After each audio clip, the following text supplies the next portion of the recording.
Sorry.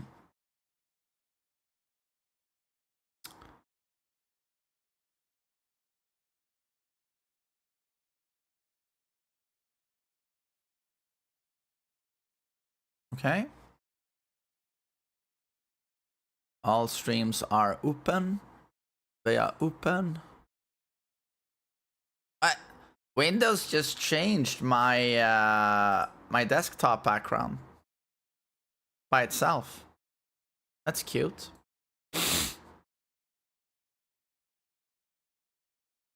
Oh my god.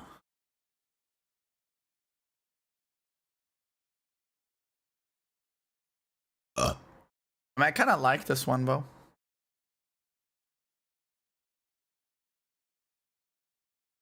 That looks like that movie where people suddenly get older at the beach. Oh, Dio said to me it just looks like a nice beach. But I know the movie you're thinking of. Old. I thought it was unbelievably shit. And speaking of unbelievably shit, yesterday I watched One Piece with my friend. The first, you know, the live action Netflix. We watched the first episode.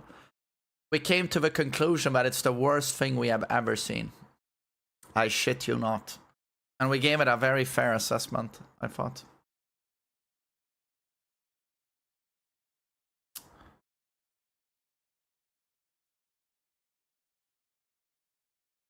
See, we're gonna have a view count down here, I think. There we go. What was bad about it? It's funny. First we watch a show called The Åre Murders, which is a Swedish crime show, noir crime show, detective. We thought it was super bad, but it had good actors for the most part, and the cinematography was good. It was strong. It was well shot. You know, it was well produced. It's just that the writing was unbelievably bad. So we gave that a 2 out of 10. We were fair to it, and we said, there's no way we're gonna watch anything worse than this today. We can put anything on Netflix, and it's gonna be better than the Åre Murders. And then, of course, we switched on One Piece. And we were literally sitting there going, we were literally sitting there going like, this has nothing going for it. This has no value. Every single minute of this show is a blank. Like, we in all honesty, you know, not trying to dislike it, we're just both sitting there like, there's nothing good about this show. There's nothing good about it.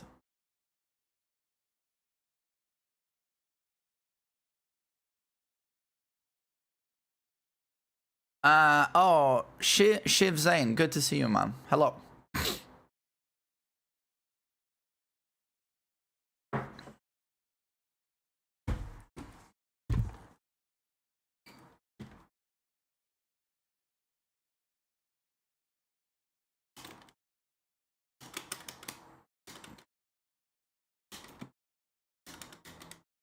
What show? One Piece. What's your job, if you don't mind answering? My job? It's YouTube and... I do YouTube and Twitch. I'm a streamer, I guess, full-time. Yeah.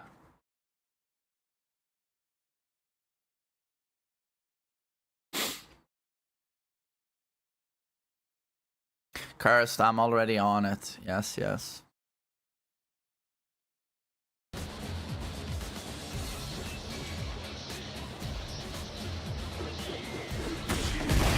Hello, Cursed. Guten Tag.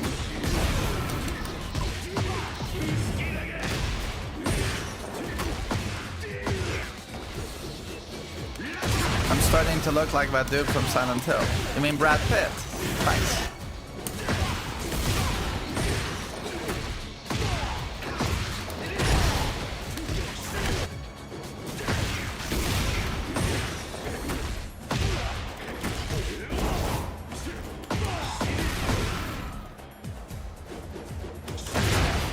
Cursed missed the One Piece part. Is he a One Piece fan? Yeah, Mash, I work very hard for my points, so it kind of ruins my mood when people cheat. And I lose a ton of points. Like, I feel like Tekken ranked is challenging enough with the matchups you need to know at God ranks. So when people cheat as well, it's just, it puts me off. Yeah, puts me off.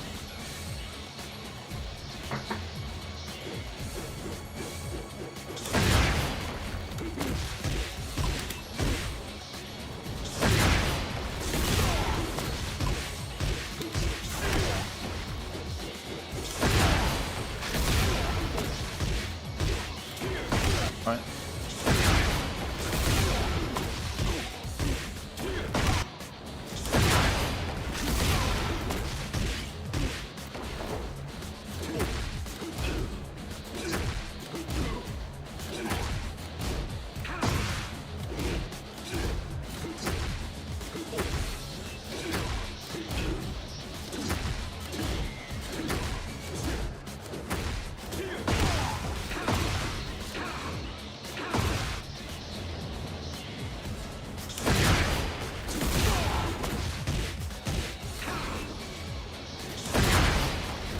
Silent Hill Room 4. Silent Hill 4, the room. I haven't played it. I hear it's pretty underrated. What's the most character I hate playing as the most? God, who would that be?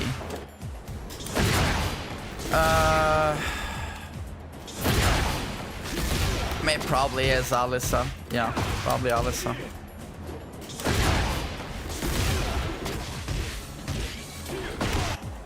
A dry beater? What the fuck does that mean? Dry beater. You mean you lube, but when you beat off? I don't do that. No. Bing Bong, what's up?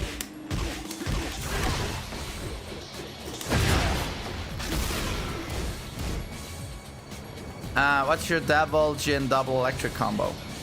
I don't do double electrics most of the time. I always try to do double laser. So like this. I always try and do that. Sometimes I'll do a very, what's it called? Improvised electric though, very quickly. And then I'll just go for, then I will immediately go back to double electric, which is sort of coded into my DNA. If I'm very conscious about an electric, I'll do that. If it's a very impromptu, like sudden electric, I will do what's in my DNA, double electric.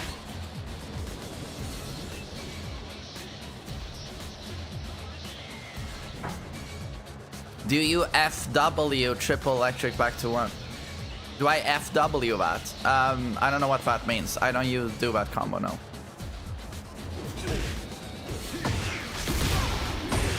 Raven Supreme, what can I do to get God of Destruction? You have so much going your way with Raven, in my opinion, that if you've made it to Supreme, you can get God of Destruction. Just work your fundamentals and your efficiency with Raven and matchups. Robert, I don't know how I got into it, but I already gave my One Piece review. I just detailed to everyone here that I thought live action Netflix One Piece first episode had no value. There was nothing, not a single positive thing to say about it. It's just a big fat 0 out of 10. And we're not even being mean. I was really giving it a shot. It's just that it actually is a 0 out of 10.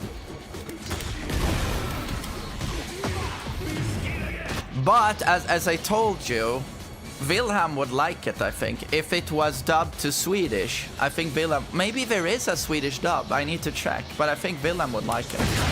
It was absolute garbage. Yeah, no, it was arguably the worst thing I've ever seen.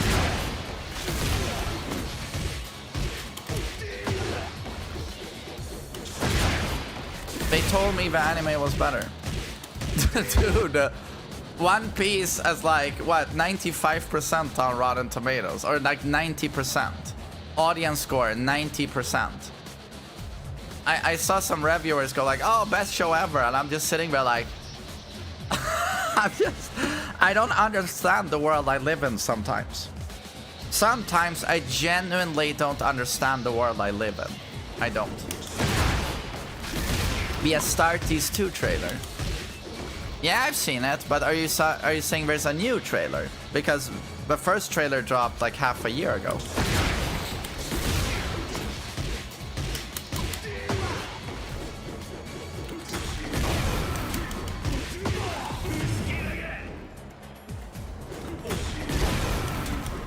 Even the anime is not so great. I love how you say even the anime is not so great, you are implying there's a chance that something, a show that has 1,000 episodes, could possibly be considered great.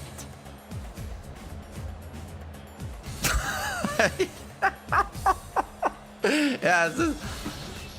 Yeah. That's not in the conversation. Oh! Yeah, as like Robert said there, that's one thing One Piece did though. It made Attack on Titan look like fucking Citizen Kane. That's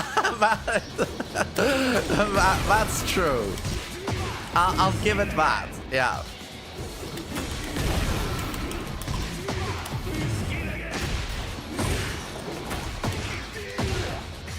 I mean, and that's when me and Robert finally understood anime fans. Honestly, we got it yesterday because I watched Attack on Titan. I was like, this has a few things going for it, but this is a bad show. This is a bad show for 13-year-olds.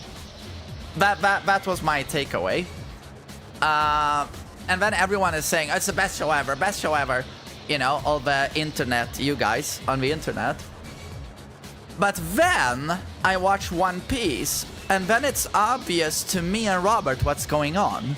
We watch One Piece and we're like, okay, the guys on the internet love this show, but this is the worst shit that's ever been assembled by human beings. And Dragon Ball is also garbage, let's face it. And then you sit there and go like, well, to be honest, if you think Dragon Ball and One Piece are great, well, of course you're gonna think Attack on Titan is a masterpiece. That's when we both, Robert and me both got it. If you have never watched a movie before, ever, you're not a very cultured person, right? You haven't read any books. You watch Dragon Ball and One Piece and you're like, oh, whoa! Did you see Luffy do rubber fist? Whoa! And then you watch Goku, Kamehameha, and you're like, whoa! You know, you go from that, and then you watch Attack on Titan, and then you're like, my god, what? Do you see how smart that was? You might like Vinland Saga.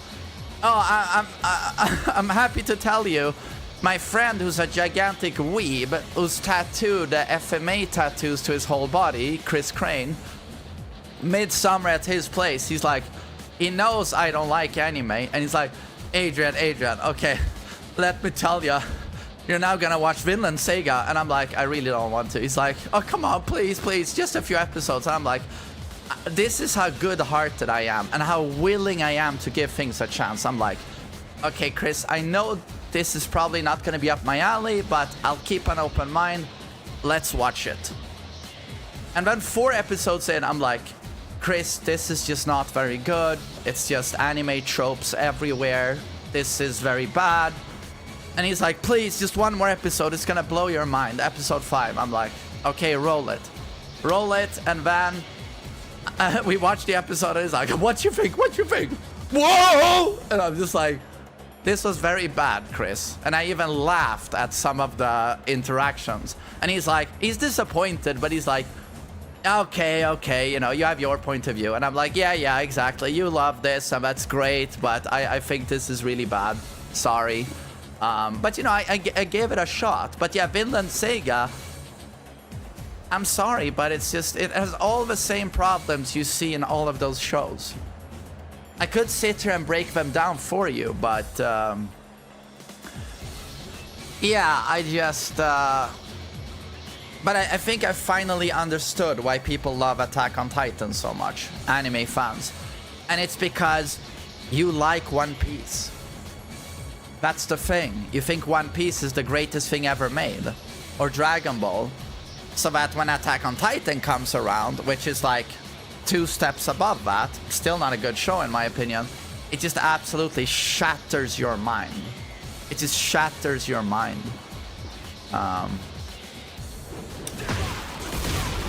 So I feel like I understood Attack on Titan and Attack on Titan fans.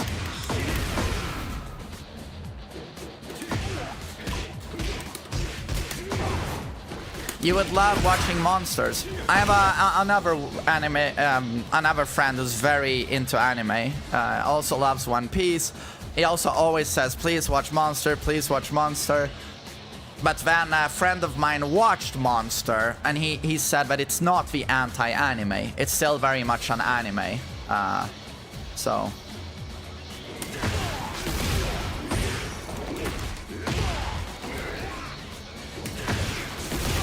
That's crazy because One Piece is way better than Attack on Titan. One Piece to me had no value whatsoever. I would actually, I think my son would like One Piece, but he's 6 years old. But he would really like it. I'm the king of, I will be the king of the pirates. Ah, rubber face, ah, woo, woo, woo. Like, Willem would be like, oh, we're gonna find the treasure. We're gonna find, what was the captain's name? I don't remember a single name. I was just like, but he would like that. We're gonna find the treasure. We're gonna find the treasure. And he would find Zoro cool. Oh, I have 2 swords. I hunt pirates. Ha ha ha. He would find that cool. Or, God, who else? Or he would find it quirky and fun. You know, the Mary Sue girl character. Oh, save me! I'm stranded. I'm lost on a boat at sea. Oh, save me! I have a treasure chest. Oh no, evil pirates! Don't take my treasure chest. Oh! There's nothing here. What's going on? I took your boat. Later, suckers. Willem would laugh. It's just that me and Robert watching this, I swear to God, it's a 1 hour long episode. I didn't laugh a single time. Not one chuckle. Not a single joke worked. We're just sitting there like, I mean, maybe if I was 7 years old, that's all I could think of. It's like, my son would really like this, I think. And how Luffy is Rubber Man. He would really like that. Guys, I gotta say, Luffy scared me. You know the scene on the boat and it's pitch black dark? And he's fighting this lady captain. It's quite early in episode 1. He came off as creepy to me. He's never afraid. He never shows any emotion outside of cocky. And he does this psycho laugh, sociopath grin all the time, like, I'll challenge you. I'll be the king of the pirates. And I'm just like, he comes off as like sociopath. And then he's like, why? But then you realize, yeah, she shoots him in the heart and the bullet bounces off and you go like, okay, so he's indestructible, OP, invincible. You're like, yeah, why would he be afraid? He's invincible. And then you sit there, 10 minutes into the show, he is shot in the heart, it bounces off, and he goes, just laughs, smokes the captain in 1 second, and you go like, so what's the tension in this show exactly? Can someone explain to me where the suspense is in a protagonist that's literally indestructible and never has any emotions outside of, I will find the treasure. He came off as creepy. I swear to God, rewatch that episode, the cinematography with the pitch black background, and him doing his grin. To me, I felt bad for the lady captain, and she's supposed to be the antagonist, the villain.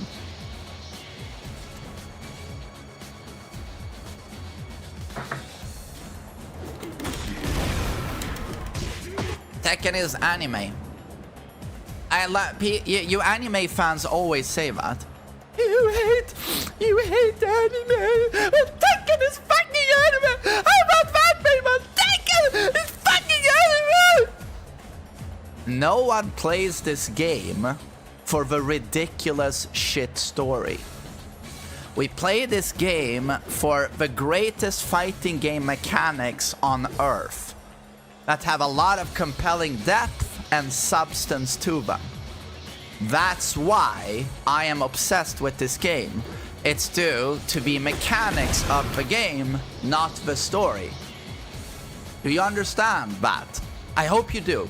At some point you might.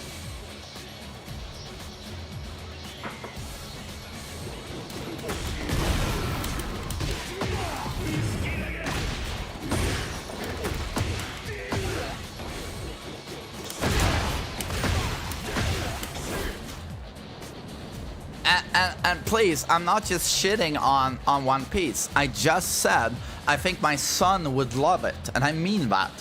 I think Willem would really like that show. So I'm gonna show it to him.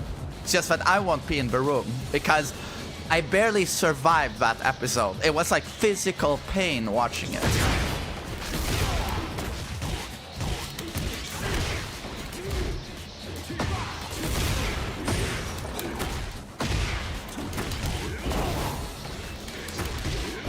I got swept by a team of TheMainManSWE who had nothing. You thought but FMA was okay, right? FMA Brotherhood is the best anime I've watched. I had to fast forward half of it due to tropes. Tropes and poor writing. Half of it I had to skip. But it is the best anime I've ever watched, for sure. Yes.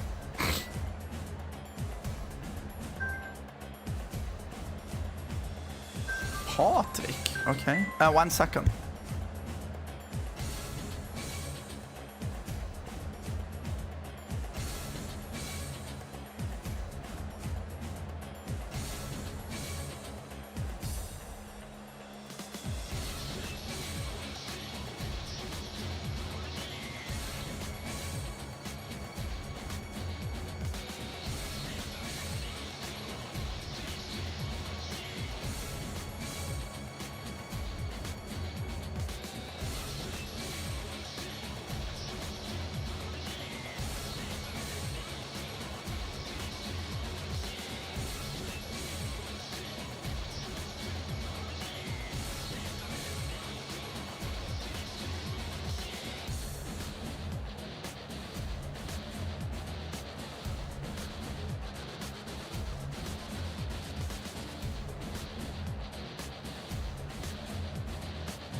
So where was I? So yeah, again, One Piece. I think I'll show it to Willem, to be honest. Yeah.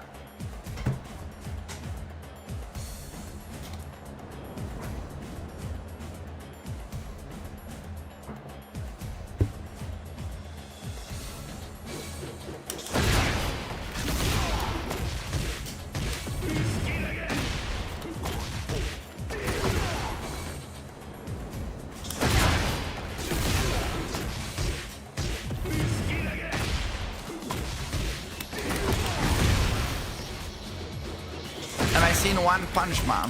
I think I saw the first episode.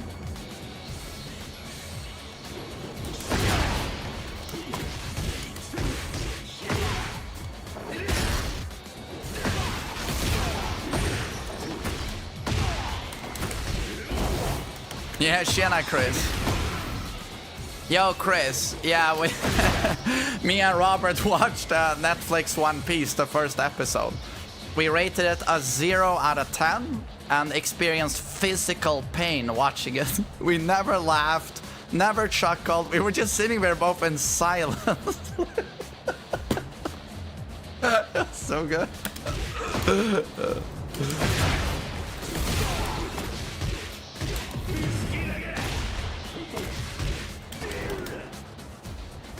No, but we...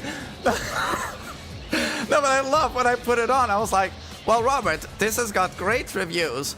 And all of the people we know who like anime, they love this show. It can't be that bad. Just famous last words. I think just seriously, just 2 minutes in, we're looking at each other like... And we're just dead. Dead on the inside. Just like, what are we watching?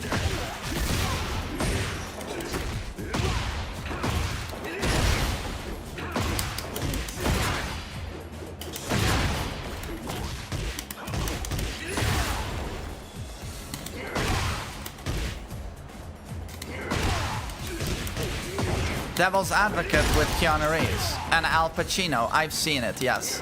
But I saw that when I was a kid, when it came out. I remember it had some creepy scenes.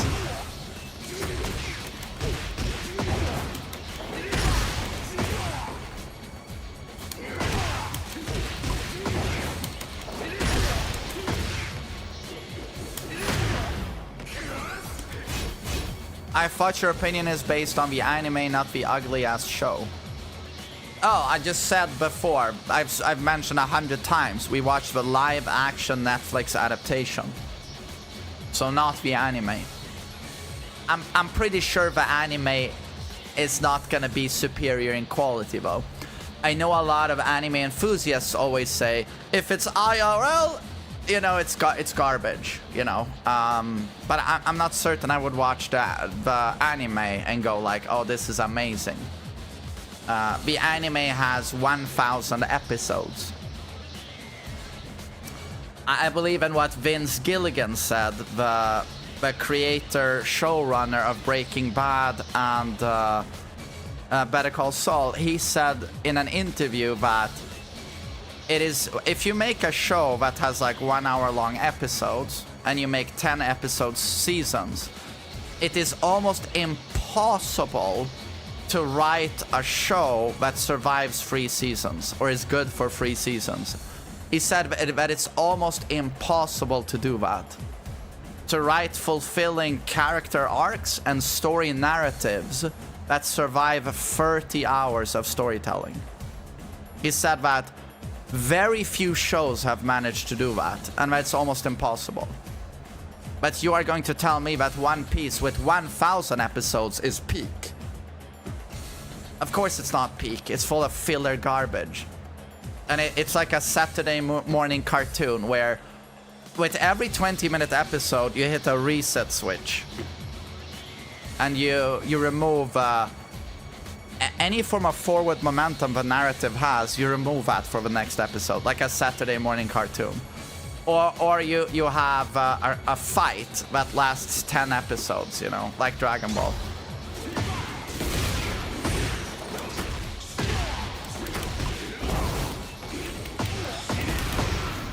Entirely wrong.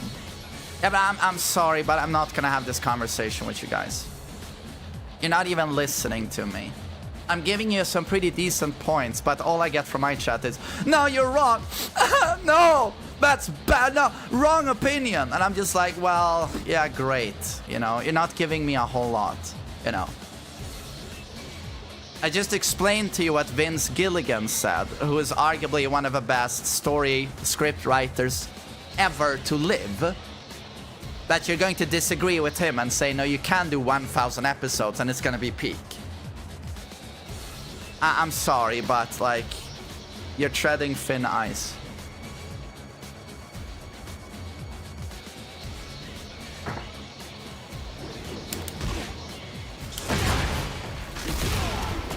Are there any animes with futas? I mean, maybe One Piece. I don't know.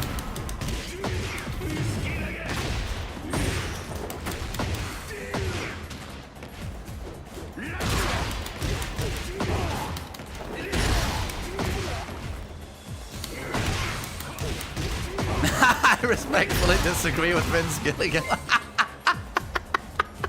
Okay, that's the best argument so far from chat. Zhao, thank you.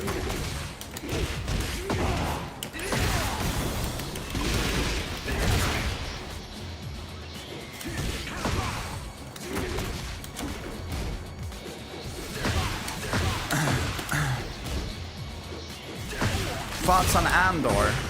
I haven't watched it, but I should watch it. People I trust say it has clever writing and it's good.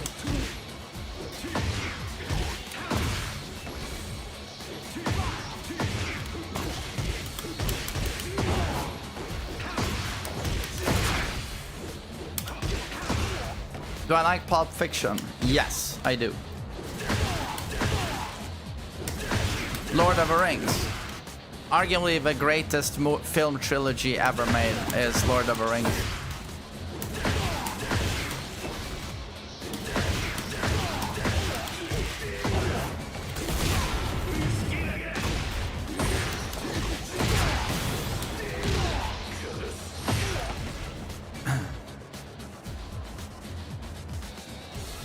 The Boys. Only season 1 is worth watching of The Boys. In my opinion, watch season 1 and then stop watching the show. I have watched the Pusher trilogy. I love it. Grokov, thanks for 5 months.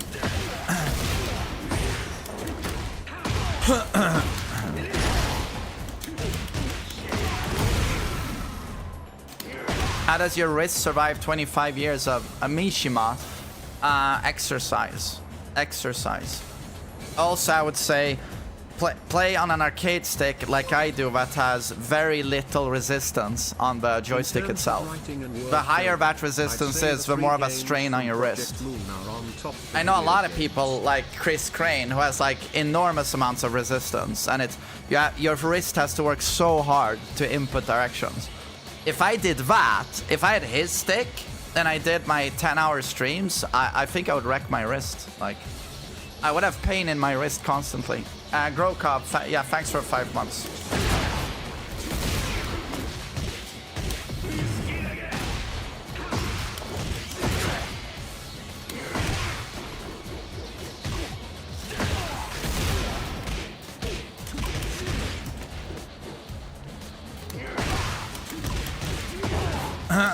I've only watched season 1 of Squid Game and I didn't like it. Does my son like playing Tekken? Nah, he doesn't. He plays Minecraft and Space Marine 2, pretty much exclusively.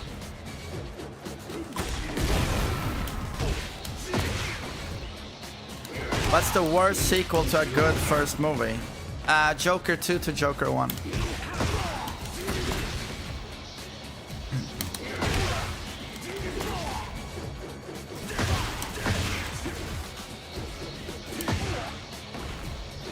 Best sequel is probably Terminator 2 to Terminator 1. Godfather 2 to Godfather 1. Two Towers, Lord of the Rings. Empire Strikes Back, Star Wars.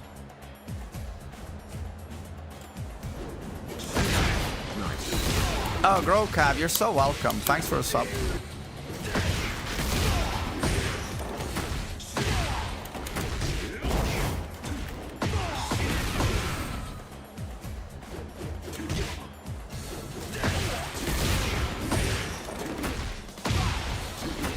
Gen Alpha only knows Minecraft. Not Wilhelmbo. You know what he said to me? Oh, Dad, the Fly, that was that from that guy who was really good at making movies, right? Cronenberg. I'm just like, yes, that's right, son. So he remembers a thing or two, I tell him, you know. It's just that a lot of parents, they don't give a shit about showing their children proper culture. They don't. But that's the thing. If your only point of reference is Minecraft, of course you're gonna love Marvel. It's up to parents to show their kids, you know, some quality stuff that might be a bit old. But you show it to them so they broaden their horizons a little bit. And maybe read a book or two. You know, that doesn't hurt.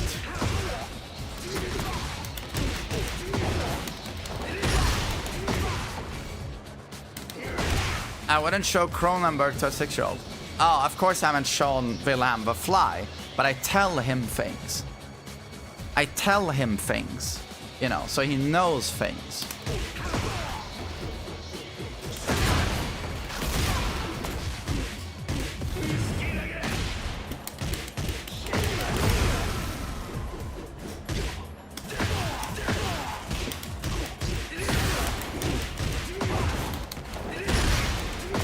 You might love Vinland Saga.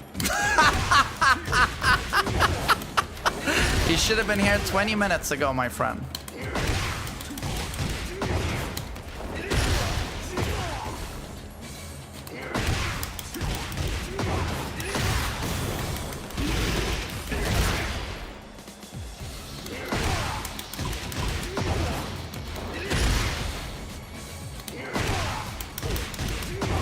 What didn't you like about it?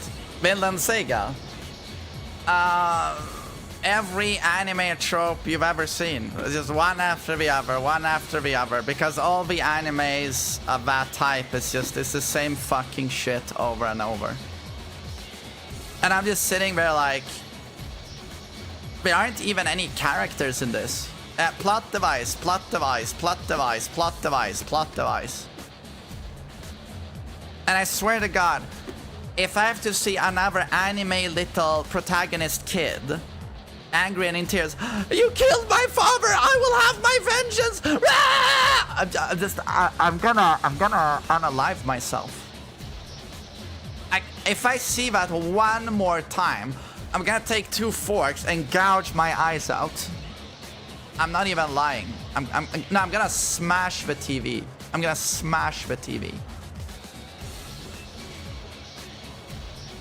And then what I also love about that show, and with all animes, is that show starts with, well, this is not spoilers. I mean, fuck this shit anyway. Don't watch Vinland Saga if you have a brain. But it starts with like, it's about Vikings basically. So we start with a Viking war. There's a conflict. And one Viking is like just like extra badass. He is so strong. He's got black long hair, and he does like triple front flips, and it's ridiculous. He jumps from one boat to the other with a front flip, and he's like he's just super OP, you know. He just kills and slaughters everyone. And then something weird happens, and he gets wounded. He jumps into the water and he swims away. So this is the tiny backstory that he's this super badass, super amazing slaughter Viking god, basically, who's part of a Viking regiment or clan that are like warrior Vikings. But he wants out, and his clan won't allow him to leave. That makes him a traitor, right? So he fakes his own death. And then he goes somewhere else, and now he raises a family. and he has a little village. And there he's the wise old man, and he's the noble father. And he is so nice. He is so unbelievable. He's like Jesus. He reminds me of Kazuma Kiryu. You know, it's this thing in anime, and I don't know how anyone can take this seriously, but in anime, it's because it's for kids, the characters have to be edgy. I'm gonna be a pirate. I'm gonna be the best pirate. Kazuma Kiryu, I work for the mob. I work for the mob. Vinland Saga, warrior Viking. But they're all very noble. They're all very noble and nice. Luffy's father, I am your father, Luffy. You must remember, turn the other cheek. Don't resort to violence all the time. Turn the other cheek. Friendship is the best. But you're a pirate? But you're a pirate? What? And then Luffy, when he meets people, I think you should be yourself. I think you should follow your dreams. If your dream is to be a marine, you should be a marine. Peace be upon you. You should follow your dreams. I'm gonna be the king of the pirates! Oh, you mean the pirates who board ships and rob innocent people and kill people? Like, am I the only one sitting there like, hello? Like, what? What? And then you sit there like, Luffy is our hero, and then by the end of episode 1, you shut up, no, you shut the fuck up. No, by the end of episode 1, he's met his friends. Big tit lady, also predictable, but no one will ever fuck because it's for kids. Like, he meets her, and she's Mary Sue. She's OP, of course. You just sit there and groan, like, oh, you know, you fall asleep. And then he meets Zoro. He's the badass loner with 2 swords. He's very silent. I hunt pirates. I kill your kind, Luffy. And then how much convincing does he need? Luffy just goes up to him. You can be more than this. And then Zoro goes, you are right. I will be your friend.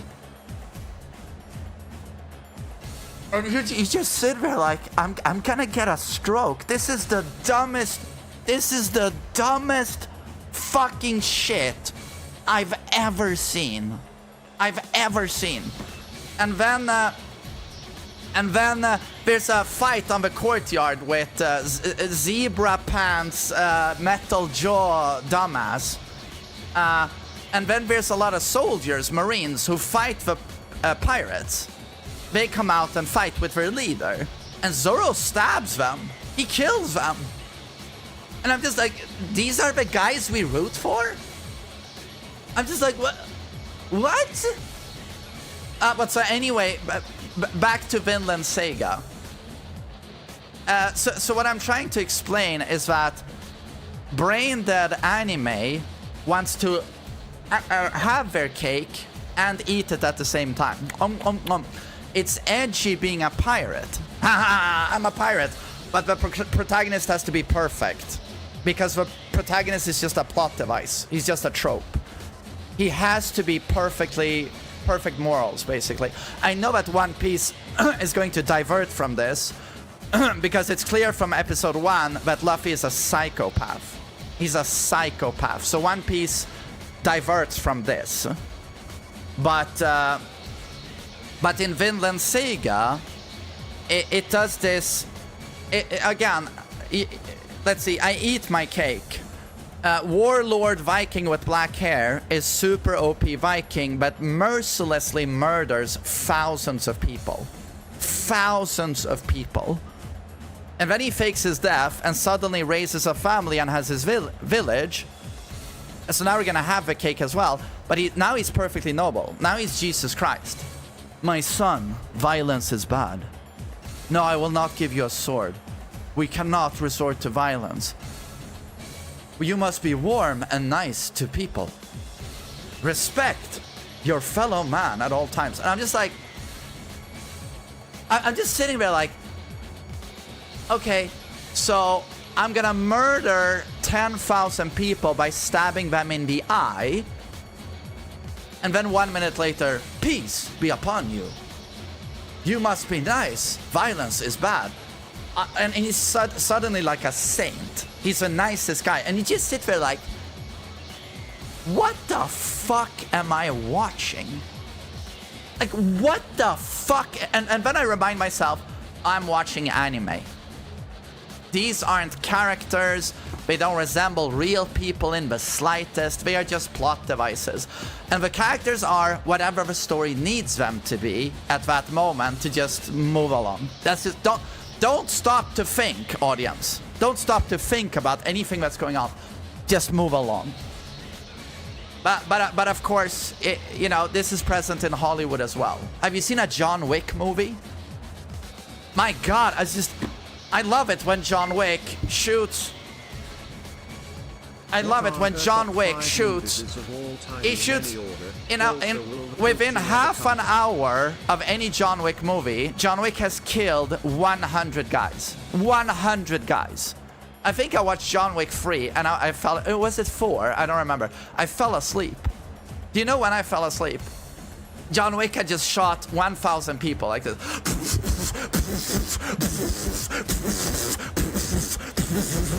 And some of them, he takes like a knife in the eye on the guy.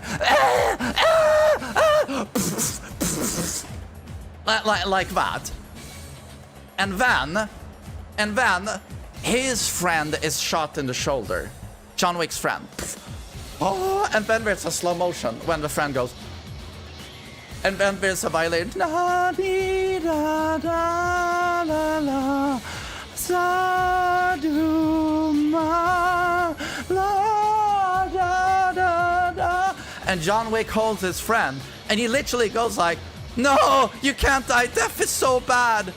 I hate death. No, oh, they're gonna take my friend from me."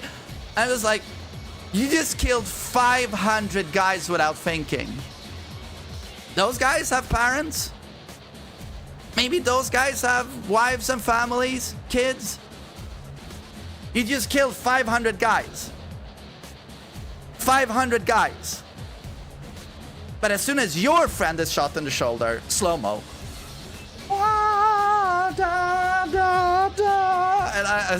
And seriously, if you have above 20 IQ, unwatchable. Unwatchable.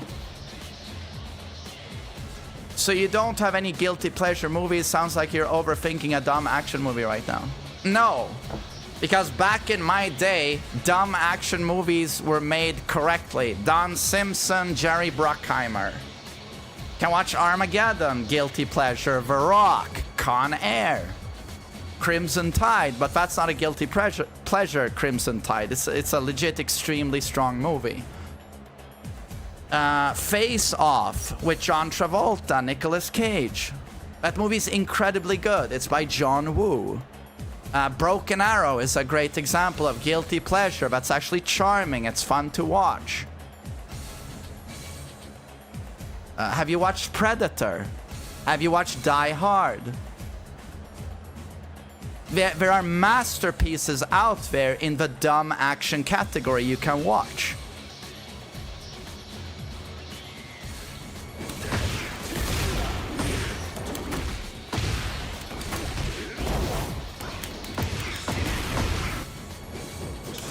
You like Stanley Kubrick? Yes, he's one of the greatest directors ever. The Shining, 2001 Space Odyssey. Yes.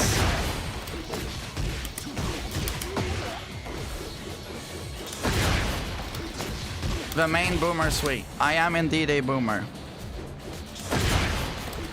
Did you watch Alien Earth? I didn't like it.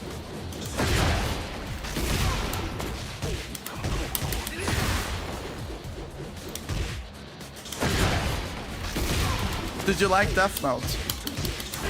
I just watched, I watched with Robert, same guy I watched One Piece with. Years ago we watched Death Note.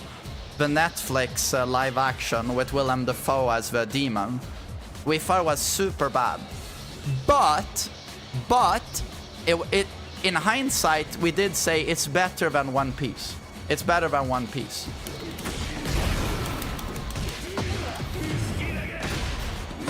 Of course, it's a live action. Yeah, but it seems anime fans like the One Piece live action. It has tremendous, like, audience scores. So, live action or not doesn't seem to be the factor here.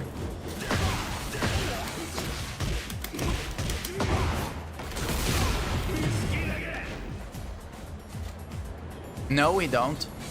Oh, I looked up audience scores for One Piece, and it has like 95% everywhere. Like, it's got really good reception.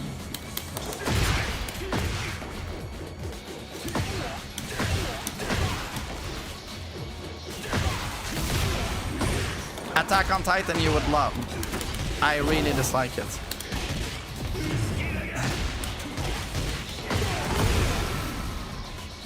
He only likes 90s action movies, I think. I don't know in what context you're writing that, but if you think I only like 90s action movies, you could not be more wrong. Yeah.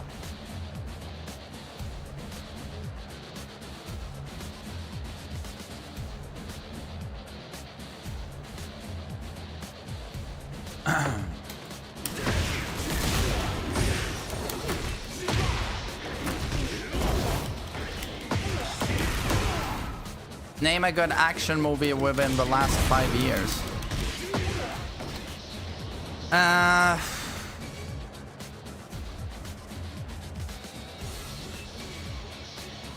I realized Infinity War is older than that. Is Infinity War 2017? That's one of the best superhero movies, I would say. Last 5 years. I don't know how many movies I've even watched the last 5 years.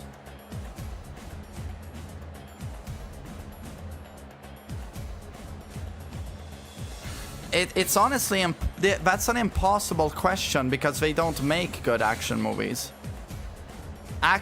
They stopped making action movies once superhero movies took over. Action movie today is just superhero movie. So what do you have? You have Captain America, Brave New World, you have Spider-Man, I guess. Like, they don't make action movies anymore. Maybe John Wick, but I don't like John Wick.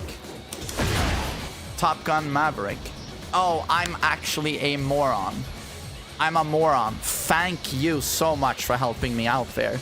Top Gun 2 Maverick is, in my opinion, a masterpiece. It is literally a perfectly constructed, classic formula Hollywood action blockbuster. Top Gun 2 Maverick, boom, that's the one. Thank you. And honestly, anything with Tom Cruise almost you can watch. The Mission Impossible with Henry Cavill, is it Fallout? It's super good, super good. Yeah, Tom Cruise is a horrible person. I don't give a shit. I'm talking about the quality of the movies.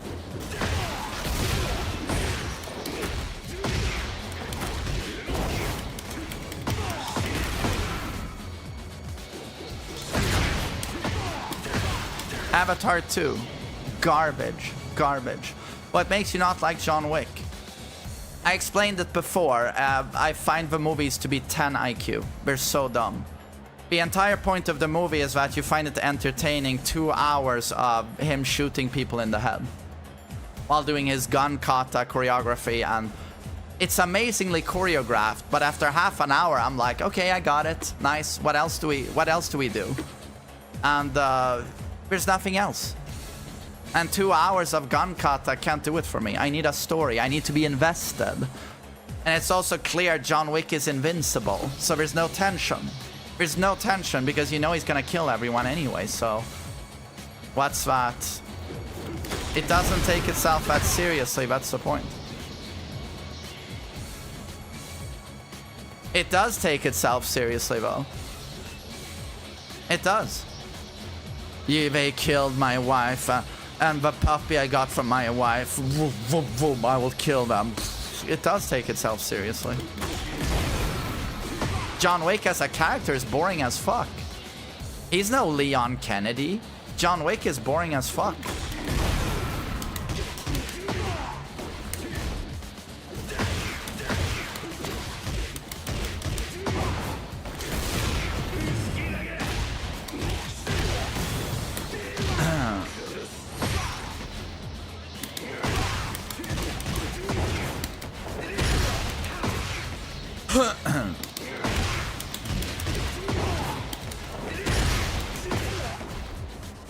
John Wick takes itself seriously. Of course it does. Are you joking?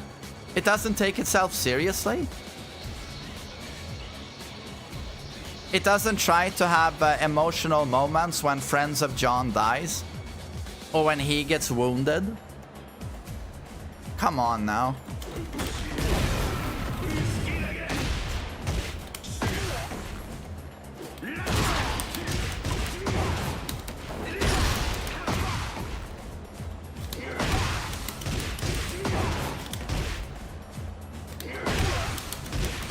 Naked Gun Police Squad. Do you mean the series? I've never watched the entire series. I've only seen a few episodes, but it's brilliant.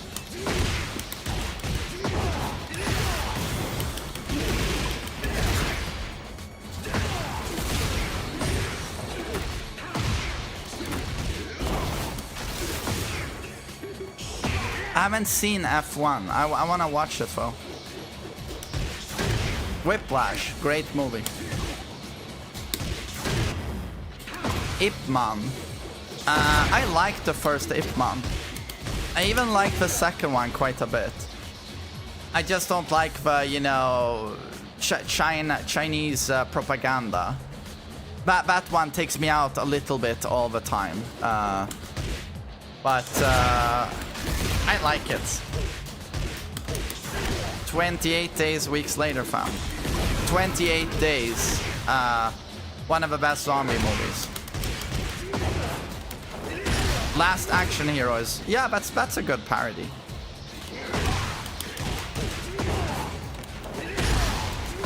I've seen the Pusher trilogy, yes. It's one of the best movie trilogies.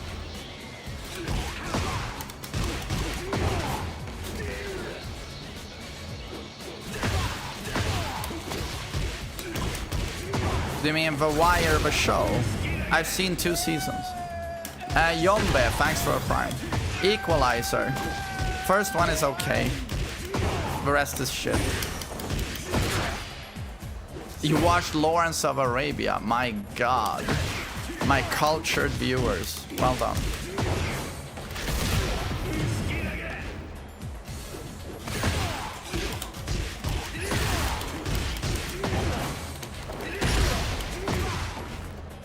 Why no one uses your triple electric combo, Kazuya? Because it's exceptionally difficult. I even drop it at times, you know.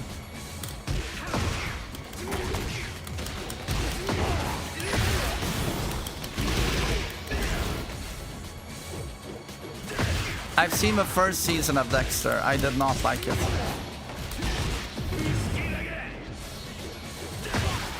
Keisuke used it. I've never seen Keisuke triple electric bound. My guilty pleasure movies. 90s action classics. Don Simpson, Jerry Bruckheimer. I listed some of them a while ago.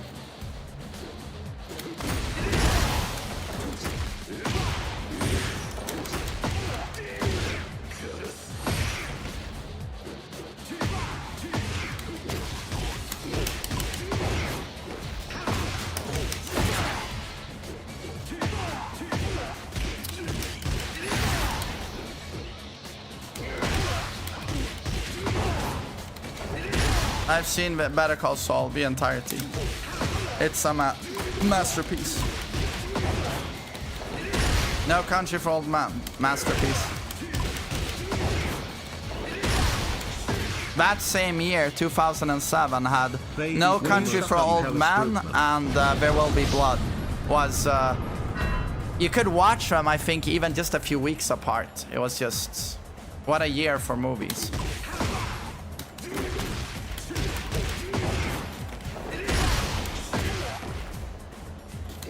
Swole, thanks for 8 months. Baby almost do. Yeah, almost.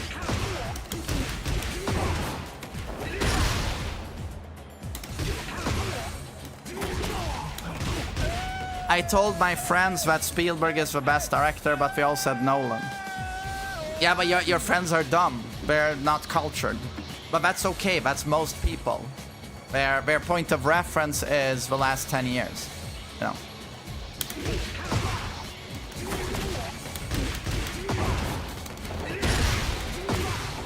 Hiya, Kane. Thanks for a prime.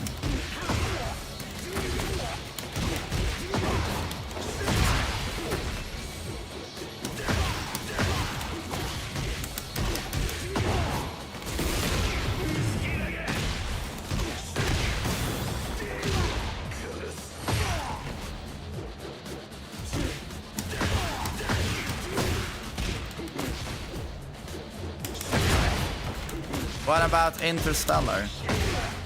Interstellar, a 6 out of 10, maybe? 6 out of 10. Inception is a 6.5 out of 10. Oppenheimer is an 8 out of 10. The Dark Knight is an 8 out of 10. The Prestige is his best movie in my opinion. I would say 8.5 on Prestige. 8.5. Batman Begins is the best Batman movie in my opinion from Nolan. 8.5 on Batman Begins.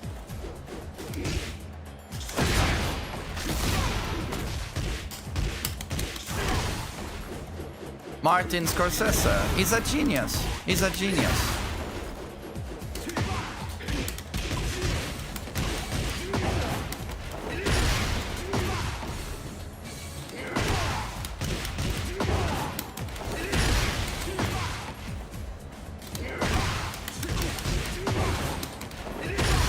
Is there a 10 out of 10 movie for me? Alien and Jaws are perfect. Those two are 10 out of 10s. Those belong in a museum. Like, this is cinema. Boom. Alien, Jaws. I would put Texas Chainsaw Massacre in my top 5 as well. Unforgiven is in my top 5. And then I would have to think about it a little bit. Scarface. Scarface to me is like an 8 out of 10. It's extremely good, but it's not a masterpiece, I think.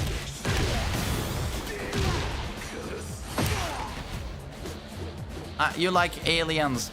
Most people prefer Aliens to Alien. To me, Aliens is like 9.5 out of 10. It's an exceptionally well-made action sci-fi. But Alien to me, it's incomparable. Like, Alien to me belongs in a museum. It's a work of art. Work of art. You know. Whereas Aliens is a amazing blockbuster. One of the best blockbusters. But it's not this, you know, astounding cultural achievement, in my opinion, that Alien is.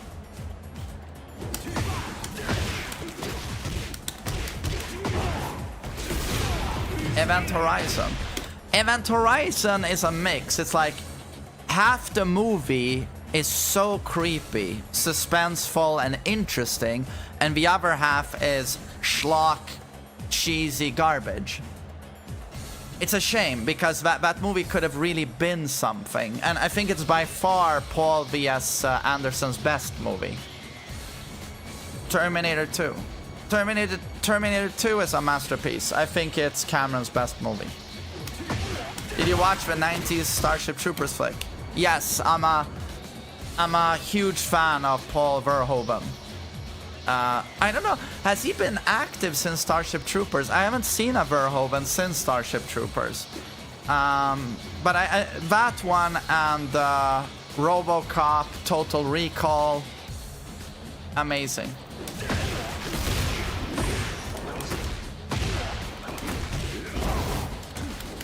Prisoners.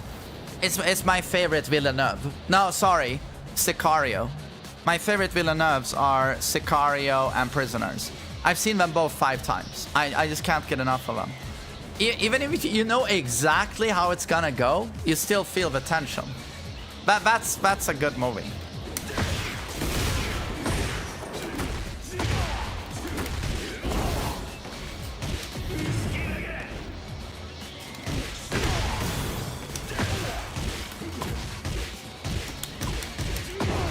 Favorite Stanley Kubrick?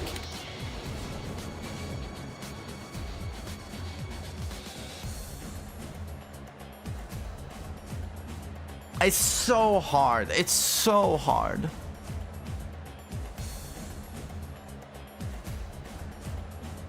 It's like 2001 might be his greatest achievement, but it still bores me half the movie. It just does.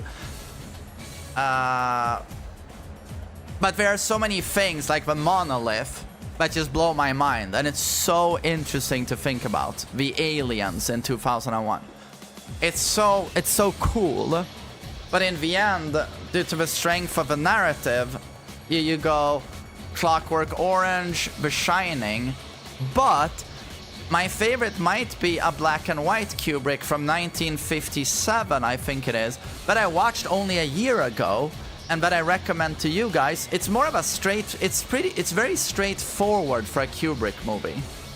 You know, it's called Paths of Glory, and it's a World War I movie with Kirk Douglas. He would again have cast Kirk Douglas in his Spartacus, 1960. But a few years before Spartacus, they made Paths of Glory together. And it's an amazing movie. Amazing movie. I really, really recommend it.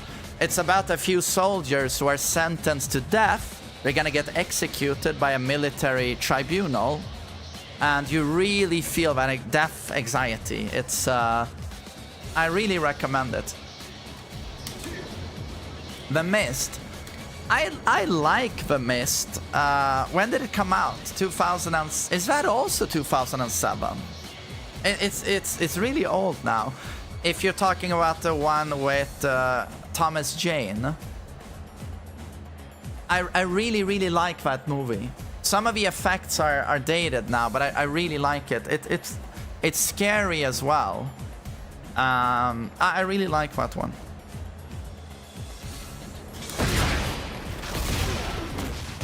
Nightmare on Elm Street. The first one is the one worth watching, but it was never a masterpiece. It's like a 7, 8 out of 10. Do you like Westerns?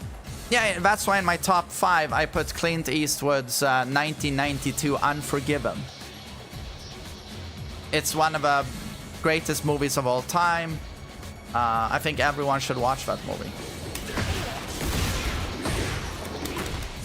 Tombstone is cool. No.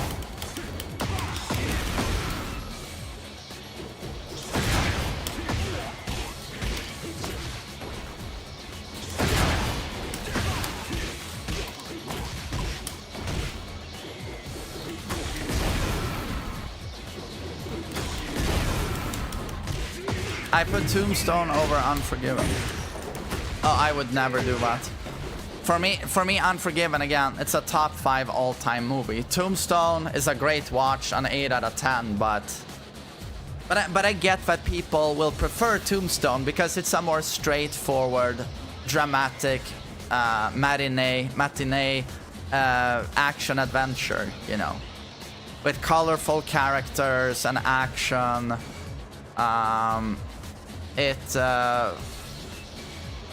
But it's perfectly cast though. You know, Val Kilmer as Doc, Kurt Russell as Wyatt Earp, and then you have great performances from Bill Paxton, Sam Neill. No, that's not Sam Neill. What's his name?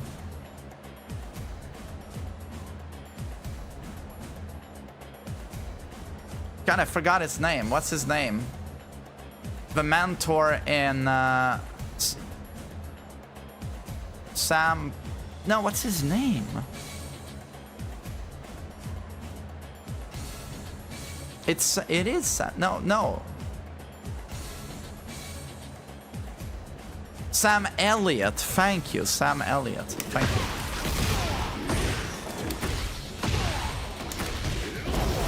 I was gonna say the mentor character in Roadhouse, you know, with the long gray hair and the stash. He also plays the Hulk's father in Ang Lee's Hulk. No, not the father. Sorry, that's Nick Nolte. He plays the general, the father of a love interest. Sorry. You like Blade? It's charming. The first Blade.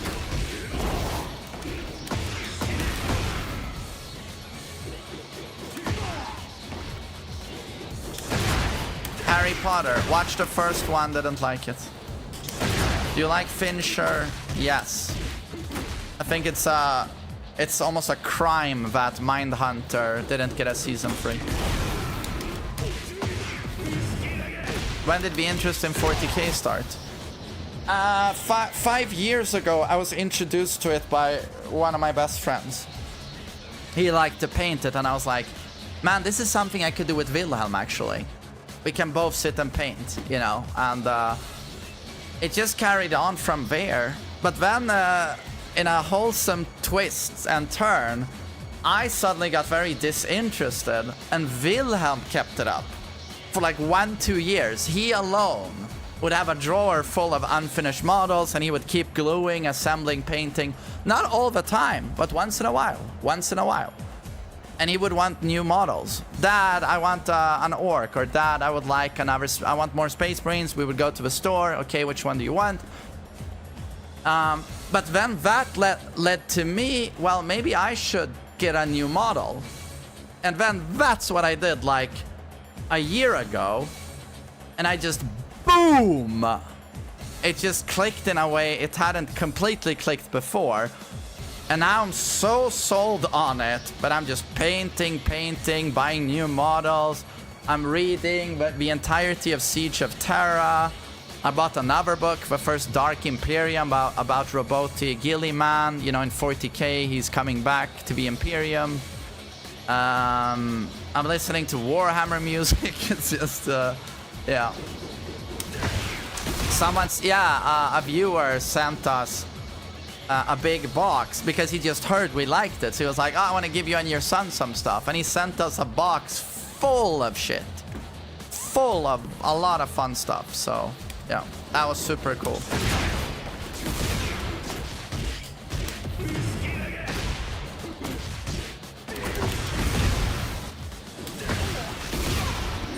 Yeah, it's really cool. But, you know, I've got some cool viewers.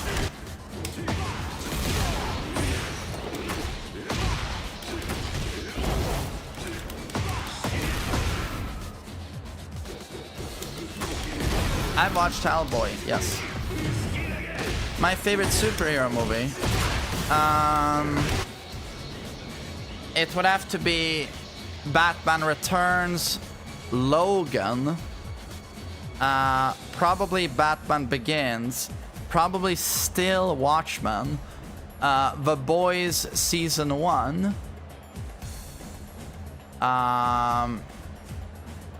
I'm gonna put Infinity War there. I thought it was a good movie.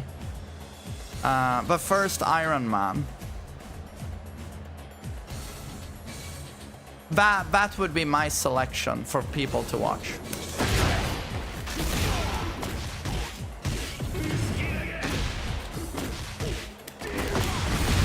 Invincible. Oh, thanks. Invincible, yeah. Invincible is incredible. It's incredible.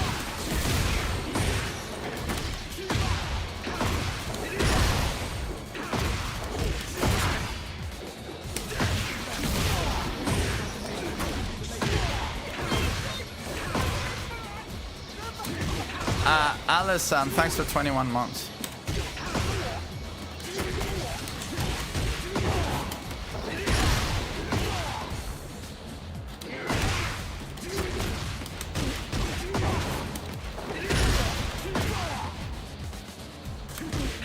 You didn't expect me to like Invincible. Invincible to me is like super Dragon Ball. It's basically Dragon Ball but for a more mature audience. Like Dragon Ball done right is Invincible, in my opinion.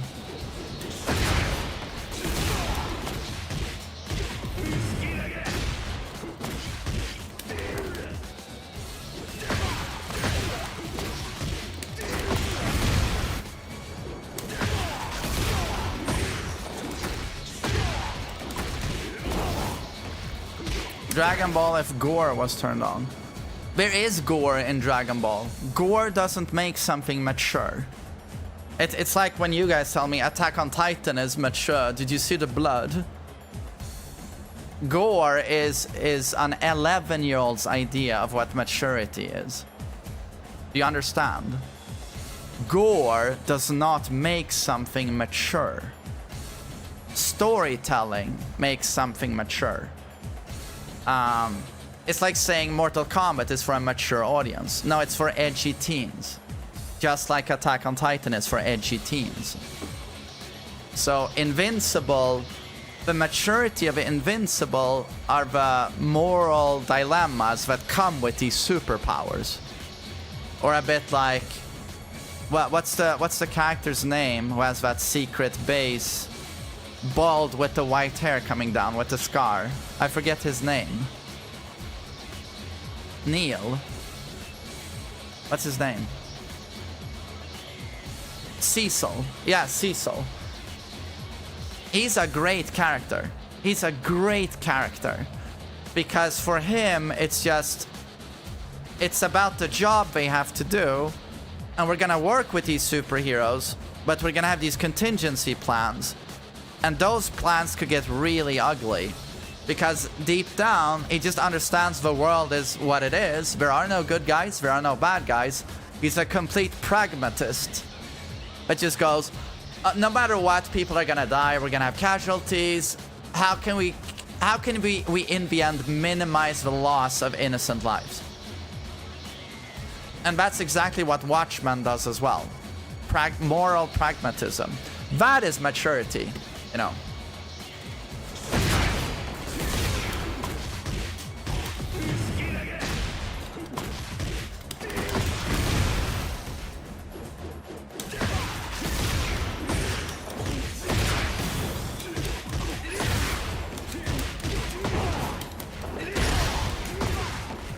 Kid Vicious, Dragon Ball Z is not good. Sorry. Invincible takes up huge fucking shit all over Dragon Ball.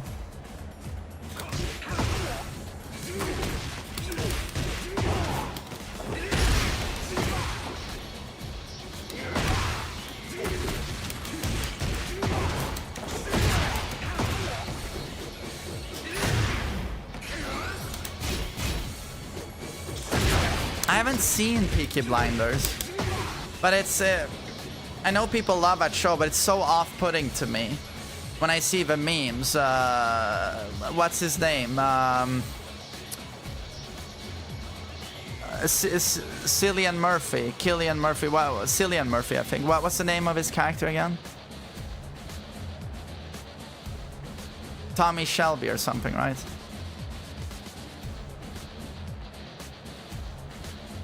Thomas Shelby. I just know I'm gonna hate it when I see online like, oh my god, it's Thomas fucking Shelby. He's such, oh my god, he's so dangerous. He's a gangster. And then you see teaser trailers and he's walking in slow-mo like this. Oh my god, it's Thomas fucking Shelby. Oh my god, it's so fucking cool. And I'm just like, I'm done. I can't watch that.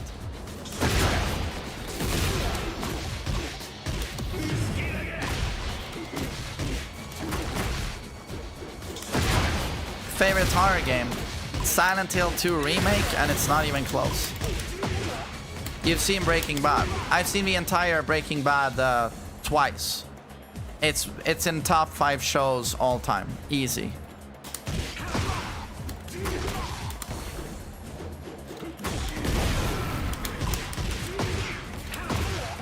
Better Call Saul was good too. Better Call Saul is also in the top 5. Vince Gilligan is a god. He literally can't do anything wrong. I hear he has a new show coming out, and yeah, I'm watching.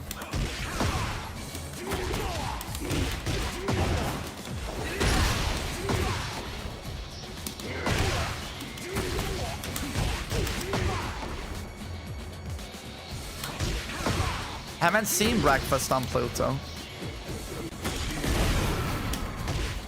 Severance is awesome. I really liked season 1, although it lost some momentum towards the end. And season 2, I watched 2 episodes and then I was like, no. It dumbed down the show in my opinion.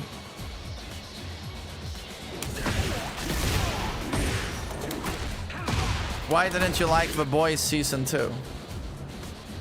Because when I watched The Boys, after season 1 to me is so close to being a masterpiece.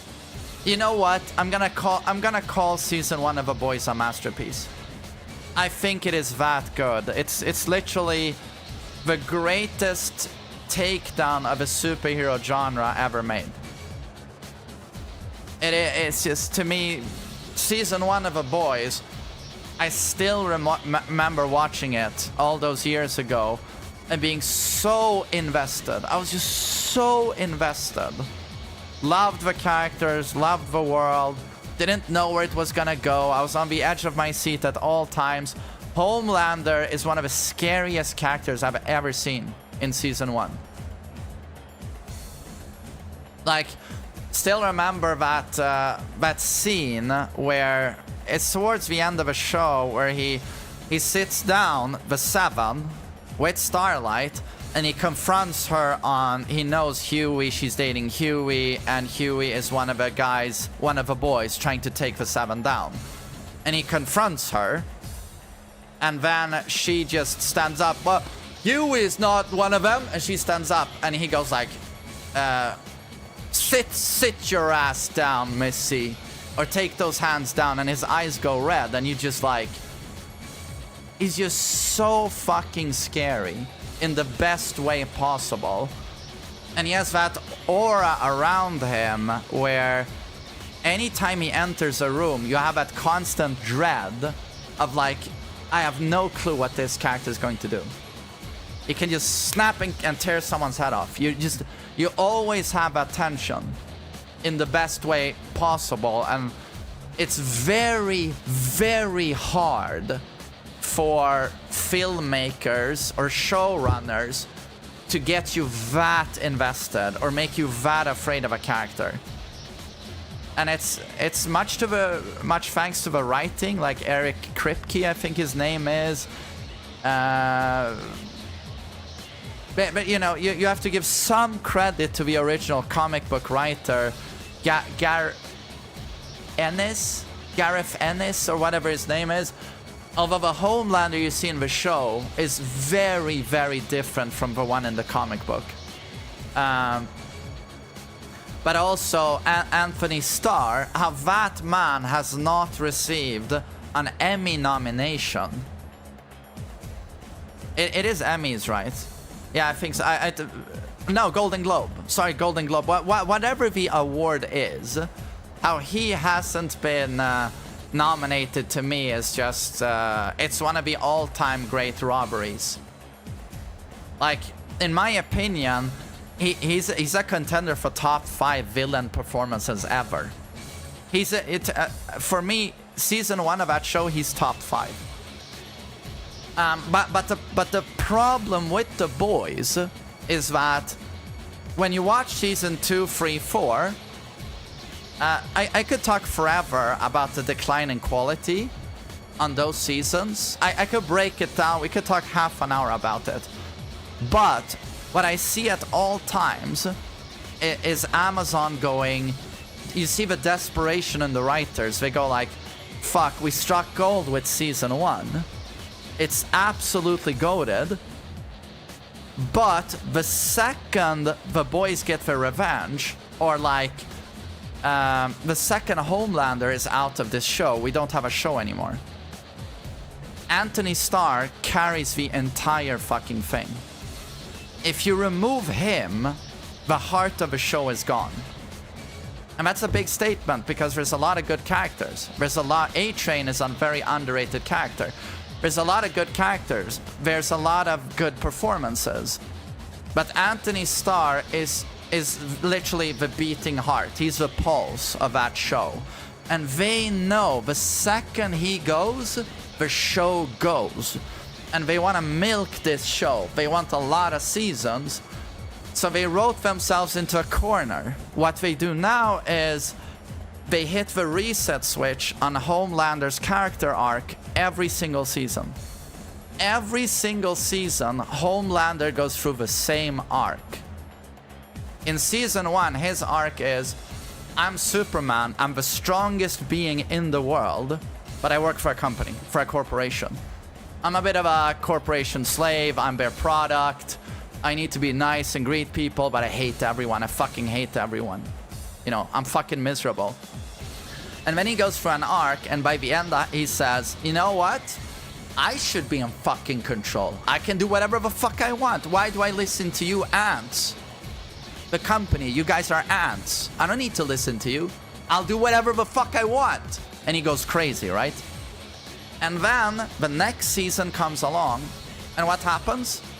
Reset switch has been hit on that arc, and he starts out the first episode. He falls back in line. I'm the product. Hello, I'm Homelander. What should I do now? What are my lines? I'm the company product. You guys are the real heroes. And then season 2, same arc. By the end, something happens. You know, he loses his mind. I can do whatever the fuck I want, and his eyes go red, and now he's gonna laser everyone, right? Season 3 comes along, episode 1 falls back in line. La la la la. Okay, I'm the Homelander, I'm the good guy. What should I do now? Every single season, they hit the reset switch on his arc. Why? Because when they write that arc, once he hits that manic, I'm gonna kill everyone, now the character arc is complete. And the only thing that can happen now is that he actually starts fucking killing everyone. Homelander goes rogue. He destroys Vought. He destroys Manhattan. He goes rogue, right? But that's the end of the show.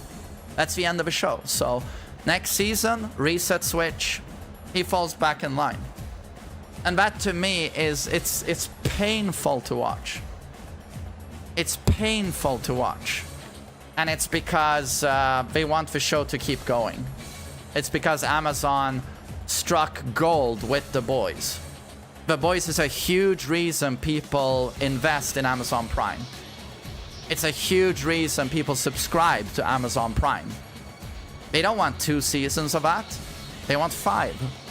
So that's why reset switch on the main narrative constantly. And I can't stand it. So for me, it's like, season 1 is the one you watch. And that's it, in my opinion.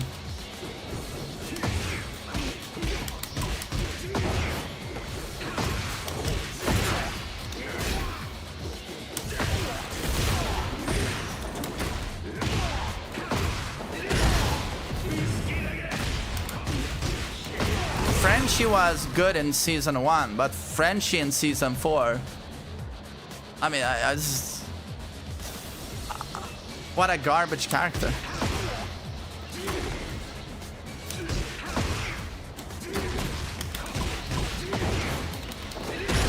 Asian lady, Kimiko. Completely uninteresting. The Deep has some good plots, subplots, but they don't know what to do with him, I feel.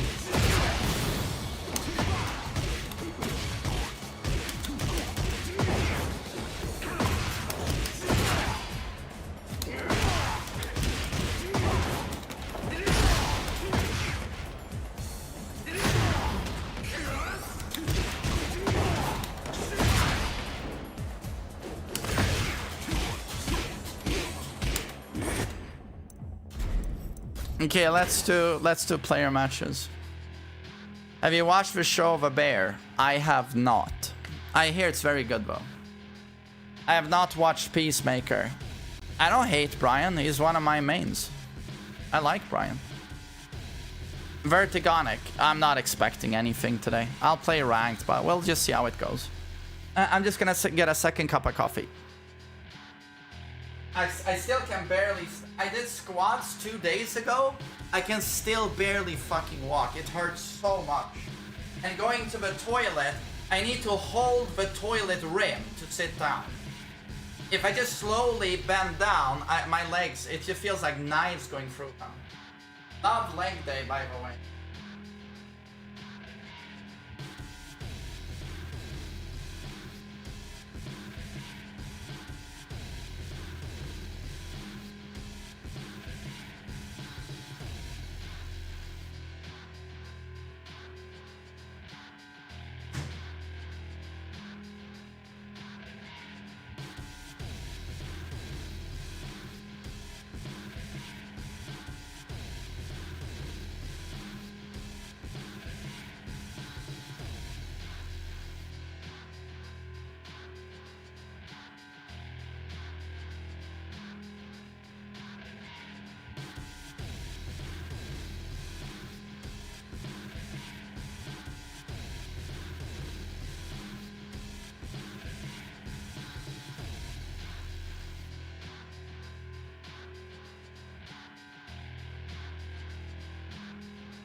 Oi. Okay. So we'll do player matches for like 2 hours and then I'll do ranked.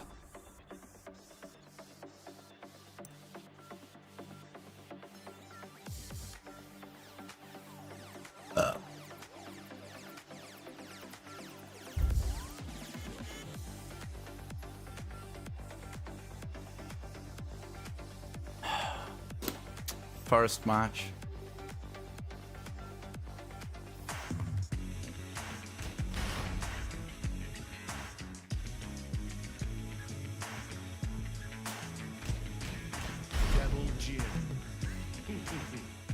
Oh well, I'm gonna play ranked anyway, so you know, better get used to it.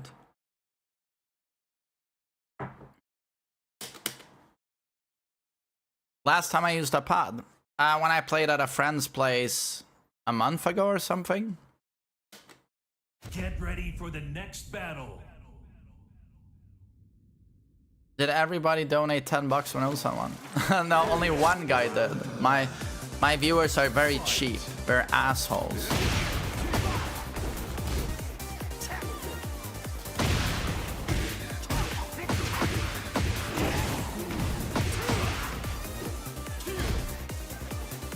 Ropa, hello.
Damn, I can tell it's gonna be a warm day today.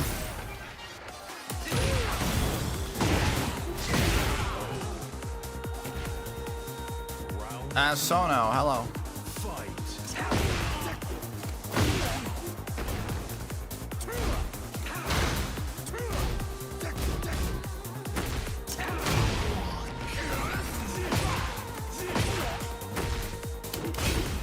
Wow, dude is blocking or crouching.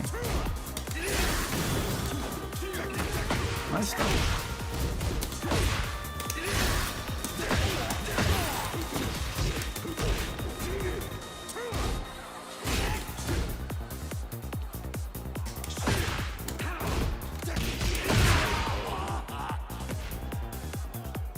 Leo is strong. Fight.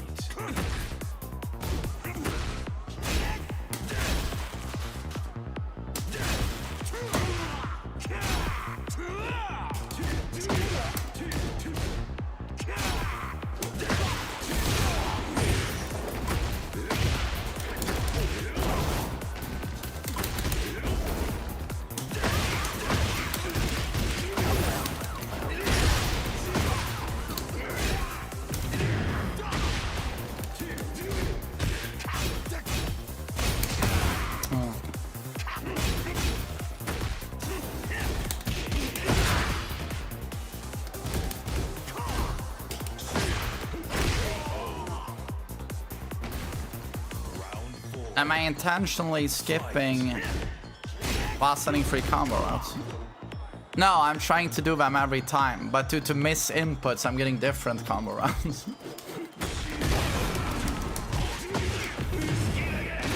Oh, I did a laser, but I wanted the knee. I wanted the knee. What a miss input.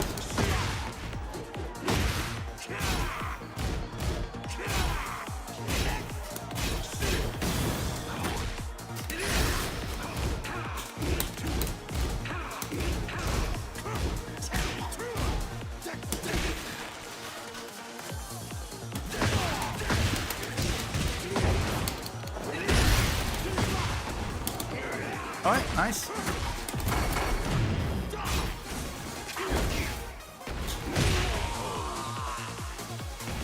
GG.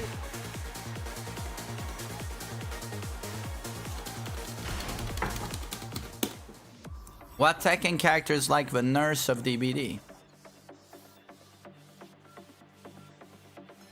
We don't really have anything like that. Look at the top 8 of EWC. There was a huge mix of characters, a lot of mid-tiers. And the character that won is, in my opinion, I wouldn't even say Dragon of his top 10, you know.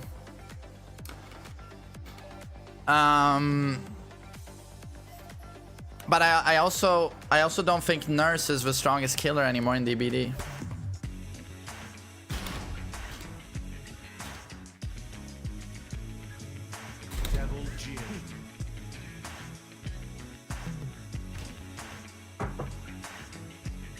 Who do you think, Billy? I've been thinking a lot lately about what macro does to a killer in DBD. Being at the right place at the right time, like map presence. Like everyone knows Nurse has a broken chase, but she doesn't have a best macro. We still counterplay to Nurse, like stealthing or running to and dying to corners, and then she has to blink in again into the map, and her mobility is not that good. So, and I talked to Momo7th about this on his stream, and he says he thinks Blight is superior to Nurse. And Blight has the comp track record to prove that. And I think he has a point, you know. And I also think Billy might be better than Nurse as well, due to his movement, mobility, but also the fact that he insta-downs. I think Blight and Billy might be stronger than Nurse.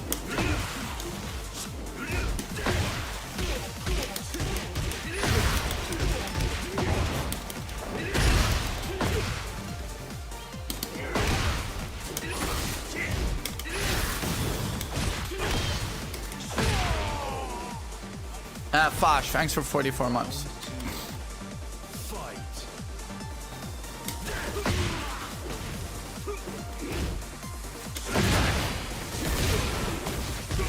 The question is where Kaneki is, you know.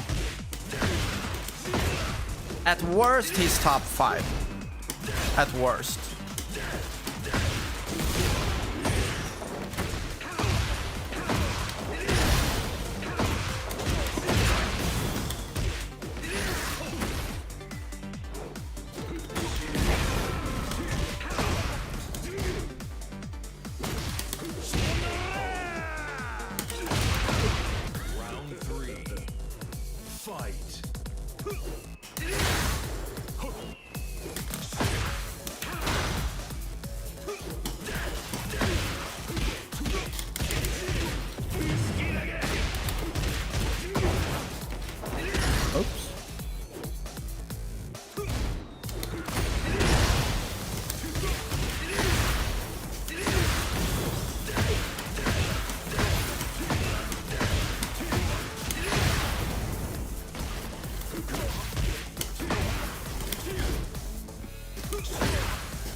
Habibi, you think Kaneki is number 1? Where do you think Spirit is? Spirit, it's so difficult, man. Top 7? Maybe something like that. We could make a DVD tier list today if you guys want. I think that's gonna bore most of my audience though.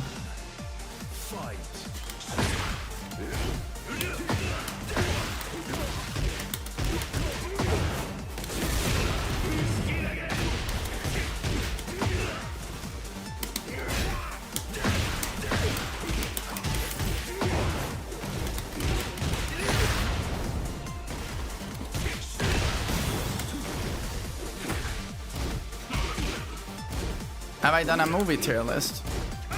I think we tried at some point. Should I post my anime conversation from this morning to YouTube and lose 50,000 subscribers?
Is it unique to not like anime?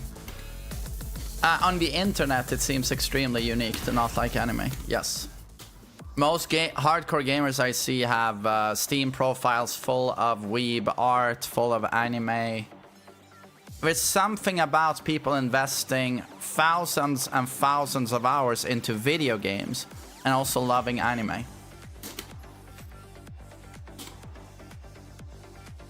Not to not to shit on people here, of course, but there was a website, there was a foundation or organization for people with autism, and they talked about how great anime is for people who have autism, because in animes there's no subtlety to feelings.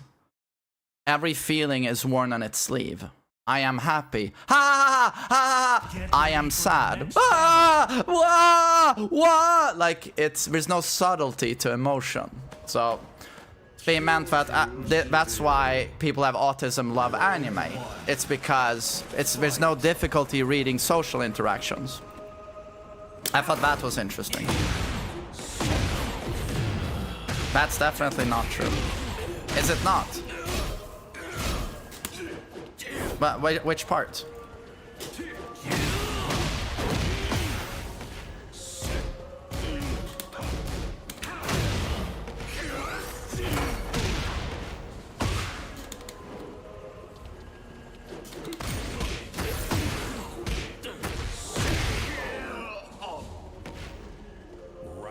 two, fight.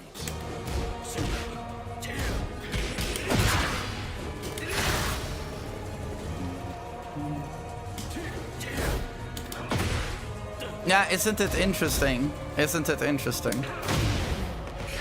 I thought it was very interesting.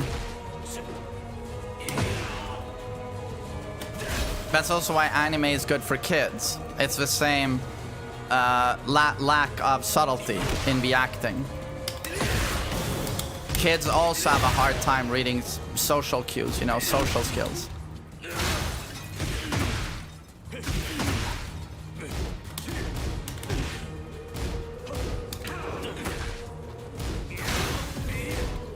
Swole, exactly.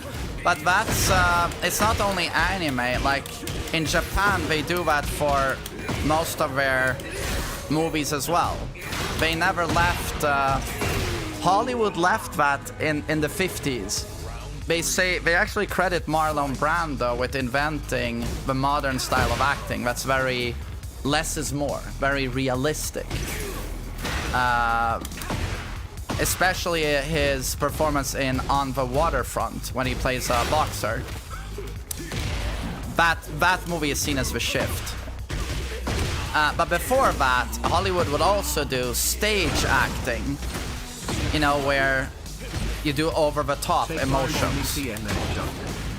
They would do this in theaters because if you sit on the front row in a theater, you can do subtle acting. But if you sit 15 seats away from the stage, 30 meters away, you can't pick up on subtle acting. That's why theater actors do larger-than-life emotions. You know, and that theater acting was in Hollywood until like the 50s. But in Japan, they still do theatrical acting, and anime does theatrical acting, which is why it's good for children, and that's why that autism organization said, that's why it's good for us, because we don't need, you can just read it so easily, the emotions. There's no subtlety.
This hit.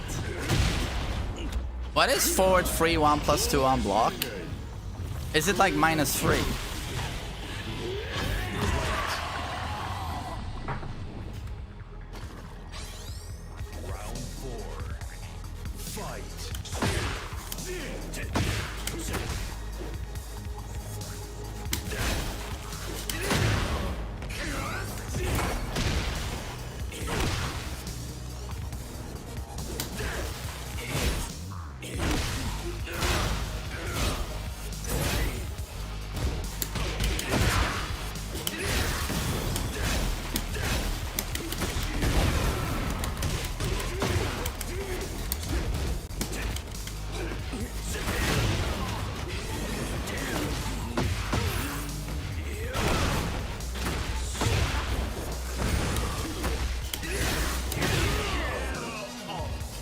That's gotta be a Smurf.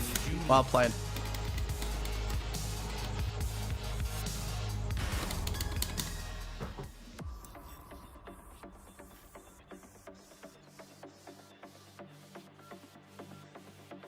Is today gonna be a Smurf fest too?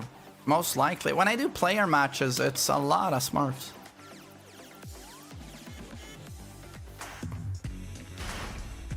I'm just getting the feeling that a lot of people don't play ranked or don't even play the game, still watch my stream and want to play against me. That's the feeling I'm getting. Get ready for the next battle. And that leads to me getting Smurfs all the time. Yeah. Round one. Fight.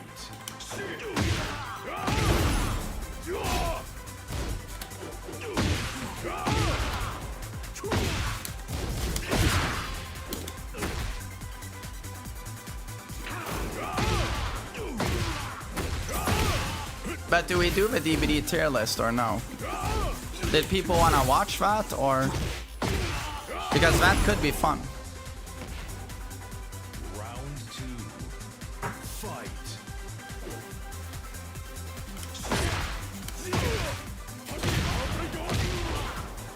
Is there a good one on the tier list maker with all of the killers?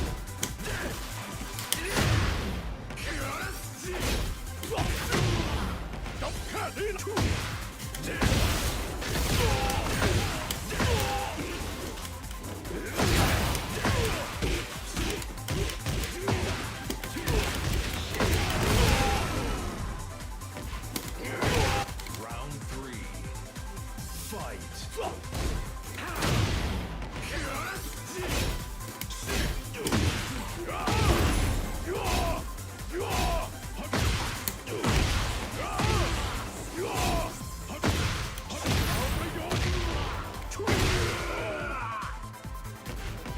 And it's too early for this. Like, it's so sweaty. Every match is so sweaty. I want to save my sweat, you know, for ranked.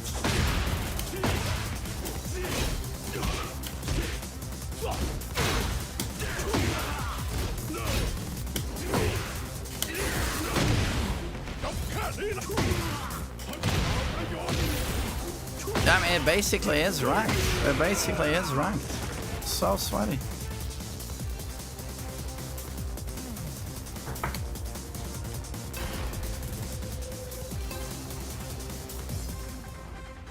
Round one.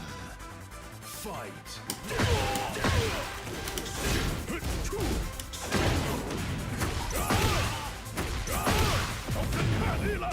There's one with all killers. Okay.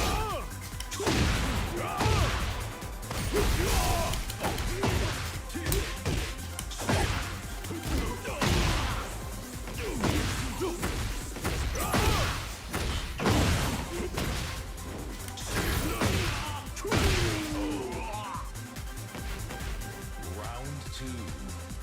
Fight.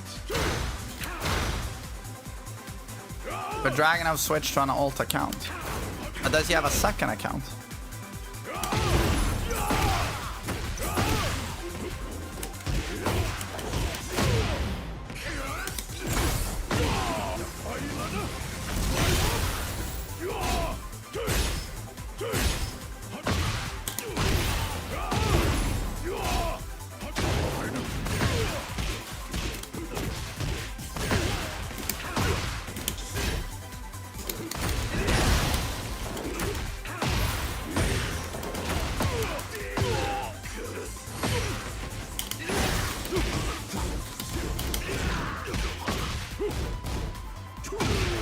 No, that's an elbow. Can't low parry.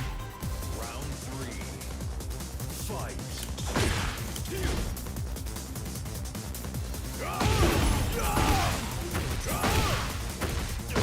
Is that uppercut minus 14?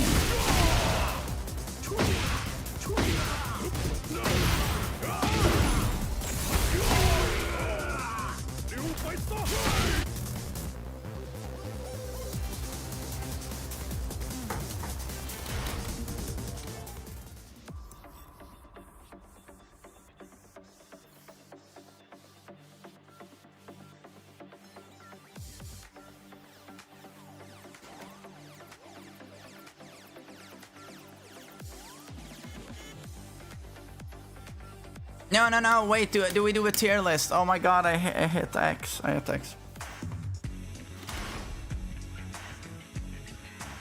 Oh, Warriors, sorry. Yeah, good games. I'm not gonna put up much of a fight. I'm just chilling here.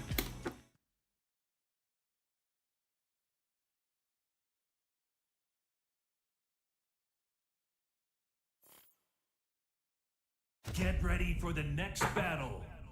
Can I join if I'm US West? You can, yes. It's gonna be laggy though, but yeah.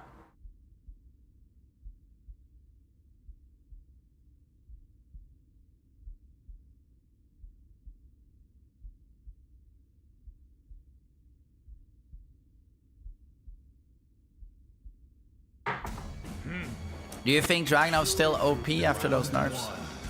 Just watch my tier list. Why don't you watch my tier list?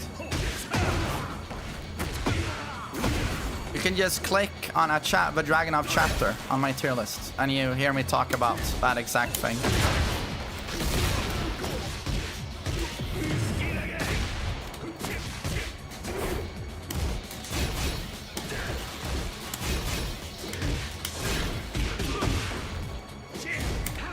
Oi, oi, oi. That's bad.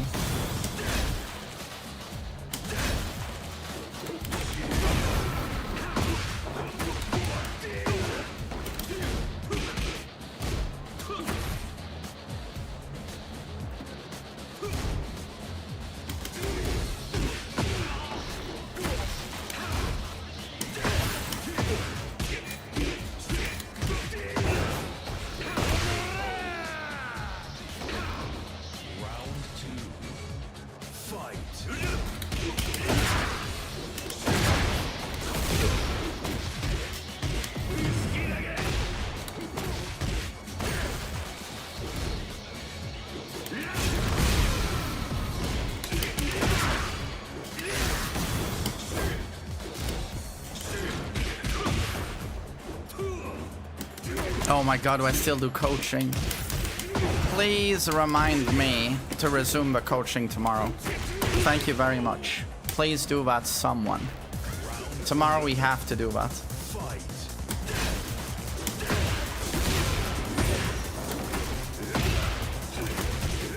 Yeah, thank you. Yeah, I'm gonna forget about it, so do remind me.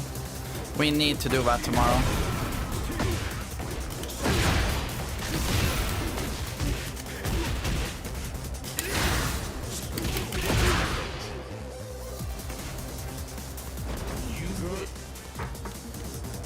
Okay, after this match, I'm gonna do a Dead by Daylight tier list, killer tier list, and I'll try to keep it to an hour. Or maybe I'll do it even faster.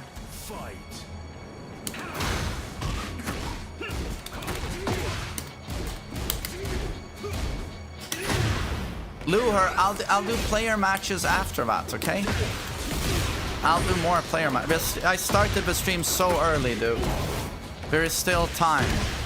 There is still time and schnappen.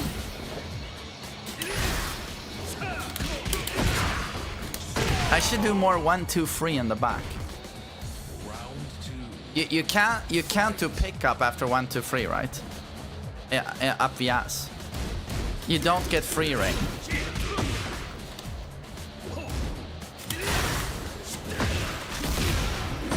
You do? Okay, my god, why am I not using that? That's amazing.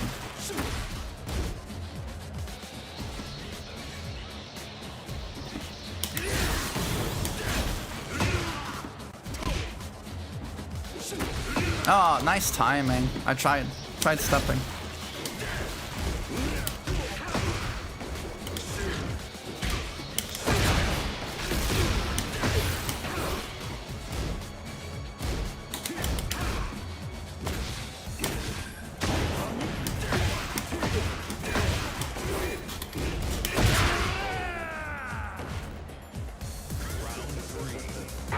Zero Dagger. DBD has the most toxic gaming community of all time. They make League of Legends players look like saints.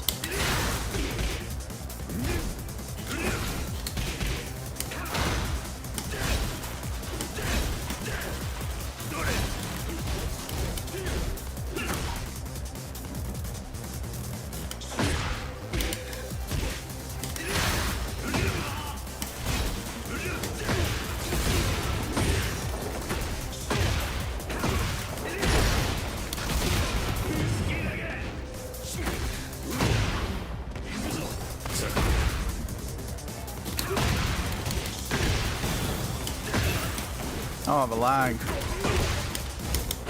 Gosh, GG. GG.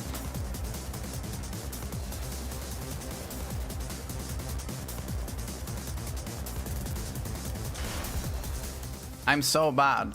You're really not. It's just that Mishima is like my strongest matchup. Mishima, Lee, or Brian, those are my strongest matchups. Okay, we'll do the tier list.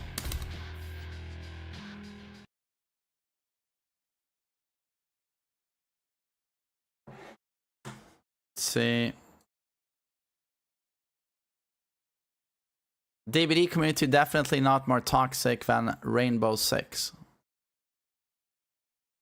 A lot of people say that, like, oh, wait until you see Dota community, wait until you see League of Legends, right?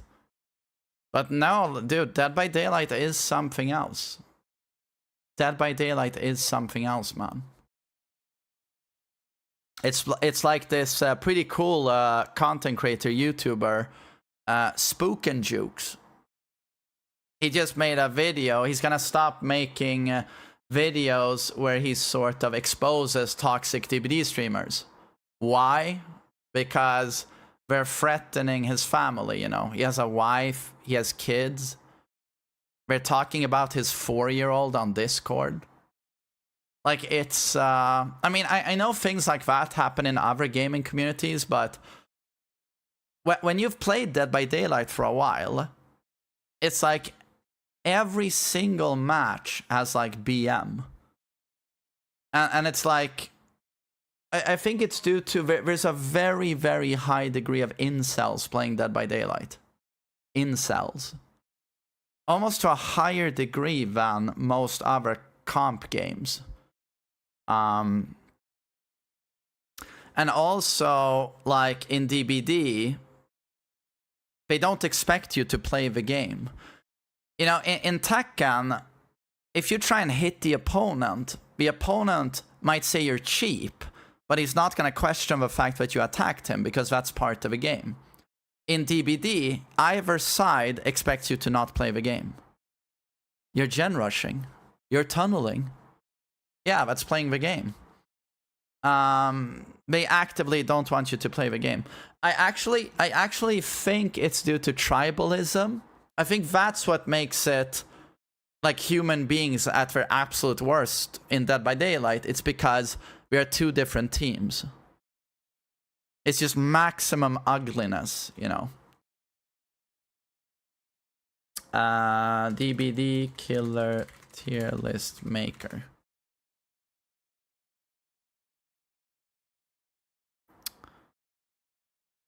It looks like you are using an ad blocker. Here we go. Enable ads. Okay.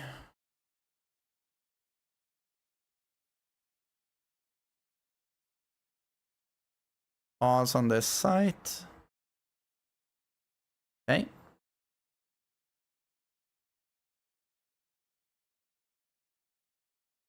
Oh, that's nice though. That looks clean. And I believe we have all the killers here. I have Springtrap here as well. Can I zoom a little bit? S, A, B, C, D. If I was to make a Tekken 8 tier list, you know how that goes. We would have a top 5, and then we would have S+, S, and A. Dead by Daylight, however, is so poorly balanced. It's so unbelievably poorly balanced that here you do want to have an S, A, B, C, D. Some killers are so bad that you probably want an E category as well. We'll add a row below. What's a fun color to have of like on like dumpster garbage shit tier? Make them blue maybe or purple. And we'll call that E tier.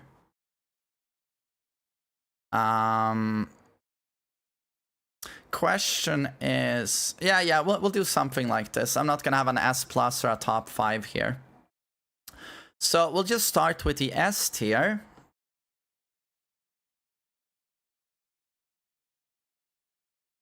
And here I'm going to do some interesting things that will shatter your mind. And probably would have shattered my mind as well if I'd seen it maybe like a year ago. But I'm not gonna put Nurse as the strongest killer in the game. I'm gonna put her in like top 3. And above her, I'm going to put Blight and Billy. Gonna see if I can even find Blight. Here he is.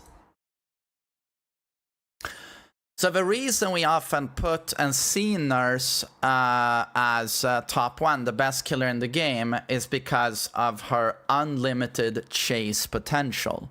You know how it goes, she blinks into you and hits you, and then she has either aura on you, or it's a strong Nurse player, they know how to blink, they'll blink to your last known location rather than take a gamble and go through walls. If they know how to do it, that chase is single player. There is some counterplay with some clever double backs, you know, breaking line of sight, but the survivor will go down. The chase potential is unlimited because she has no clip. She ignores every geometry, ceilings, floors, she blinks through them. Her best maps are like Midwich Gideon, where they're small and condensed and she blinks through the floors. It's just ridiculously OP. And on those maps, she is legit top 1. So basically unlimited chase, and not the most difficult killer in the game. It's exaggerated, the skill needed to blink. He's more difficult, he's more difficult. It's the most awkward power to use if you've never used it before. And that's why people think she's the most difficult, because most people who play Dead by Daylight are not very good. And they play one match with Nurse and they're like, oh, how do I do this? And I'm slower than the survivors. And they think it's the hardest killer in the game. You just need to put in a few hours and get used to it. But so I'm going to explain her. So unlimited chase potential, ignores every defensive utility, level, geometry. She ignores, you know, pallets. But the thing is, in a macro sense, she is not that strong. And this has been observed in comp play, where survivors can use stealth well against her because she has to blink, cover distance to check on generators, and then she might do that with nowhere to hide, whatever to help her, you know, seeing auras. But also, if you're being chased by Nurse, you can quite successfully, you are going to go down no matter what, but it's quite strong to run away from objectives, generators that are being worked on, or survivors on hooks, run to the other corner of a map, die in the corner, and then she will hook you in that corner, and then she has to blink back to those generators and the other survivors, and it takes some time for her to do that with the blink. She is not one of those killers that can at all times be everywhere on the map, but she has the best chase. But that lack of map presence compared to these guys does make her worse than them, in my opinion. So that's my opinion. Because Blight, he is everywhere on the map at once. This also gives him the best tunnel, in my opinion. And how well you tunnel is going to factor a lot in how strong you are as a killer in Dead by Daylight, because 99% of the time, tunneling is the play. It is just the most efficient play. There's no gen regression perk in this game that is as strong as the gen regression of eliminating one survivor. No perk comes even close to when Blight gets one survivor out and then he slugs the 3 remaining survivors and they won't touch a single gen. One guy goes down, he's downed, an eruption blows up a gen, and then before they can even blink, Blight is back on the other side of a map, hitting them when they're trying to heal. His chase is almost as strong as hers, but he can be everywhere on the map at once. And that's what makes him the best killer in the game. He has like arguably the best macro. He can hook someone, pressure a gen on the other side of a map, down that guy, and then when survivor A is unhooked, he's right back on the hook immediately for the tunnel. It's like he's just the best at that. He's best at macro play, arguably best chase only after hers. So that's why I would say Blight actually is top 1 killer. And then we have Billy, who I think is massively underrated. I think he's massively underrated. And I think he also is better than Nurse. With no cooldown whatsoever, he dashes the map faster than Blight, I might add. And he has no cooldown on his power. Dashes the map, any survivor he hits is insta-downed.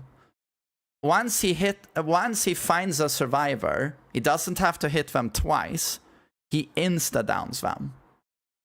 And that's true, you know, he's gotta work his way around pallets. Any decent Billy will have Bamboozle, of course, which makes him, you know, twice as strong. But when you go up against a really, really strong Billy, he makes so many filler pallets and loops unsafe. Because he will just curve around and just kill you. Now, there is crouch tech that pro survivors will use on Billy, but it's just the fact that as soon as they get back up from that crouch, with almost no whiff recovery, Billy starts charging his saw again. It's just the sheer intensity of just never having a cooldown. He just doesn't get punished enough for whiffing his chainsaw. He just starts revving again, and it's relentless. The sheer map presence, the mobility, the insta-down, I do believe his potential is like unlimited. If an AI is playing a killer perfectly, he's probably the scariest killer in the game, I think. But yeah, I think he's number 1, 2, and she's number 3, I would say. And then here it gets sort of interesting. The rest of S tier. We're just gonna put up the contenders, and then I'm gonna make my way through them. I haven't thought about those other guys that much. I do want Spirit as well. Where is Spirit? Where's Spirit? Plague. I don't want to forget anyone.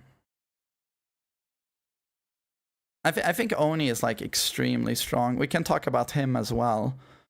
I believe that's it. I don't think I've forgotten anyone who's a contender here.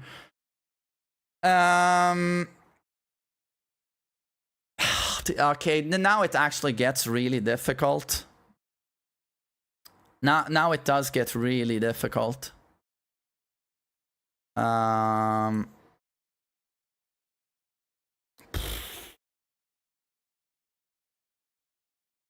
No, you know what I'm gonna do? We're gonna add a row above. We're gonna make it super cool silver. No, what did I do? No! This one was red. No! God, rebarred that. Oh, delete row. Sorry guys, I'm really old. I'm 40 years old. Add a row above. Thank you. I'm really old. This is what Alzheimer's looks like. It's not pretty. S+. We're gonna do an S+. Because... Yeah, I just want to do that. Because I think those guys are by far the best killers. But this is where it's super subjective, of course, tier lists, and some people will find these guys to be on par with those, but I think these guys are like clearly the best. And then below, I'm going to have Kaneki, Dracula, Singularity. Question is, do I want to put Spirit? Yeah, I'm gonna put Spirit here. Okay, that's what it's gonna look like, I think. So Kaneki is obviously the plague of DBD. No, you shut the fuck up. Thank you, yeah boy. This guy is literally the Black Plague, but in DBD. He has, in my opinion, only made the game worse. Listening to his screams, his insufferable weeb-ass incel loser design with the white hair, you know, noodle build, scrawny ass weeb. And with the edgy red eyes, I find nothing to like with Kaneki. Like, visually, as a character. And then you play against him, and that's when you take the 2 forks and you gouge your eyes out while you jump out the window. Mid-air, you're gouging. And then you hit the ground, and then you're dead, but you don't have to play against Kaneki again. This guy, and unfortunately, he's the most popular killer in the game. Like, Springtrap was the most requested chapter, the most requested, and he broke records. You know, the Steam charts were at like 110k or something. Biggest they've ever been. Even bigger than the launch of 2v8. Springtrap is that popular. Everyone wanted that guy. I'm not a huge FNAF fan, but, you know, happy for those of you who got Springtrap. But still, even though he was the most requested, he's the most played. Especially in high MMR. Why is that? Because he's super easy, brain dead to play, and unbelievably powerful. Like, Nurse difficulty is overrated, but she's still pretty difficult. These guys, however, are very difficult to play. They are in the top 5 difficult killers to play. This guy is, anyone can do it. Anyone can pilot Kaneki. And what's the reward? Pretty much as strong as these guys. Or if not as strong, just slightly below. And there you go. That's why everyone is playing Kaneki. Especially in high MMR. So, what makes him so strong? His core design is developers, they took Legion and they said, okay, we're out of ideas. How can we rework Legion? What if Legion was Spider-Man? Dude, Bobby!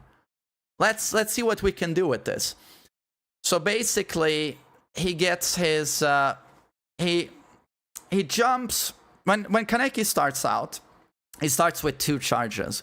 With every charge, it allows him to snag a grappling hook or a Spider-Man web into the environment, and then boom, he jumps 20 meters. And when he does that again, he snags a tree, boom, 20 meters. And when he comes out of that thing, he slides on the ground. And he can press control if he doesn't want to use additional charges, and he will cancel back very quickly to normal state, and he can M1. If he hits a survivor with the second charge, they stop. And this first hit is seen as a free hit because it's got a huge... I think it's called a scan hit, where if he aims anywhere close to a survivor, they get automatically hit. It has auto aim. It sometimes goes through wall. He can also, believe it or not, this scan hit can connect with a survivor who's standing 10 meters above him on a rail. They can literally run a ladder up a whole floor above him, and it will still scan hit them, and they get hit. I've seen this happen multiple times. So that hitbox is broken. The range is like 20 meters. The survivor freezes. The survivor loses a health state. The survivor gets deep wound, so you have to mend, just like Legion. And now Kaneki goes, "Ah! Ah! Ah!" like a shonen protagonist, and now he goes into enraged, and that survivor is marked. And now when Kaneki is enraged, he has free bounds, right? And this is where I love when survivors say, "But Kaneki," no, sorry, killer mains, "But Kaneki's an M1 killer. Kaneki's an M1 killer." Let me know. I would just love to know now. Explain to me, when was the last time you saw Trapper jump 20 meters and then 20 meters again to a hook on the other side of a stage where someone is getting saved, and then M1 instantly and they go down? When was the last time Trapper did that? Because last time I played Dead by Daylight, M1 killers walked at 4.6 meters per second, like this, for 20 seconds on Garden of Joy to walk to the other side of a stage, and then they do a lunge attack.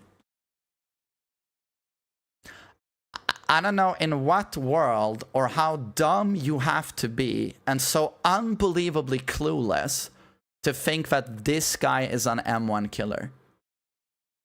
To me, it's like I surrender to your stupidity.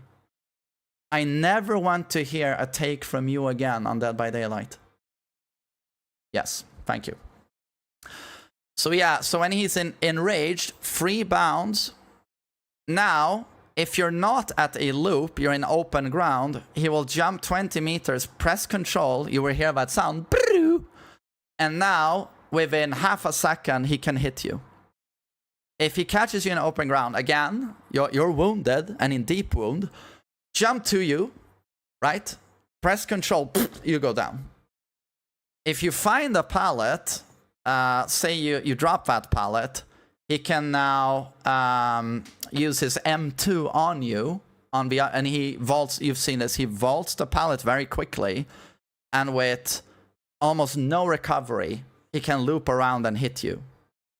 He makes every single pallet basically unsafe. There is a counterplay to this, and it's the same as Wesker, but it's almost like frame perfect. You have to, as he vaults, you have to run a specific distance away from him, and then into him. But it's exceptionally difficult to do. If you are not marked, and you drop a pallet, you have to stay at the pallet. If you start running away from the pallet, he can, what's called as kidnap tech. If he does the M2 now, you will completely freeze, right? Freeze. You make no ground from the pallet while he does his entire vault. And he is allowed to recover and now hit you. And you make no ground. You just instantly go down. I feel like I've talked way too long now about Kaneki, but why does he have deep wound on his M2? Arguably, you know how I talked about the strength of macro play? How quickly can you be on the other side of a map at any given time to pressure objectives? Arguably the best mobility in the game. Like, indoor maps might cuck him, but in the same way indoor maps cuck these guys. Arguably the best mobility in the game. Arguably the best macro in the game due to applying deep wound, and survivors have to spend so much time mending. And his tunnel is just exceptional. Oh, and he also beats the best... he basically kills exhaust perks, I think, also, and people don't talk about it. Like, your sprint burst is gone. You try to sprint burst away from a gen, the free hit, auto aim, freezes you. Your sprint burst is over. You want a dead hard? Oh, deep wound. Oh, dead hard gone. That's not talked about enough, what he does to that. If someone said he's here, I just wouldn't disagree that much, to be honest. Maybe I should put him here, to be honest. I might put him here. And then we have Dracula. Dracula is a joke, in my opinion. He's just super poor design. With Vecna, they were like, oh, it's cool making killers with lots of abilities. Let's do another one. And they do that with Dracula. And you just sit there like, okay, so he is...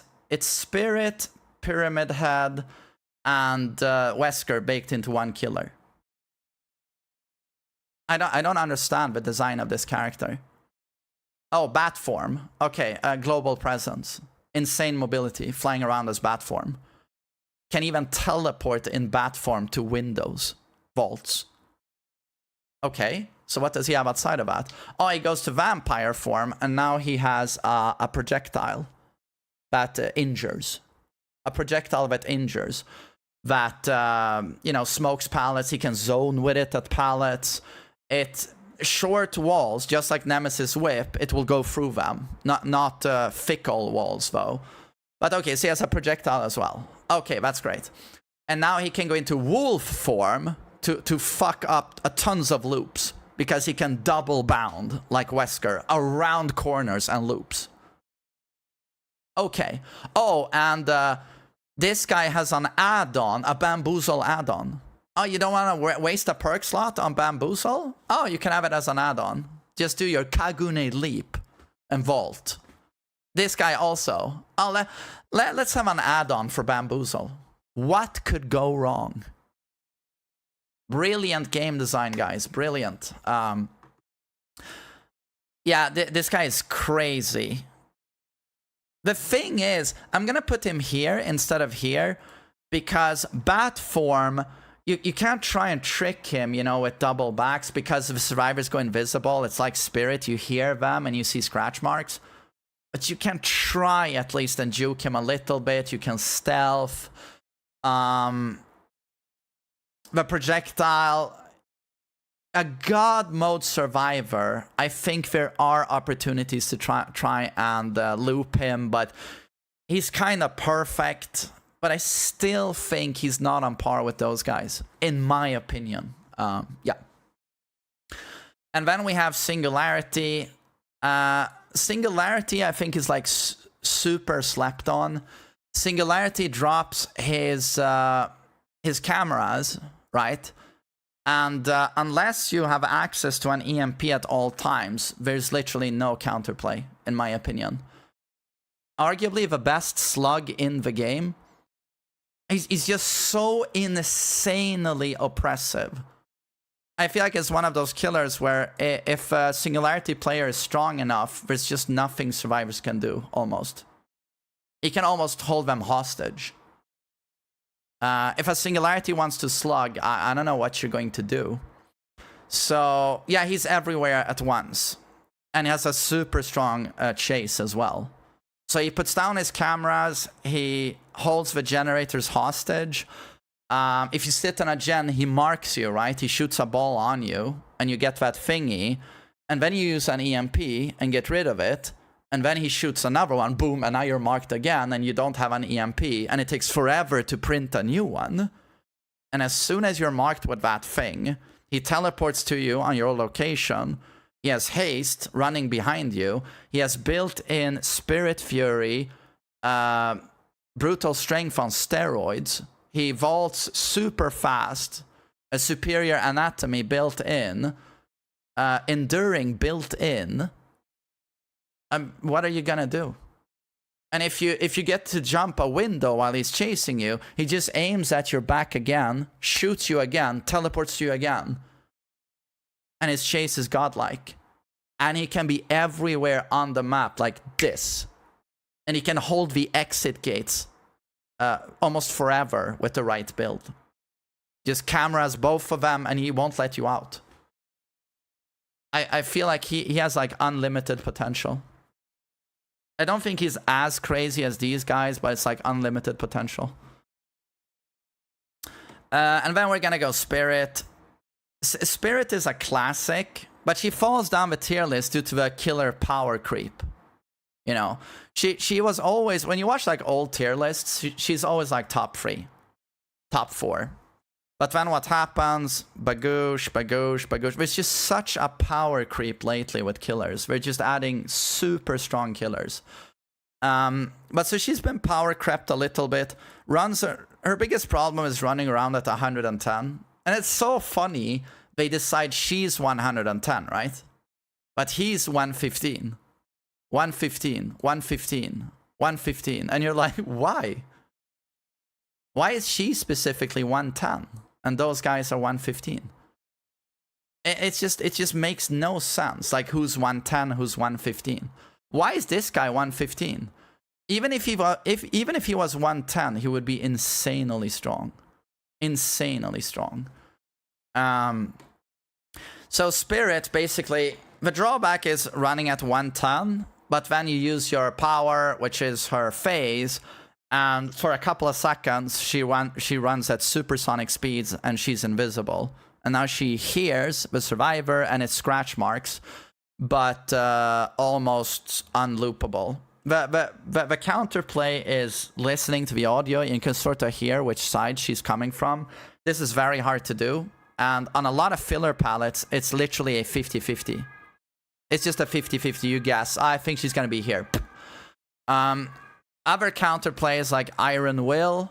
If you have Iron Will, she can't hear you, you know, when you're injured. The way most Spirit players play is that they just run up an M1 for the first hit, and then they sort of phase to get that M2, because now she can hear you, you know. So Stealth and Iron Will is sort of counterplay, but she's so easy to play. Basically, a guide...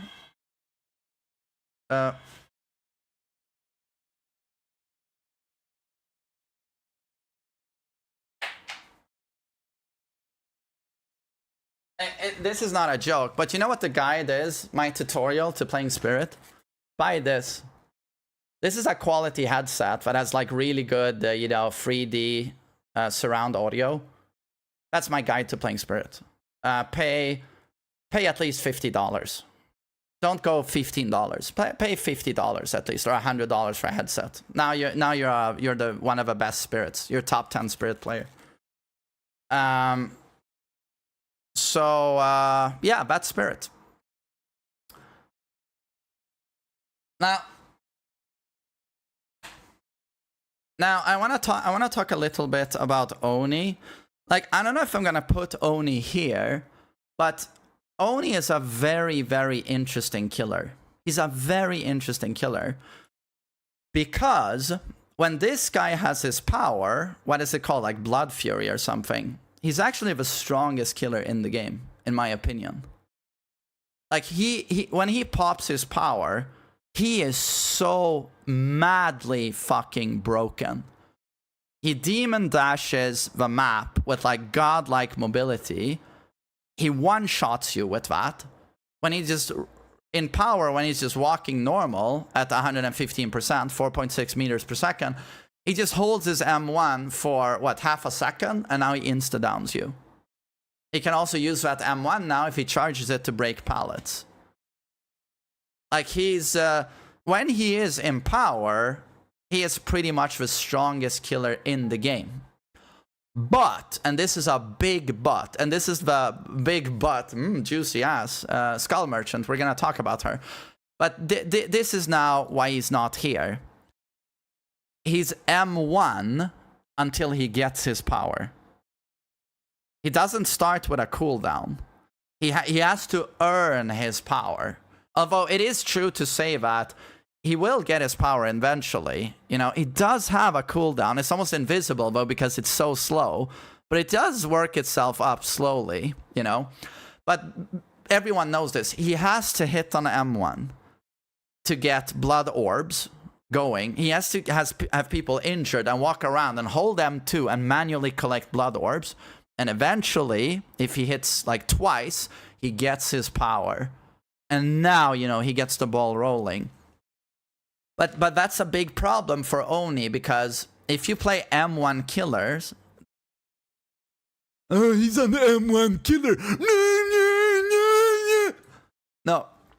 If you play a real M1 killer against a strong team, it is very, very hard getting those hits.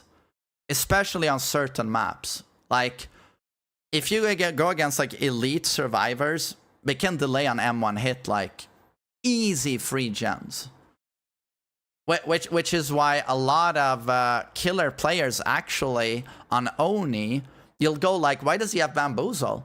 He has a broken power. Why does he have brutal strength? Why, or like lethal pursuer, corrupt? Well, it's because he has to buy time. They know that once they have their power, they're set. So they actually construct a lot of their build around, I need to, you know, I need to kill it, the early game. Once I get my power, I'm set. I don't need any perks after that, outside of Infectious Fright, you know. So that holds him back a little bit, and that's why I'm gonna put him in A. I think. I mean, he could go S, but I think I'm gonna put him in A. I think that is enough of a drawback, to be honest.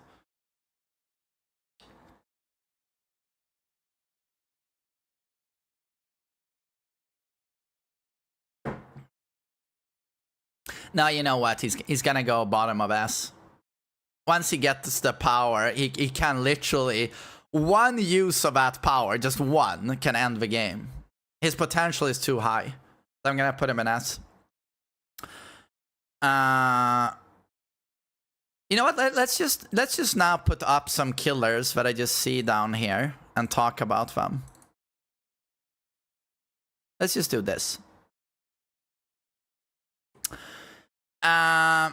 Springtrap. Man, that's a hard one.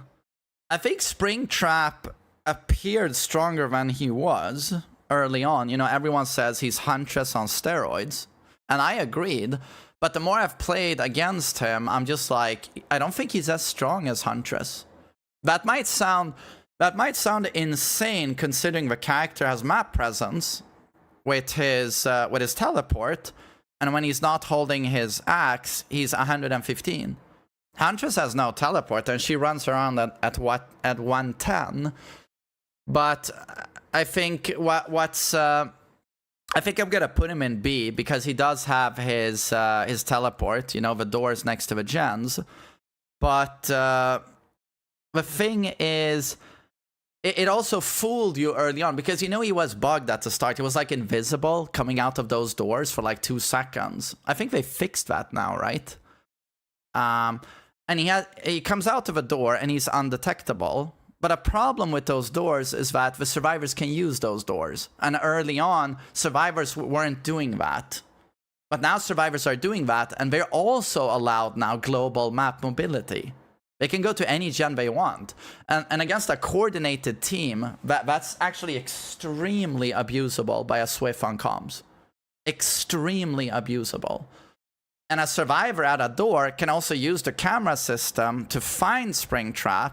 And as long as they hold that camera on Springtrap, he's revealed to all the other survivors, his aura. And that's completely broken when you loop him. And then also, when he holds his hatchet as an anti-loop, it's nice because it's so fast. It's like unreactable. You can't dead hard it on reaction, depending on the distance, of course. But it doesn't go very far. It doesn't go very far. And then when he has thrown the hatchet into someone, he can run behind them and grab them. And that grab can't be flashlight saved. And it saves a lot of time. You just instantly pick them up and you can hook them. But the problem here is that they can remove that axe and it goes very quickly, you know, and they will make it to another pallet. It's very hard to get that grab, in my opinion. A very strong thing, though, about the grab is his camp. Because if he decides to proxy camp a hook, someone comes for the save alone. If he hits the hatchet into them, they can't save now. Because when they press M1 to unhook, they'll start digging into their back to get the axe out. And now he can insta-grab. So that's very strong, you know. And having a strong camp is very strong in Dead by Daylight. But I just don't think his chase is strong enough. And I think his door system can be abused by a Swift. So I'm just like, I'm probably going to put him in B, but not all that strong. And now I want to talk about Huntress. I think Huntress is stronger than him. And it might sound insane because she's always 110 and she has no map mobility. But I just think she plays strategy so well. And, you know, we can talk about God mode Huntress players and the skill ceiling and what they can do. Oh, I think he's on that gen 20 meters away. Or I saw the aura. Throw, you know, one of those huge arc hatchets. Room. And then as soon as that hatchet is about to hit you, they throw a fast one. Boom, boom, double tap, and you go down. I've seen this happen. Like, the skill ceiling is extraordinary on this killer. But just the sheer speed she can rip through health states. Runs behind you, hatchet in your back. And then before you make it anywhere, another hatchet and you're down. Like, and also, you know, when she plays strategy, like she hooks someone in basement, she hooks someone in the open. And then she sort of pressures other generators with her hatchets. And if anyone tries to save, it is so scary to try and save against her. Because she can so easily double tap you. And you go down. And when you go down to that hook and someone else comes in, she's ready again. Not like, you know, Springtrap, where he has to wait a cooldown to get his hatchet again, or axe. Just the sheer speed she can work her way through a team. I think she just has higher potential than Springtrap, in my opinion. So I'm gonna put her above. Trapper. I'm just gonna have some water.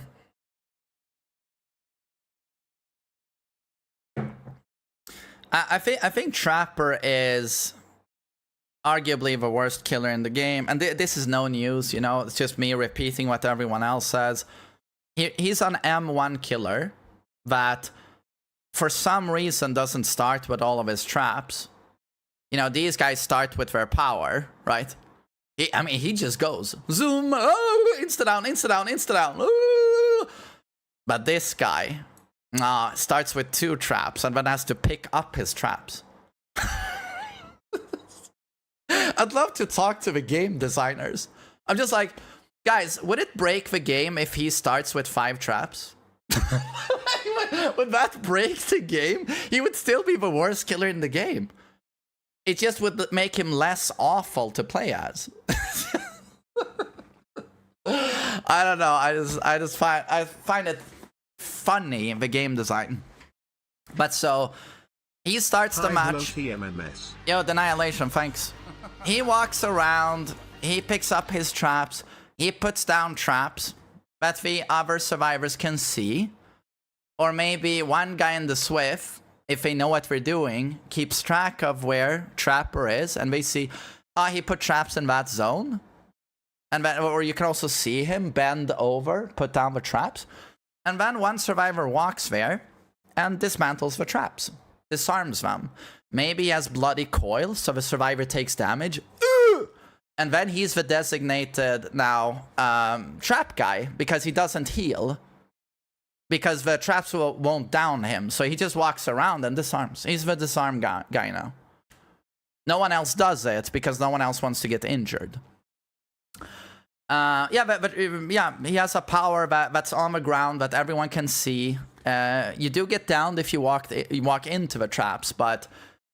And you know, it happens that people misplay. I misplay, people misplay, they walk into a trap, but... That's the problem with your power, that it's up to the survivors to be clumsy. Otherwise, your power doesn't work. It doesn't do anything. The only legit play... And then we can talk about certain maps have a lot of grass. He can do invisible traps. Or he loads into dead sands and airy, and he goes Alt F4. Happy 43 to the best streamer. You're very kind. Thank you, Envision. Thanks for 43 months. The only viable play with Trapper is running basically Iron Grasp and Agitation, getting it down and walking towards the basement and hoping you fucking get it. And then you booby trap the entire basement and stand behind the bush ready to jump. But if the survivors are smart, they pump out all the gens and leave you and you get a 1k. So he's garbage. And now we're on Wraith. Wraith is one of the most underrated killers in the game, in my opinion. Just absurdly underrated. I think Otstarva even said he's like C tier. There's no world where that guy is C tier. We talked before about how important it is to have mobility and play the macro game, the mission objectives. You know, play the tunnel, play the free gen, play what part of a map do I need to pressure now? Once he cloaks, he moves so fucking quickly around the map, cloaked. That alone is a huge thing to have. A huge thing to have. And then the chase, if they drop a pallet, insta-breaks it. With Serpent Dance, or is it Shadow Dance? I don't remember what it's called, but just insta-breaks pallets. Ba-ba-bam. That's very strong. He has built-in coup, so that when he uncloaks, he does a huge coup. You know, his lunge is super far. Also very, very strong. This can lead to a lot of 50-50 situations at pallets.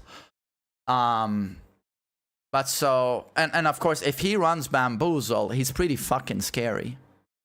So very underrated killer. Very good mobility, strong tunnel, decent enough chase in my opinion. A tier. Michael Myers. The thing is, Myers is underrated.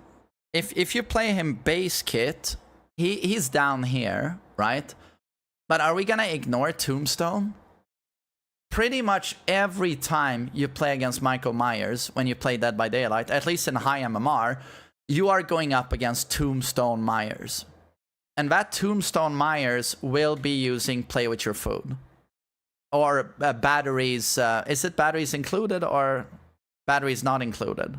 I don't remember what it's called. But he will use haste perks.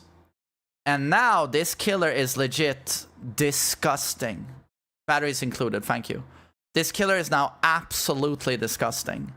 So the purple Tombstone piece with Myers Memorial, the green add-on, or blue now. So he stalks faster, then he gets Tombstone reasonably quickly with the purple one. And now with Play With Your Food, if he gets the stacks on the Obsession and other haste perks, I mean, the only counterplay you have is, I'm gonna give you a free hook, Mr. Myers. Jump into a locker, free hook. When the only counterplay to a killer is, I'm just gonna let you down me, because otherwise he instantly mories you and you're dead and out of the game. How that is not up here, like legit up here, or here. Like that's the thing with this killer. If we talk about add-ons and Tombstone Myers, he's up here. But if we talk about base kit Myers, he's down here. But yeah, we're gonna ignore Tombstone. Yeah, if you play like base kit Myers and you use some haste perks, I think he is definitely better than Trapper, just because any killer that has insta-down has value. Any killer that insta-downs has value. And his strongest asset, in my opinion, which Trapper can't do, and which will always separate him from true bottom tiers, is 99 stock tier 3. Someone is hooked, like basement or in the open, and he's proxy camping. He's just proxy camping. And someone comes for the save and is a little bit clumsy, bam, insta-down. That will always have value. That type of like strategic play, proxy camp.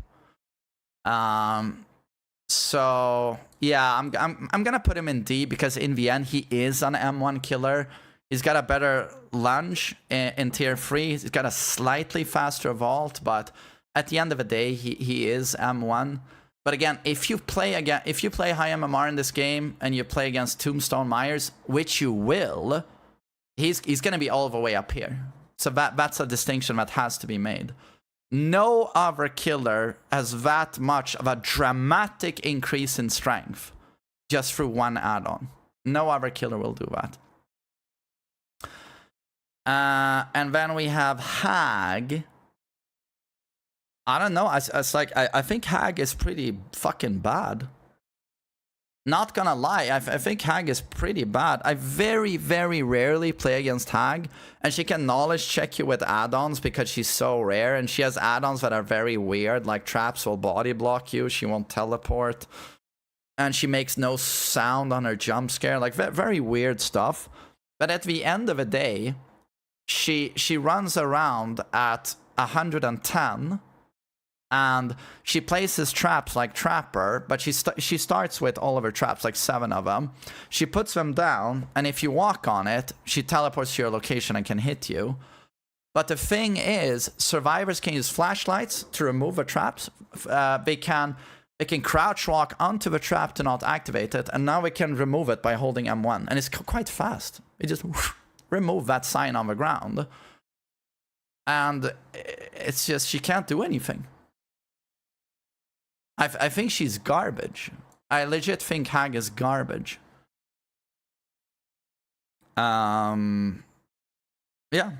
I mean, maybe a pub stomper and like knowledge checks, hook someone, and then put traps next to hook and like make your choice. someone saves and they expose themselves, and now she teleports in and slaps them, but that's just misplays and survivors playing poorly, in my opinion. Oh, Doctor. I think Doctor is pretty underrated, guys. I think he's pretty underrated. Like, runs around at 115, does this huge static blast, but has a huge AoE that gives him information. He sees where the survivors are. It builds up madness, where the survivors, you know, if they get shocked enough, they go, and it's a huge slowdown. It's such an annoying slowdown. You gotta get rid of it, because there's so much you can't do when you're full madness. And you scream all the time, giving away your location. You have a constant terror radius and red stain up your fucking anus. It's just unplayable, so you need to get rid of it. And it takes a long time to snap out of it. It takes a long time. So that's annoying as fuck. And then, so he gets information. He has no mobility, though. That's his biggest problem. But then his anti-loop is pretty good. Like a really, really good doctor that knows the timing on that static shock, or whatever it's called. You know, now for what, 2.2 seconds or something, you can't interact with the environment. You can't vault, you can't drop pallets, you can't do anything. And he gets a free hit. Shock therapy, thank you. And I think that's pretty strong. His slowdown, how he fucks up skill checks, how he does so well with skill check builds. The fact that his static blast hits 2 floors at once. How well he works indoor maps. Yeah, the information of a static blast. And then his anti-loop is surprisingly good, in my opinion. The thing is he better than Huntress?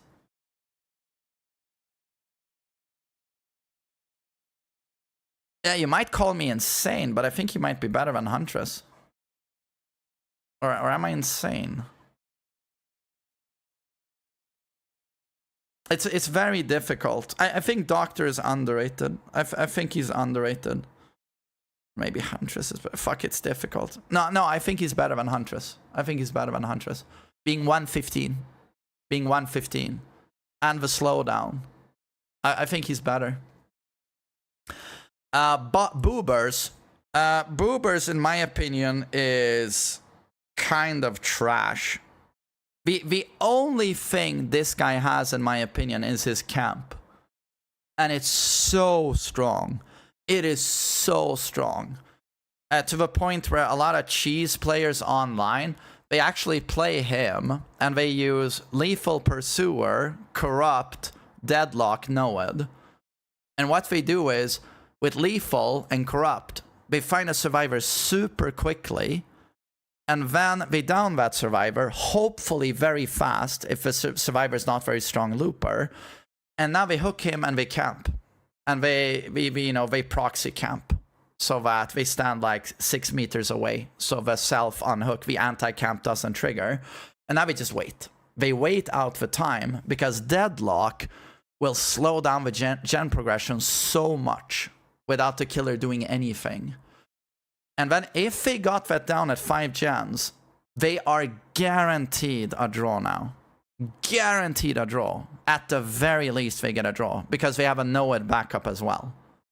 They're never losing a match. They will draw or they will win. If a survivor is dumb enough to try and unhook, they run in and buzzsaw through both of them. The unhooker goes down, and within one sweep, he can work through the endurance, the borrowed time, and then run behind them. And even when they get that haste boost, he downs them. Match is over. Match is legit over. That is super brain dead. But when the Bubba goes up against a strong team, he's just very weak. He runs around M1, no mobility, charges his saw for like what does it take, like a second? Slows down while he charges, and then when he starts sweeping, he goes a bit faster, but he still just goes behind you, and now he insta-downs you, and it lasts a long time. But any strong survivor who knows to work pallets, who knows to work windows, it's just, you can get looped forever. If you get a map with strong windows, like, have you played Bubba on Suffocation Pit? Or Azarov's Resting Place, and we're in the middle of a map? You'll never hit a good survivor. You'll never hit that saw. You just M1. And then, of course, they'll use Bamboozle as a must on this killer. It's just a must. Otherwise, Shack turns into an infinite. Many loops turn into infinites. So it's just that his... by far, his biggest asset, in my opinion, is the camp. Everything else is just trash. I think I'll put him above Myers due to how broken the camp is, and the fact that he can insta down at will. And also, he has a very fast pallet break. A lot of survivors will try and go for the stun, but if you just challenge, you know, you'll either down them, or if you get the pallet break, he has the fastest pallet break in the game. Boom, and you're right behind them. But yeah, it's just not a very strong killer. So now we'll do Freddy. Freddy is interesting. We have a reworked Freddy now, who still has his teleport. He can still fake it. He can teleport to gens. He can teleport to people who are sleeping and healing, which is nice, but, you know, good survivors are not dumb. We're gonna wake up somehow, and then we're gonna heal. But theoretically, against bad players, you can teleport to people healing. And you can always teleport to gens. You can fake that teleport, which I think is decent enough. It goes on cooldown, though. But that's okay, he has some mobility. And then you have the snare, where he shoots a projectile along the floor. And that, if it hits the survivor, it gives them hindered. And they're like 12% slower, I think. Which is nice.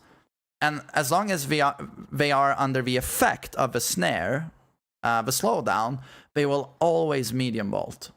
No matter what, they cannot do a fast vault. So this is pretty strong. He also has an add-on that reveals their aura when you hit with that. So that's nice. But I do believe, correct me if I'm wrong, but they have to be asleep to get hindered. So if a survivor is awake and you hit with that snare, it doesn't do anything. It will only put them to sleep. So that's a drawback. That's a big drawback. And also that snare, you know, like 12% hindered, like, it's not all that really.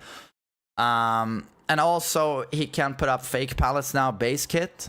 All the Nemesis, all the Freddy, you had to, with add-ons, choose fake pallets or snares. But now it's base kit. You can just switch, pressing control, and you can get the fake pallets. It's just that the fake pallets kind of suck.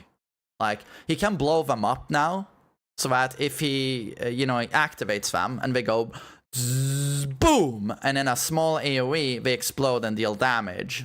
And they'll, you know, take a health state. But the thing with this is that it's slow and it's so telegraphed. Like, when survivors run close to fake pallets, you see blood on it and you see that it's a fake pallet. And then if he activates that explosion, you see it. So it's like, you have to play... Like, maybe a God mode Freddy can get some situational, you know, benefits with that, but it's like, it just doesn't seem very strong. I think if he's fully optimized, I think he's somewhere around B, maybe. He's definitely buffed, you know, but not very strong. Pig is interesting. She, my God, you know that meme, like, oh, nerf Pig just gets nerfed. Like, how many buffs has she gotten lately? Like, I think she's legit, like, pretty decent now. So, like, runs around M1, but can at any second go undetectable by crouch walking. And these days, when she crouch walks, it goes fast. And also, it's faster for her to go into the crouch walk and go out of it. She's fast. So, undetectable at will, any point in time. Indoor map is a nightmare against her. Nightmare. And when she has an add-on, you know, where she crouch walks, she sees auras, which is super strong. She sees auras far away. When she's in crouch walk, she does her ambush attack that also got buffed recently. It's actually a surprisingly strong anti-loop now, because it charges up very quickly and she dashes so far. If you haven't seen what it looks like after a recent patch, like, you're in for a wake-up call. It never ends. She dashes so far on her ambush attack. And a smart pig can do fake outs with this, where she ambushes, fakes going one direction, and you start running in that direction, or the opposite side, and then she switches, she goes the other way. So the anti-loop it's pretty okay right now, and undetectable at will, and the slowdown is strong. The slowdown is strong. Once she's down the survivor, put on the reverse bear trap, the mask, as soon as they're unhooked, they have to play that little shit-ass RNG minigame of running to those fucking boxes, and it takes forever to search a box. And if you are unlucky, this is RNG, it can take 5 boxes to get that off. Like, if you're unlucky as a team, one survivor will be rendered useless for like 2 minutes. That's very real. He will be rendered useless. He can't do anything for 2 minutes. Like, if he's pressuring other survivors now, like, while you're running around doing your errand, checking those boxes, if she downs another guy and hooks that guy, like, another survivor will be busy getting chased. The last survivor will be busy saving that hook and healing. You can't do gens. Like, she has a very strong slowdown if Pig plays it correctly. So, to be honest, I think she's pretty decent. I think, I'm gonna call me insane. I think she's pretty decent. And then we have Clown. Like, I hope I'm mistaken, but I think the greatest Clown player in the world, who wrote the 500 pages PDF on Clown, Arinad, I could be wrong, but I saw a thumbnail from one of his latest videos, and it was like, new Clown is C tier. And on the thumbnail it said, worse at pallets, slightly better in dead zones. And I just burst out laughing. I laughed so hard I farted. That doesn't happen very often, like lack of control of my sphincter by laughing. I started crying almost because I laughed so much. Like, saying new Clown is here next to Bubba is an insult to all Bubba mains globally, worldwide. It's even an insult to the toxic Noed Bubbas who camp. It's just like, in what world is the new Clown C tier? He literally... The only thing you need to say about the new Clown is that at the very worst, his base kit M1 that walks at 127%. With the correct build, he's constantly seeing speeds of like 135, 140%. Constantly. Because he recharges his bottles faster. He walks faster as he's recharging those bottles. And all they do now is slam that bottle, the piss bottle, to their feet, and they're constantly running at absurd speeds. Absurd speeds. This gives great map mobility, and his anti-loop is absurd, because when a killer is running at 130% base kit, I'm gonna tell you something now that will shock you, especially if you're a Clown main who believes he's C tier. Every single loop in this game, filler, you know, classic loops like Shack, the jungle gyms, the filler pallets, they are all designed around killers running at 4.6 meters per second. When a killer runs at 5.5 meters per second, this whole design goes out the window. It doesn't work anymore. Doesn't work anymore. On all of those loops now, he catches up to you before you make the window, before you drop the pallet, and he hits you. And he hits you. And he hits you. If he uses his pink bottles, they will still hinder you significantly. People talk about those bottles like, oh, they got nerfed into the ground. While they lost like 1% in effect, 1% in hindered. While he's zooming across the map like Sonic the fucking Hedgehog. The new clown is definitely A tier. Definitely A tier. You cannot loop him. The way you play against him is almost the same way you play against Nurse. He has strong map mobility and macro, but not that strong. He's, you know, he zooms around the map very quickly, but he's not like those guys, right? He's not. But you can't loop him. You just can't. So you run and die in corners. You play that game. And that sort of works against the new clown. Or you hope you play against a bad clown and you just, you know, you camp pallets, you just vault them at reasonably strong filler pallets, but against good players, you're just dead. But yeah, new clown is definitely A tier. So now we are on Legion. Legion, in my opinion, is very, very underrated. Like, people talk about him like he's useless. But I believe Legion ended Nightlight, his team's 200 win streak in pub matches. I think it was a Legion. They also got a bad map. They played on Forgotten Ruins. And I believe he had an anti-heal build. But the Legion also 12 hooked them. 12 hooked them. And that's, in my opinion, sort of a wake-up call that this guy is viable. You know how it goes. He gets a hit for free. For free. Nothing you can do. And then you have to split up as a survivor team. But with the right add-ons, he will have a time to make it around the map and hit everyone. And now everyone has to mend. And everyone has to mend. And people have to mend all the time. All the time. Tremendous slowdown if a Legion plays it correctly. Should he tag everyone? A little bit unrealistic against a strong team. But if he does that, he can now insta-down a survivor.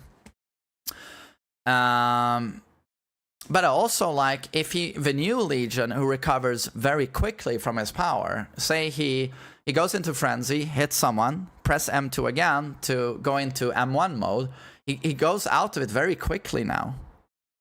And can body block, pallets, windows, etc. If he wants to just take a quick down on someone, I mean, he's still M1, you know, but, you know, it's not that bad these days, in my opinion. And I think he has strong add-ons, like the Eerie, where he vaults a pallet, breaks the pallet. I mean, I think he's better than Bubba. Do I put him B, though? Nah, I don't know. I think he's gonna be C, but maybe top of C tier, maybe. But he's one of the best pub stompers in my opinion. If you want huge win streaks in pub and turn off your brain, he's the guy. Most survivors don't know how to play against him. They will heal against him. They will mend and then heal. They'll never be on gens. And they don't know to split up on the map. They'll group together and you slam all of them and brain dead. He's also a pub stomp, brain dead. If you want easy win streaks. Speaking of brain dead, now we have Plague. Plague is... I think Spirit is also brain dead. Singularity is brain dead. It's just a no effort, I want to win for free. Plague might be the queen, though, of I want to win for free. Unbelievably effective killer with zero effort. I might put her above the new clown, to be honest. Yeah, I'm gonna put her above new clown. Like, she walks at 115, but everyone, it's like playing M1, but with NOED on at all times. Because survivors are not going to cleanse against her. The ones that know what we're doing, we're not going to cleanse. Because then you give her red puke, and it's just the most absurd attack in the game. She just barfs, and you get hit. And when she barfs again, you get hit. She can hit 4 survivors at once with the barf. Everyone gets hit. It's ridiculous. So basically, everyone gets infected because she pukes on the gens. And then everyone gets the infection, and now everyone is injured. It's like playing with NOED at all times. And she also has information. A lot of people forget about this, but she knows where you are because you puke all the time. Bleh, bleh. So she has NOED, and she has constant info on everyone. And then you use play with your food, bamboozle or something to help your chase, and you one-tap everyone. Just one tap. And then you hook someone, and then you proxy camp and pressure generators, right? And someone goes for the save, they gotta cleanse. They have to cleanse. They can't run up and save, injured. Brain dead killer. Absolutely brain dead. And very, very strong. Just held back by no mobility, in my opinion. But I think she's up there. Arguably the easiest killer to win with, in my opinion. Ghostface. Ghostface is truly a specialist character to play. Very demanding. You'll see in comp play, they play him on Larry's, you know, brutal indoor map for stealth killers, right? His best map, suddenly is quite viable. But at the end of the day, he's on M1 that resembles Myers quite a lot. You know, run behind people, build up stock. Rather than him, he has his own stock. He takes his meter up to 100, and he can down someone, right? He can down everyone. His stock builds up individually on every survivor. So you can 99 stock on survivor A, survivor B, survivor D, survivor C, D. They all have their individual stock. And then you go into his power again. Shadow, Night, I don't remember what it's called. Shroud. And then now you can pop the stock on the survivor individually and down that survivor. But if you M1 them, you remove all of that stock you have. And survivors can play around that and body block a lot. They can body block if you have you've exposed someone. They can body block that survivor. At the end of the day, you are just on M1. A good team can just reveal you. They can just run next to you. They can see you at all times, so you can't stealth. And then when you try and use Night Shroud, they expose you. They just look at you, and you go out of your power. You can't use it. If you're running behind a survivor that is exposed, or a survivor you've 99'd, another survivor can body block, run behind them, and there's nothing you can do. Doesn't matter if they're exposed for 60 seconds. They can just body block you out of that. So in my opinion, Ghostface is like super bad. Like super bad. And in my opinion, it's ridiculous to say that he's better than Myers because of Myers' tombstone. This guy has nothing on Myers' tombstone. Like, so I think he's better than Hag because he can insta down, but I think he's very bad. I think he's very bad. Let's see. Demogorgon.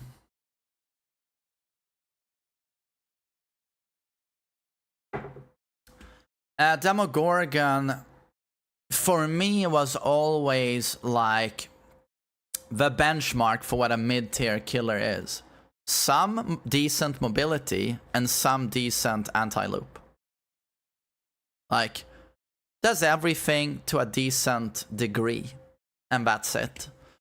So puts down portals. I think he has, is it 6 or 7? Or 5? Can put down portals to locations. Can teleport to those portals reasonably quickly. Takes a few seconds. He goes there. Is undetectable for a few seconds when he comes out, which is very nice. But survivors hear him use the portal, so they can pre-run, you know, if they think you're coming.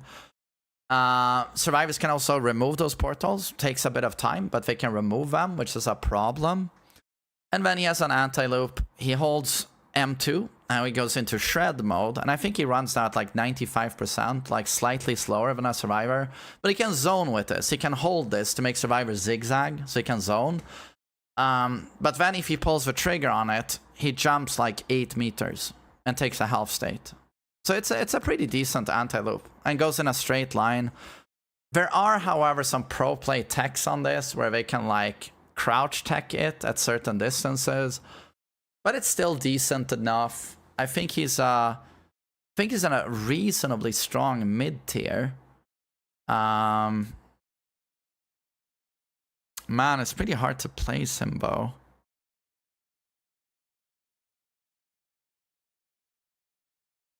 I think he's stronger than Freddy due to the shed will also like very quickly break pallets. It's almost at the same speed as Bubba. Like it breaks it very quickly. And like Nemesis. He can select where he wants to go with his portal, and that's better than Freddy, in my opinion. Even though they can remove the portals. The thing though, is he better than Springtrap? And is he better than Huntress? He's 115.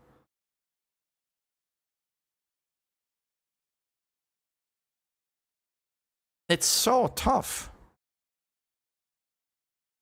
He's 115. He has mobility. It's not super good, but he has mobility and map pressure. And he has the shred.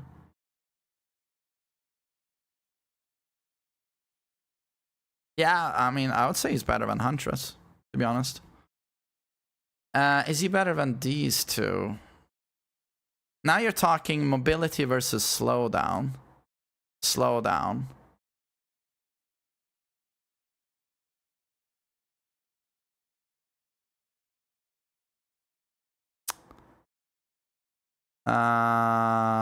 Fuck.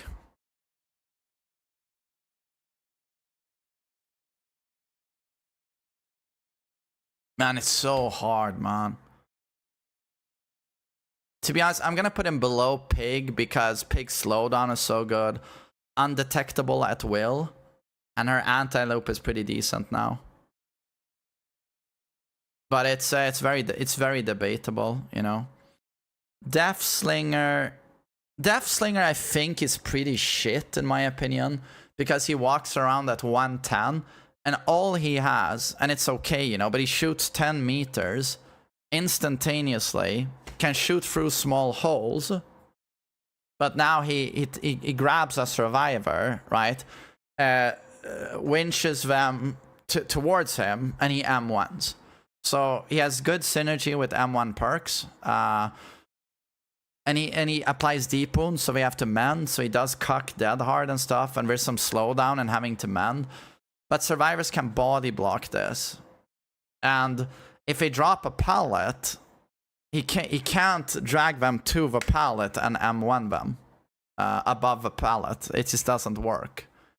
He can do it at windows though, but so the anti-loop is pretty decent, but walking around at 110. Like garbage mobility, you can loop him pretty effectively still, I think. I just don't think Deathslinger is very good, personally. I don't know how other people feel, but I can't put him high.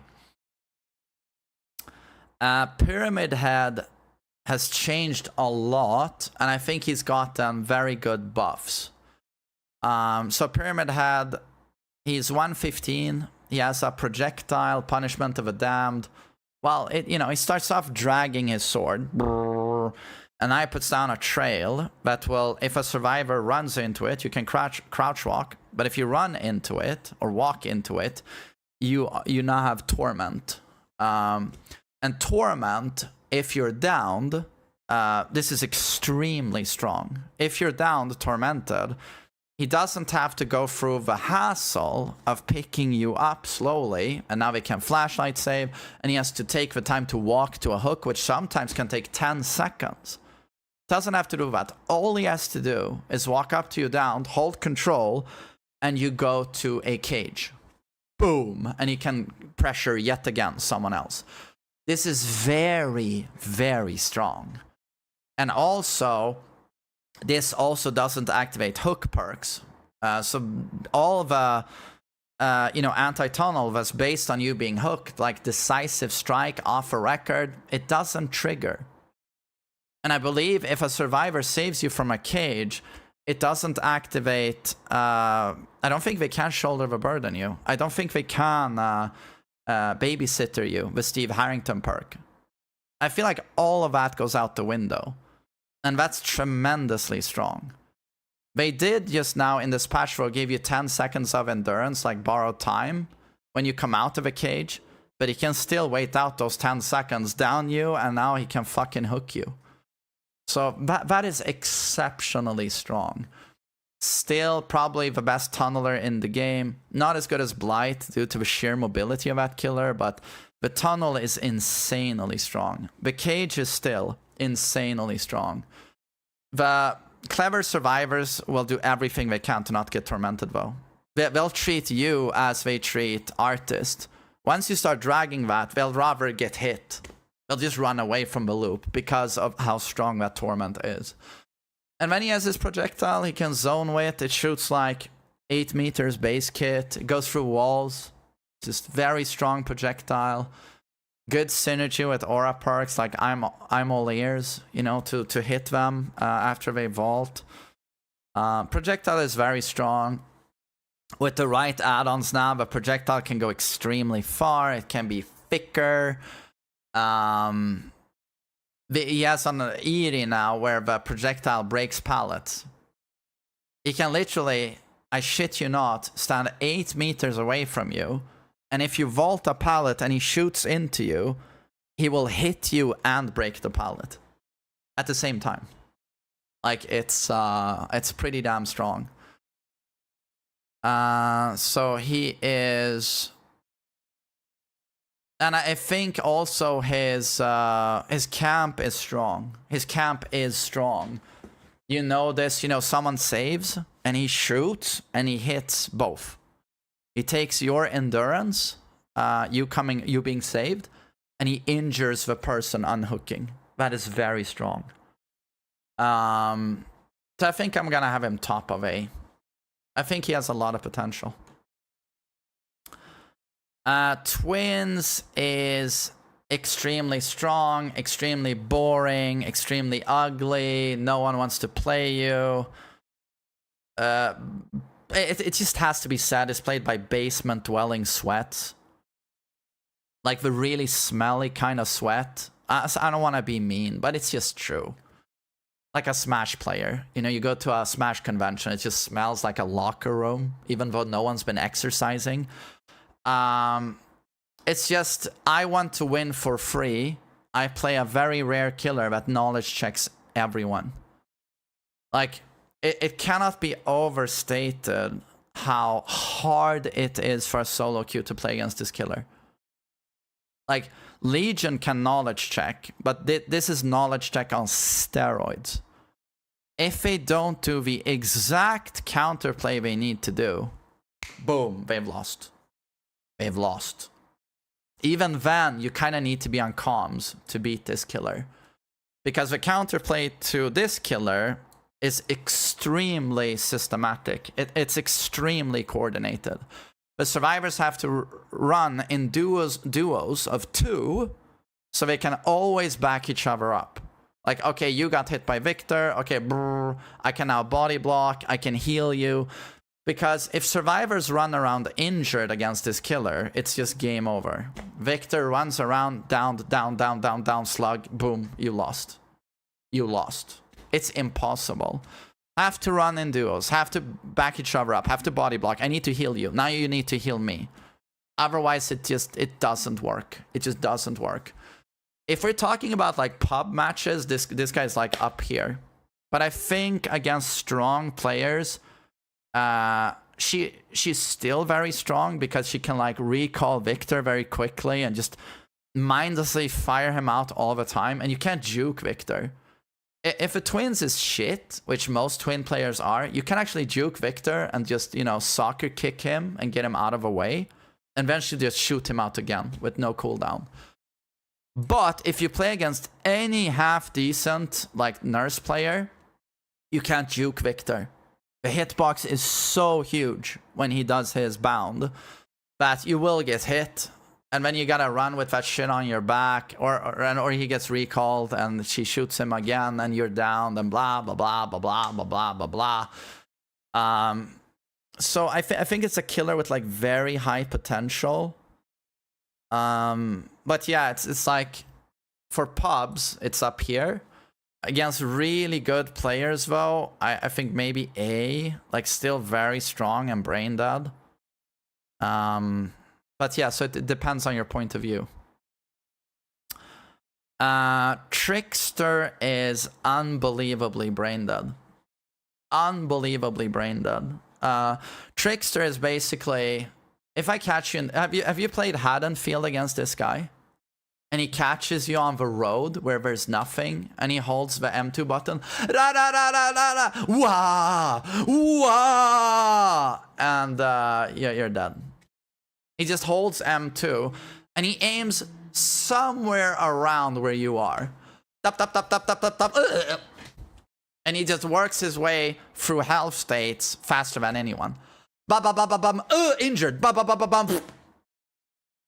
And it's just like, it's super fun. It's just so fun playing against him.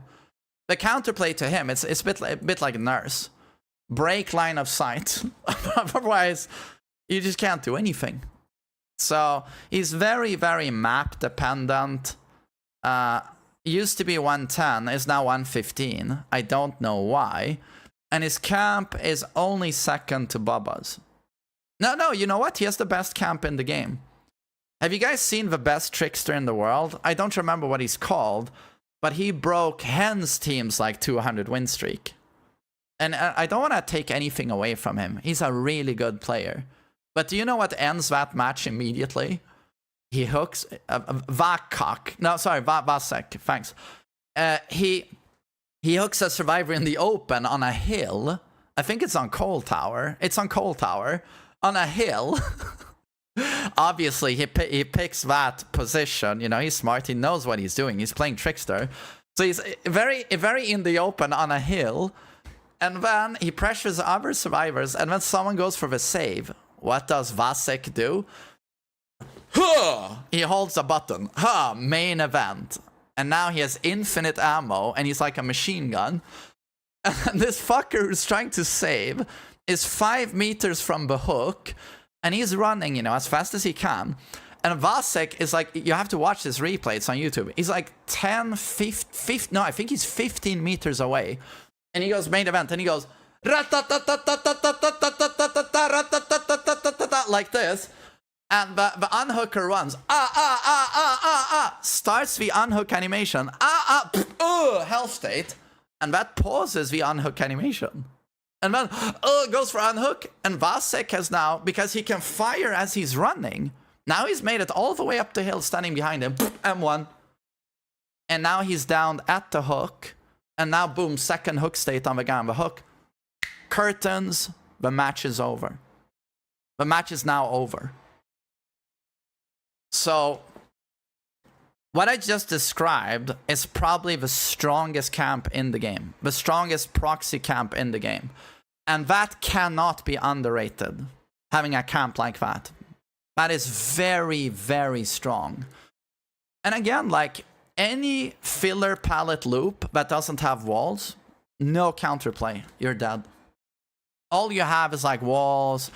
If he's using bamboozle, you're in a jungle gym, and you've dropped the pallet, that's gone, and you run to that jungle gym, and he has bamboozle, you're dead. Nothing you can do. He'll just vault that bamboozle. Well, you run, you can't do anything. So, yeah, where do you put Trickster? Doesn't have mobility, doesn't have teleport, but just like Huntress shreds through health states with ease, And he's more brain dead and easy than Huntress. And he has arguably the best camp in the game. If you play him strategic and cheesy, like this guy has a lot of potential. I don't know, though. It's like certain people talk about this guy like he's here. Oh, he's so bad. Us trickster mains have it so bad. And I'm just like, I don't see it. I don't see it.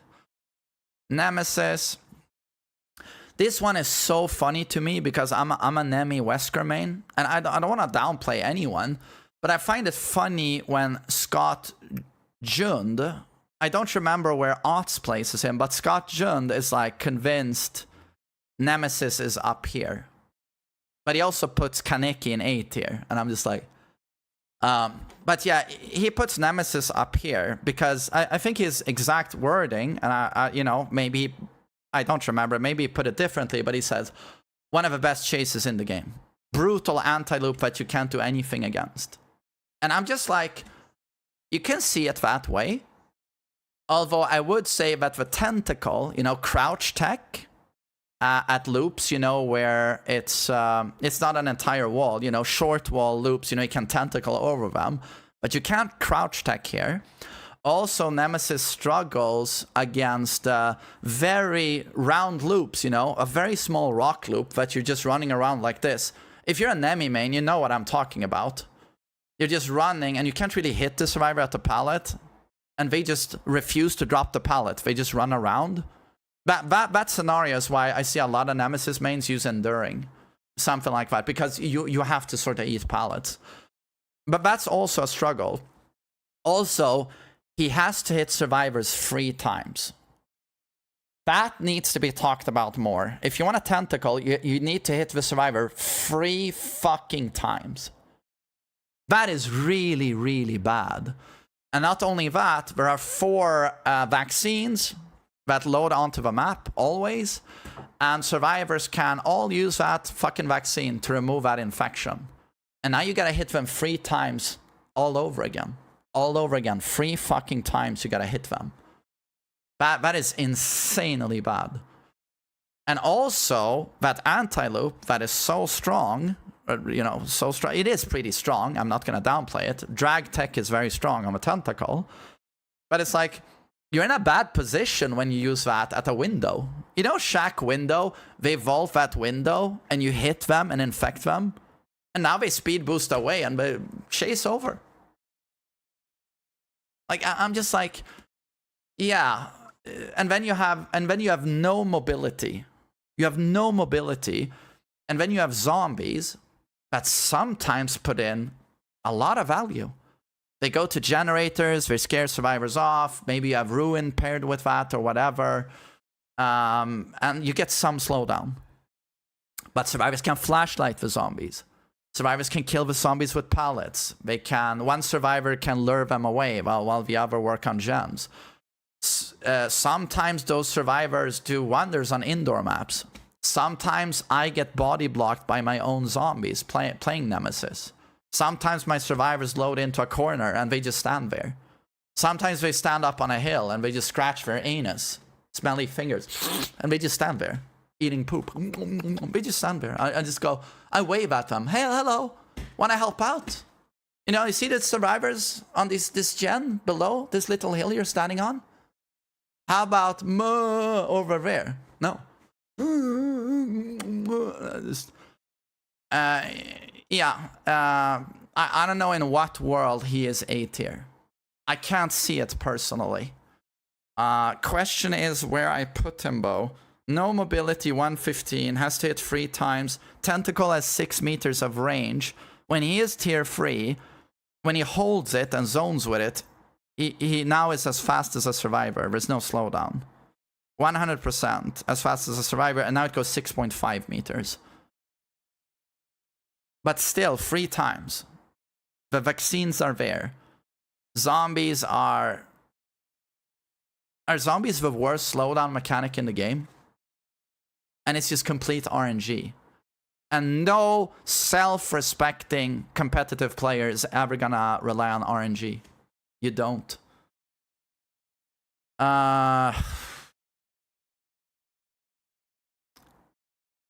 He's certainly better than Bubba.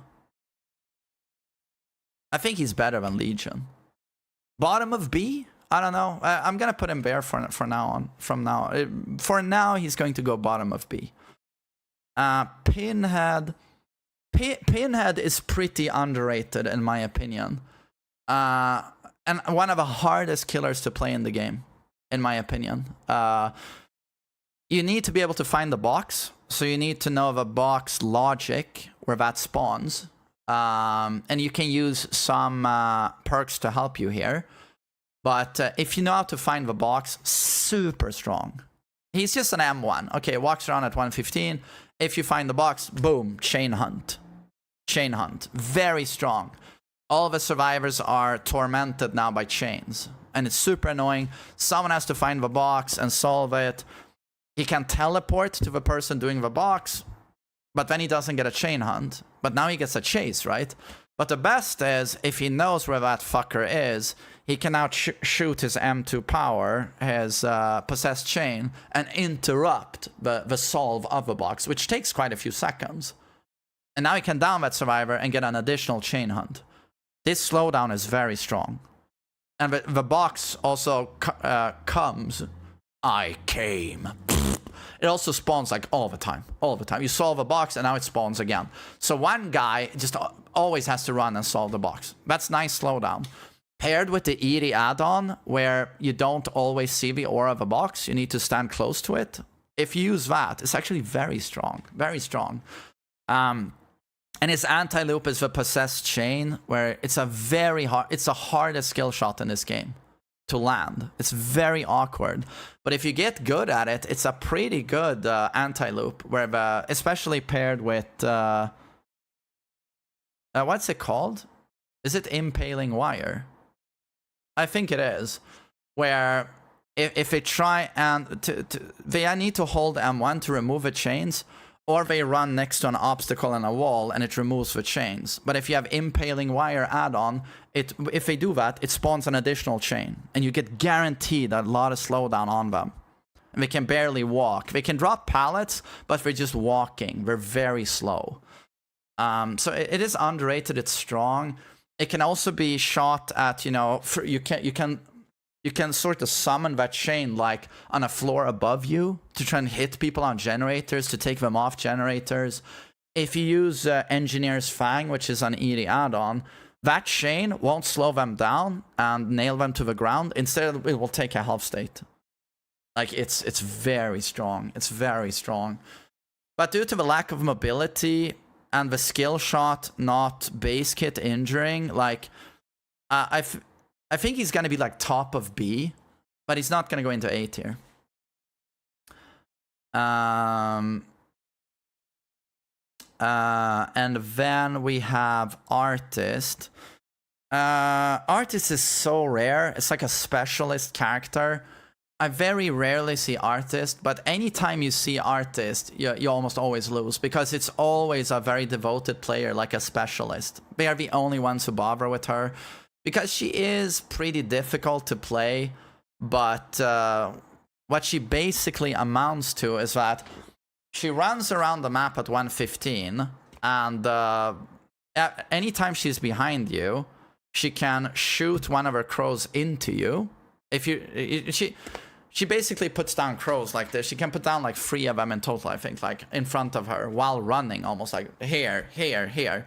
And she can choose to fire them like one at a time, like bam, bam, bam. If you stand close to these crows, you get injured just like that. It's a projectile, like boof, you lose a health state. If you're far away, say you're on a generator, boom, oh, and now you have crows all around you.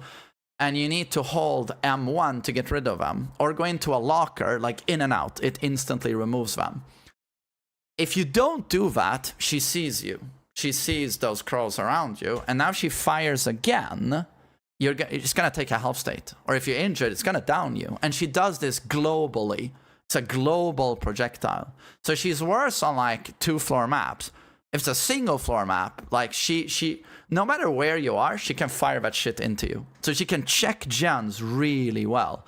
This has insane synergy with one of the best gen block perks, which is DMS, Dead Man Switch, which blocks the gen for 50 seconds. Because so she hooks someone, and when she knows you're on that gen with a lot of progress, she fires a crow into that gen. And now you have that infection, you have those crows around you. If you stick to the gen now, she'll just fire again, and now she's gonna injure you or down you. So you have to let go, and then boom, triggers DMS on the gen. So stuff like that is very strong. And then her anti-loop is basically, she runs at 115 behind you, and if you ever stop at like a resource, say a window, a pallet, you want to work a tile, she just drops her crows. Oh, she drops one on the window, she drops one on the pallet, she drops one in the corner, and you're like, oh, can't do anything. So basically, you have to leave a loop. You have to leave a loop. You can try to run into one of those summoned crows. If you run into it, it removes it, but you get the debuff. You have the crows around you, right? But she's not gonna, any decent one will not allow you to do that. She's gonna fire in your fucking face. So the counterplay is basically just run away from her. Just run away from her. But she cannot, but it's just the fact that this global presence on most maps. She can harass you on generators at will. There's tremendous slowdown with that. Pairs so well with DMS, one of the best killer perks. And her anti-loop is strong. The only problem is being 115, but to be honest, she's up here, man. I think she's up there. I definitely think she's up there. She's strong. And then but you know, it's hard to play that character, I would say. Now we have Ringu, Miss Onryo. Onryo is basically a very gimmicky M1. Walks around M1, can demanifest to go into, I don't know, discount, Temu, Wish, Rave, where she phases in and out, and she can be slightly difficult to see because she's as tall as a grain of rice, and she will like phase invisible, seeable, visible, invisible, visible. So it's a little bit gimmicky, but if you play with the right graphic settings and reshade, you should see her at all times, no problem. Basically, yeah, M1. Yeah, she's an M1 killer, basically. Yeah, a little bit of a gimmicky M1 killer. Has her own slowdown gimmick with tapes where when she teleports, she can teleport to TVs that are scattered around the map, very close to generators at all times. And if she teleports to a TV, you basically build a stack of condemned that builds up to a meter. If that meter goes full, she will get killer instinct on you. She knows where you are. And now if she downs you, she can more you. Like insta-kill you. Insta-kill you if you go down. But she's still just an M1. A great team can cuck her on this, with body blocks. A good player will never let that condemned get a full stack because you pick up a VHS tape and then you run to the yellow TV and you remove your stacks. If you're really lazy and you don't do that, she can down you and hook you, and half the stacks will be like permanent. They will stick to you. Can't get rid of those, but she's a knowledge checky pub stomper. Any real team is gonna destroy her. She can get, she has anti-body block tech, yeah, by de-manifesting and manifesting, but I still think she's crap. When she teleports to a TV, she can get like this, this insane speed boost with haste and a big lunge attack, but I just don't think she's strong at all. I don't think she's strong at all. Probably better than Hag, though. Is she better than Ghostface? Is she better than Ghostface and Myers? She's not better than Myers, in my opinion. Is she better than Ghostface? I don't think so. He can insta down.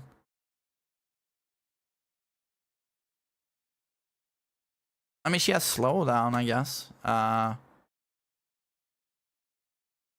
don't know. Oh, I guess goes undetectable, can sneak up on people. Although you hear her coming. You hear her coming, though. I don't know, I think Onryo is trash. I think Onryo is trash.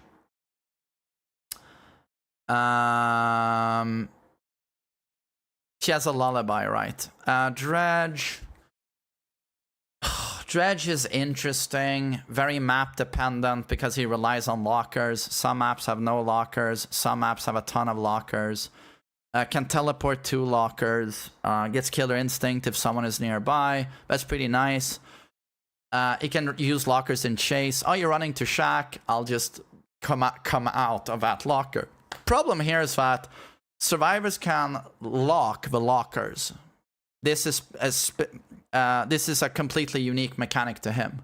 You can run up to a locker, press M2 and lock it, and if he ever chooses to come out of that locker, it takes him 2 seconds to come out of a closet. It takes him 2 seconds to come out of a closet, which is very slow. And there's a huge audio cue because he's slamming the door. Oh, I want to come out, I want to come out. But it takes forever. And a problem for him is also that this has an effect on like groups of lockers. So that if there are 2 lockers in close proximity to each other and only one of them has been locked, if he chooses to go to the one that doesn't have a lock, the other one, he will still come out of a closet on the one that's locked. There is a built-in cuck mechanic. And now smart survivors, once he's done that, they go like, okay, so in that duo of lockers now, we can now lock the other one, and he will get cucked again. Yeah, so that's a problem. Honestly, even if those locks didn't exist, I don't think he would be that strong, you know? And then he has Nightfall. If he hits survivors, injures, and hooks, he builds up Nightfall. Once that pops, everything goes black. You've seen this, pitch black, and it's hard to loop for survivors. Although if you have windows of opportunity, which most of you scrubs have, you see everything anyway. Yeah. And Nightfall lasts a long time. It can be a bit awkward.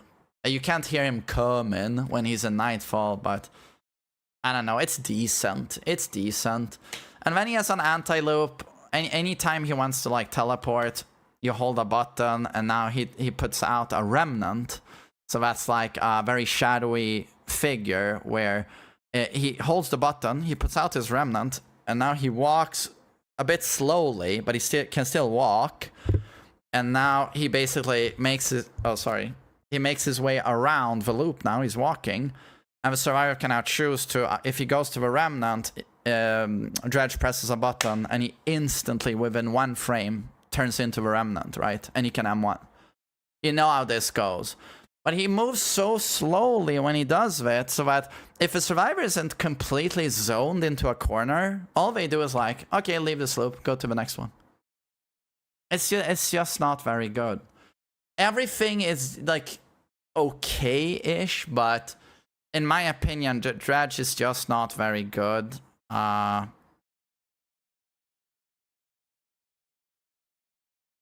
don't know. I just don't think Dredge is very good. I don't think he's very good. Do I want to put him above Nemesis, though? And Slinger?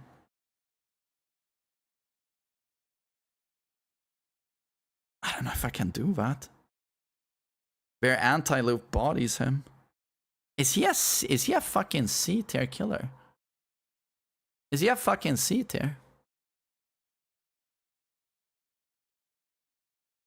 To be honest, Legion is probably better.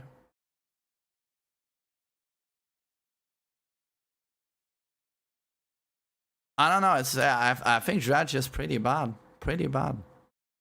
Oh, my main, Alberto Wesker. Wesker, extremely overrated on a lot of tier lists I see. Put him up here, like here. I think though most people get it correctly these days in that he's not very strong. He's mid-tier, and he's unbelievably difficult to play.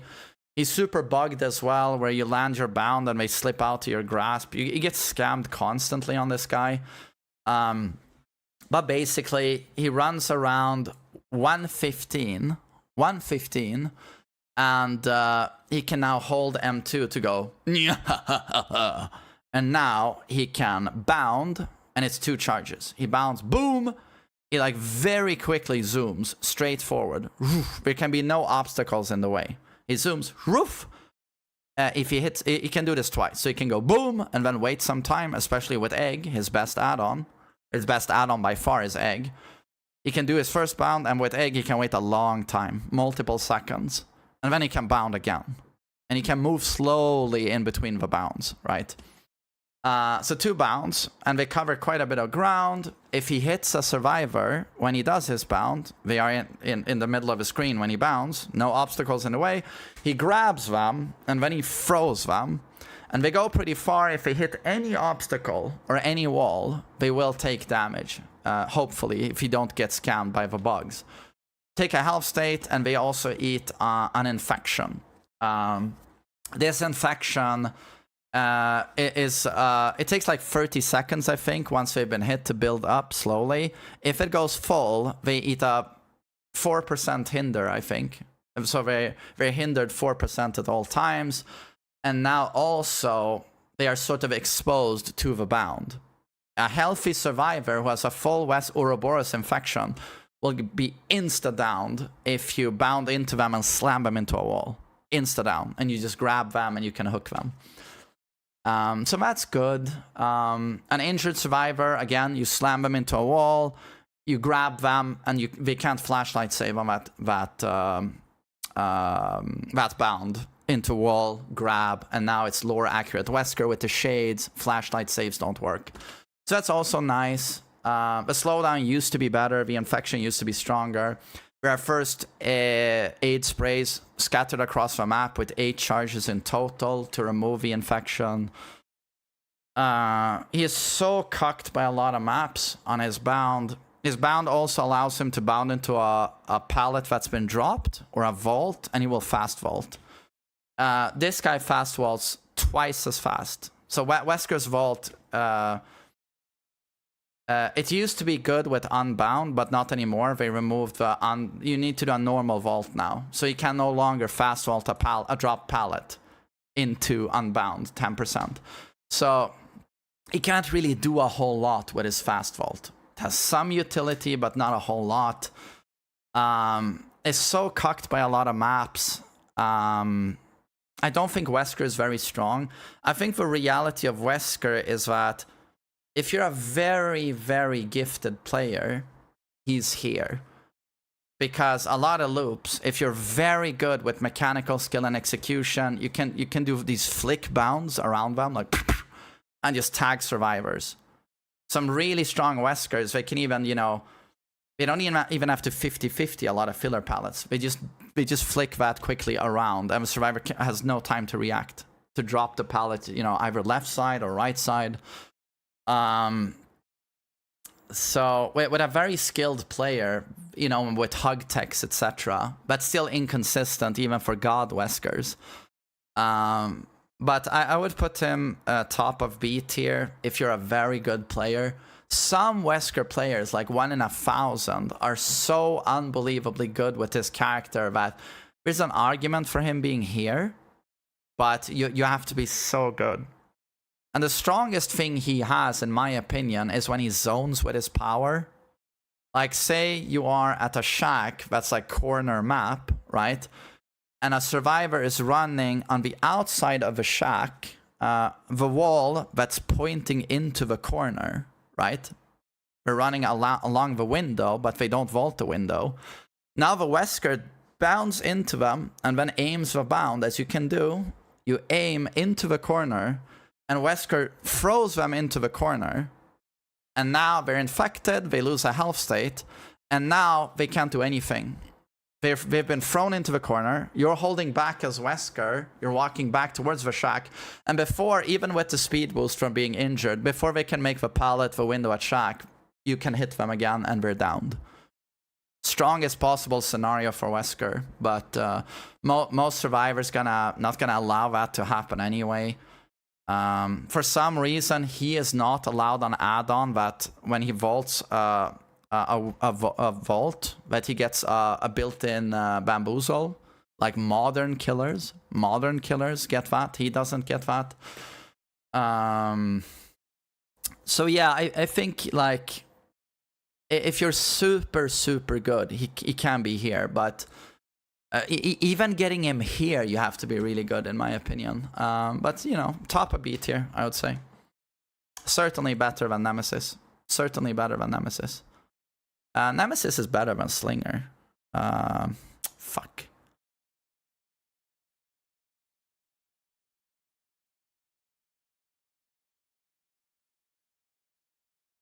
Is Nemesis better than Springtrap?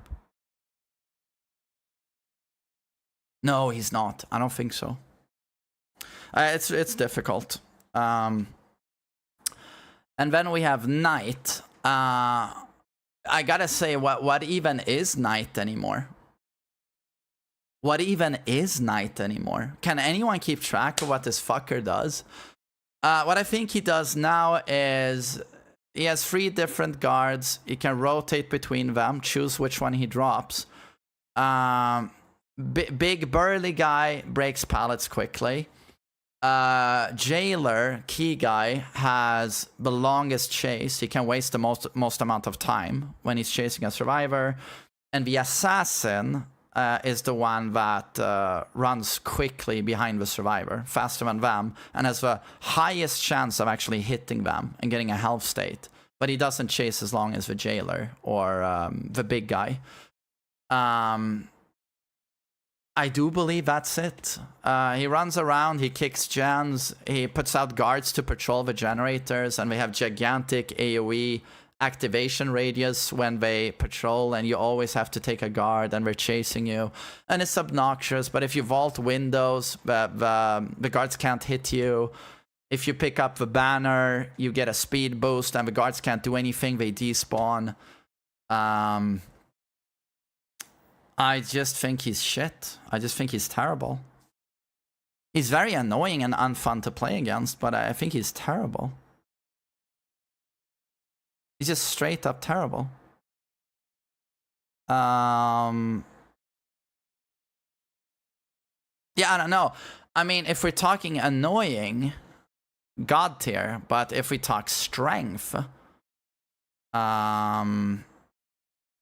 he's just not very strong. Skull Merchant.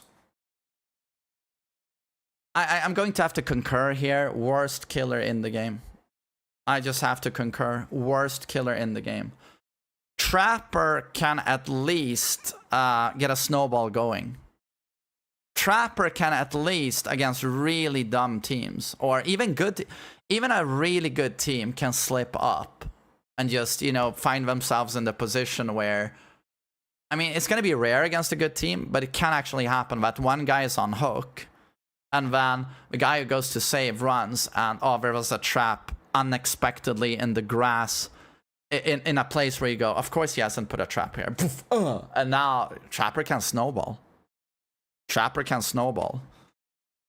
Trapper can do some interesting things with his traps. You know, a smart, don't underestimate a smart Trapper who has 5,000 hours in the game, you know. But she doesn't have a power. I can only concur. Places her drones next to gens. They don't do anything. Survivors can deactivate them. Survivors can work on gens under the drone. They can work on gens under the drone's radar or scanning, and it doesn't do anything. Doesn't do anything. When she drops a drone, she goes undetectable for a few seconds to try and hit someone, but that's it. When a survivor runs in a drone area, they get tagged, and she can see your location. Whoop-de-doo. It's not viable in mid-chase to drop a drone to zone someone. Not viable. If you get tagged 3 times, you get injured and deep wound. You have to mend. But, I mean, the survivor has to play so unbelievably clumsy for that to happen. I think she's the worst killer in the game. Now we are the alien, the Xenomorph. I think he gets downplayed a lot due to the flame turrets being annoying. But I feel like a good alien player works his way around the turrets, knows to hit them. He won't get kicked out of his power. And if survivors want 2 turrets on one location, which you want, it eats up a significant amount of time. That's a lot of time investment dropping that stuff. And even if he gets kicked out of his power, he reasonably quickly gets his power back up again. Or he dips down into a tunnel, literally in and out, and he has his power back. So I don't think the turrets are necessarily that bad for him. But if we don't think about the turrets, he's walking around in a crouched profile, so you can't see him above short walls. You can see the tail a bit, but if a wall is high enough, it can be hard tracking him. You need to look at that red stain. It's not Chucky, you know, but it's still a bit annoying. And he has a it's been nerfed like 5 times, but the tail anti-loop is strong. You can now finally react to it with an audio cue. You hear an audio cue and you know you got a juke. But a strong alien can flick the tail to hit you anyway. And this tail can hit high above him on you running a staircase. He can tag you there. It goes above pallets, above short walls. He can hit it and drag it down for vertical effect to hit you behind a wall. The tail is very strong. The tail is very strong. Another annoying thing about being chased by him is that any other projectile killer has to go, whoop. You know how Nemesis, Huntress, any other projectile killer in this game will hold their M2, you know, okay, I'm about to hit you, right? And then they press M1 and they do something. He doesn't do that. He runs behind you and he can at any time just M1 or M2. This leads to very difficult zoning situations where you're running Shaq and you're gonna run the window and he comes in the door and you know he tags you with the tail if you jump the window on reaction. So you try and juke, you run to the side. Well, now he just runs up and M1s you because he doesn't have to hold M2 to charge. Like, not talked about enough. Very, very strong zoning. To be honest, when he's chasing you in power, the only course of action you have most of the time is pre-dropping pallets or trying to, in a very clever way, to stun him. But yeah, good luck. And also really good mobility. Like, in my opinion, like, his tunnels are very strong. Very strong. Gives him access to the entire map, all the generators. He moves very quickly, you know, in the tunnels. I think his mobility is very good. Of course, there's an audio cue when he uses them, but I still think it's very strong. Where you put this character is like, how much do you feel the flame turrets affect him? That's it. I don't know, am I insane? I think I'm gonna put him pretty high, reasonably high on the list. I don't know, this guy gets downplayed so much. Anytime I read on Reddit, you know, God forbid you read DBD Reddit, people talk about this character, like mainly Xeno mains, I think. They talk about him like he's C tier. And I'm just like, he's not C tier.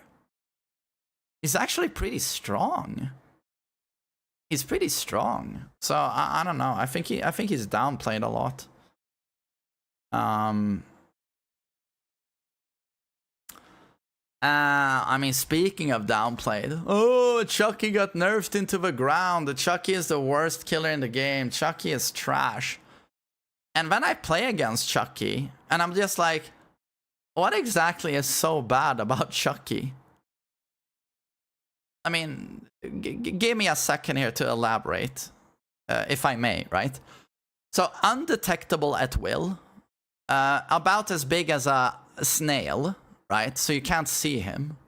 Undetectable, you can't see him. Can't see him. So when you're trying to loop him, he can go undetectable, no red stain, and you can't see him above a bucket. Or you can't see him above a can of Coca-Cola. He can stand behind it. You can't see him. Okay, so that alone to me is like, That's something, at least. You can't be the worst killer in the game now. And then he has the luxury of being the only killer in the game allowed third-person camera. And you're like, well, that doesn't do anything. Well, except he can see around corners other killers can't. He can see above walls other killers can't. He can also not be point of view teched by survivors. You know when you vault something and a survivor will try and run into you, like hug the wall into you, and then vault the window behind you? Any sort of tech like that can't be done against Chucky because he's the only killer with a third-person point of view. And then, once he's gone into hidey-ho or whatever it's called, when he's undetectable, he now has a dash. This dash goes really, really far, and he can curve while he's dashing, and if he hits you, he takes a health state. This dash also can go under pallets. And can vault. He can vault with this. I'm just like, I don't know, is that really someone we talk about as being here? I don't know, to me it's like absurd downplay from Chucky mains. Absurd downplay. I think he's absolutely B tier. The cooldown isn't that bad either on hidey-ho and the dash. He misses a dash and then he can dash pretty quickly again. I think he's certainly better than Deathslinger. I think he's better than Freddy.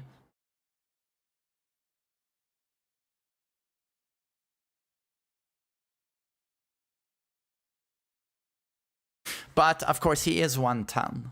He is 110. So that's a setback.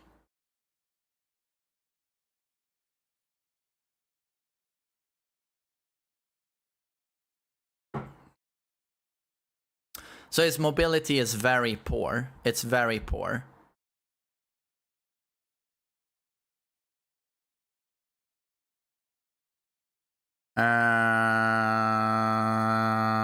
I'm gonna leave him there for now. Unknown.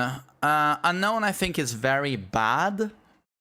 I thought he was pretty strong on release, but the more I've played against him, the more I realize he's very, very bad.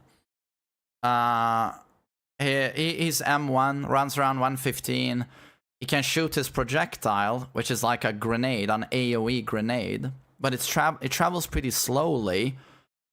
And when it hits a survivor, it doesn't take a health state, it infects them. And now you need to hit them yet again while they're infected to injure them.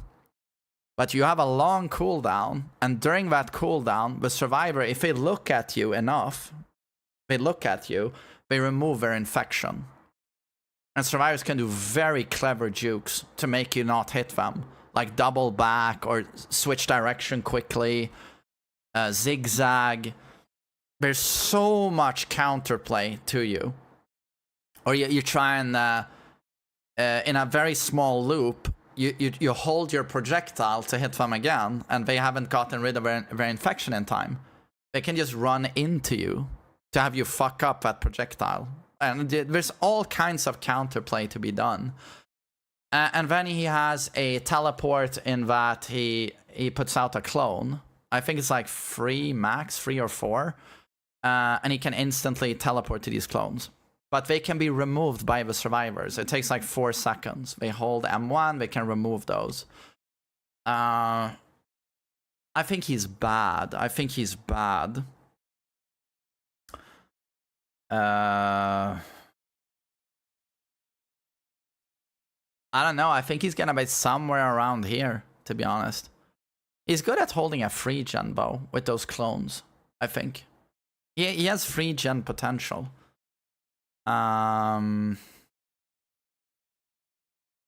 Is he better than Slinger? Is he better than Slinger because he has a teleport? I think Slinger is stronger. I think Slinger has a higher skill ceiling. Slinger's anti-loop against someone who's played a lot of Call of Duty or Counter-Strike is absurd. I think Slinger is better. Boo, what's up? We're almost done, guys. We're almost done. Now we are on Vecna. Vecna got some nice buffs recently. So he has 4 abilities, runs around 115, has 4 abilities on a wheel. You choose between them. They all have an individual cooldown of like 40 seconds, 30 seconds. He has Fly, which is one of his best abilities. He flies, he just zooms super fast across the map. And it goes above dropped pallets, it goes above windows. It just zooms across the map, makes it very far, and has a reasonably short cooldown, shorter cooldown than the other ones. And then he has an information spell, which is a huge purple sphere. He fires globally across the map in any direction. Survivors can't see it. If this hits a survivor, he gets killer instinct on them, so he gets information. He has a spell where he shoots skeletons. This one is much better than people think. People think it's a way of zoning. He fires 3 skeletons that can be... No, sorry, 5. That can be crouched. They have a high hitbox for Tekken players, so you can crouch them. With this, he can zone you at windows. If he thinks you're gonna vault that window with a fast vault, fires his skeletons, they go through walls, and they'll go to that vault location. Survivor has to crouch, and now Survivor can't fast vault, so he has time to close the distance and M1 you when you medium vault. This is zoning. What he can also do with these skeletons is that if you're in a loop where there's a wall separating you and him, you know, you're very close to each other, but there's a wall in the way, he can do an unreactable skeleton fire. Without you getting a cue, you know, that something's happening, he fires those skeletons through the wall and he just hits you right through the wall. He also has an add-on, an Eerie, that gives him a bamboozle effect on his fly, and it also gives him a mid hitbox on the skeletons. He will only spawn 3 skeletons now, but you can't crouch them anymore. That's an unbelievably strong knowledge check, and it's super strong in general. Vecna can also abuse the hitbox on the skeletons in that, say you're on RPD, right? And you're running up, you know, the main hall, if those 2 mirror symmetrical staircases going up to the gen that's in the middle, you know, on the top floor there. Say you're running up those staircases and you're running towards that gen, and he's coming up behind you. Where he can actually stop before he clears all the steps, and he can fire the skeletons so they go along the floor towards you, and now you cannot avoid them. You can't duck, can't do anything other than try and stand like in between 2 of the skeletons being fired. You can stand like in between them, but it's super hard to do. So there's some strength in that. And also the 4th spell, which is Hand of Vecna.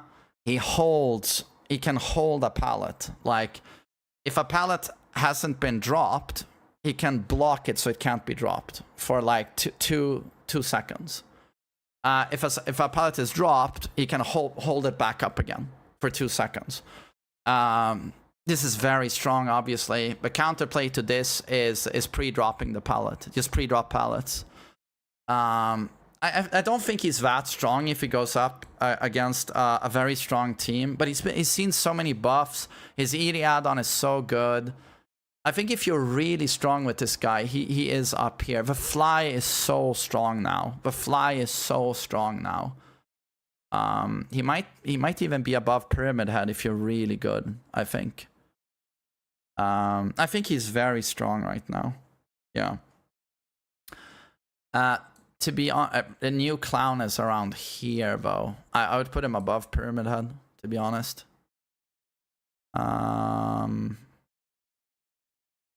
Plague is better than Pyramid Head. Yeah, so somewhere around there. Vecna is demanding. Yeah, but we're talking about, you know, pro Vecnas, you know. Okay, so the last killer I'm gonna rate is the Houndmaster. This, I legit thought she was like here when she came out. I was like, how are you allowed to fire that dog like this, shoof, super fast projectile. It holds me, 3M1. If she misses, redirect. So you can only zigzag. And then the dog jumps vaults, the dog jumps dropped pallets. If she misses, she has a like 2-second cooldown. Woof, missed. Rip, fire again, like no cooldown. But of course the problem is, and also if she fires the dog, you know, to sort of patrol, you know, to give information on a generator, she can do it like across the map. If a dog, you know, someone is in the area of a dog, killer instinct, she knows you're there. And that's when you also get marked, right? And if she hits you now, she gets mend, deep wound. I think that's the mechanic. You get marked by the dog. And also if she walks behind the dog, that trail, the patrol trail, she walks very fast. She zooms. She's like 140% or something. Like she zooms. That's very good. But and then if you fast vault something, you know, and the dog hits you while you're vaulting, you get injured. But yeah, if a dog tags you, basically, it holds you forever. Like woof woof woof woof woof woof woof woof woof woof woof, and you barely can do anything, right? It holds you for like 5 seconds, 6 seconds, and she goes and hits you. But her problem, obviously, is when survivors know the counterplay. Like, they run to a pallet, a reasonably safe pallet, and they just stand there. And now she can't do anything. If you just refuse to drop that pallet, her options are fire the dog, and then the dog grabs you, but you can just, at any moment, just pallet slam the dog. And it's fucked, and then you can run. Or she just walks up and tries to M1 you. But it's like, if she catches you in the open or like in an area where you can't do that, it is reasonably strong, the dog, but you still gotta aim it. And you can redirect, but still, like, against survivors who are good at juking, it can be difficult. But, you know, she has potential. I don't know, maybe an A tier killer? Maybe A tier?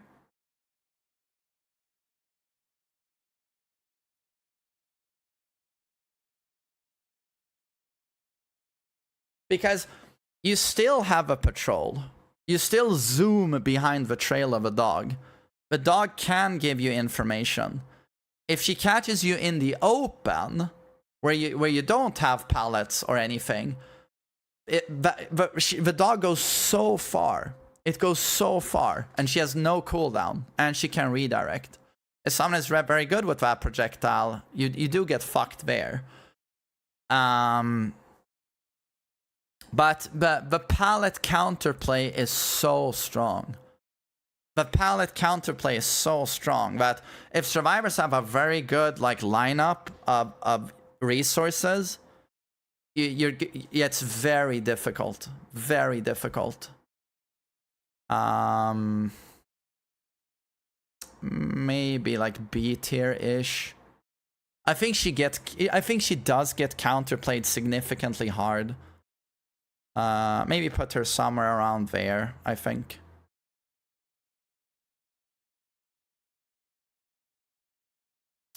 I mean, yeah, I guess that's it for all of the killers. And this would be my tier list.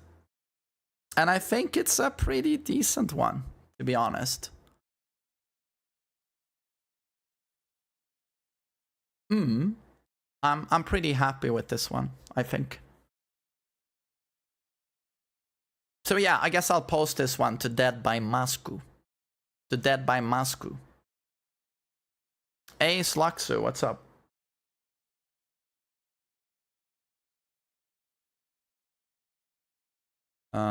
Yeah. How long did that take? Was that 2 hours? Everyone got a very decent breakdown, I think. 2 hours, 15 minutes. Ah, it's pretty good.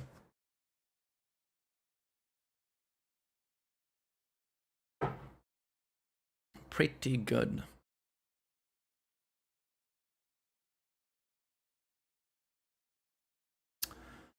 All right, so back to Tekken.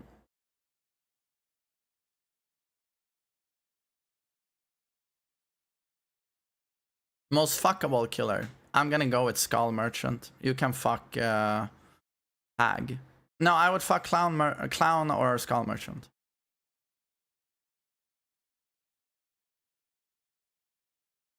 It was fun to listen to. Hey, cheers, man.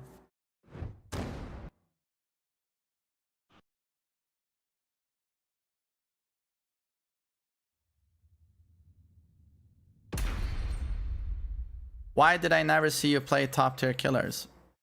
Because I don't respect those characters. I think we're too dumb. I think this game belongs to the S tier killers. They are the it's not Swift that's the power role. It's the S tier killers. They're the power role.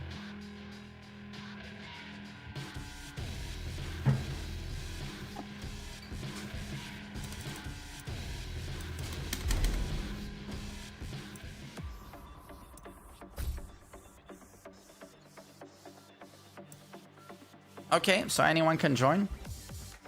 My favorite killer, Wesker and Nemesis. Haven't joined the live in a while, but I wanted to resub. Have a nice day. Hey, thanks, man. I appreciate that. Thank you. Make more DBD YouTube content. Hey, thanks. I'm happy you like it. I have some videos in the pipeline. It's just that, you know, I need to make sure the Tekken channel, which is my priority, always has steady content. And then if I have extra time, I can make DBD content, but it's, you know, I hit the gym, you know, 3 times per week. I have my son, you want to meet some friends, and then you have Tekken is your priority. It's very hard to find the time. But I would honestly love it if I got time to focus on a DBD YouTube channel. That's my hobby. You know, I have a lot of passion there.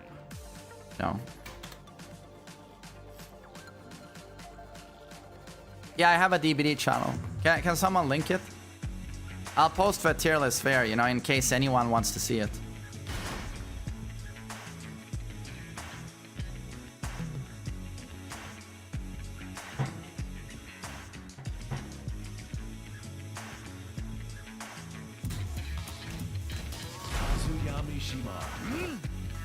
Love is Blue. I'm playing exclusively Double Jin at the moment in ranked to get him to a God of Destruction.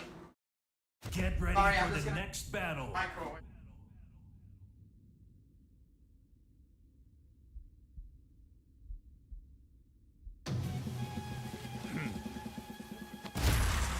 Round 1. Fight.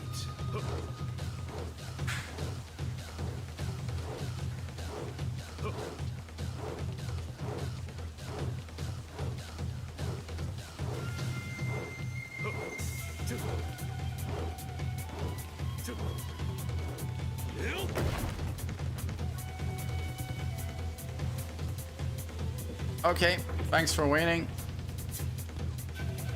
Yes.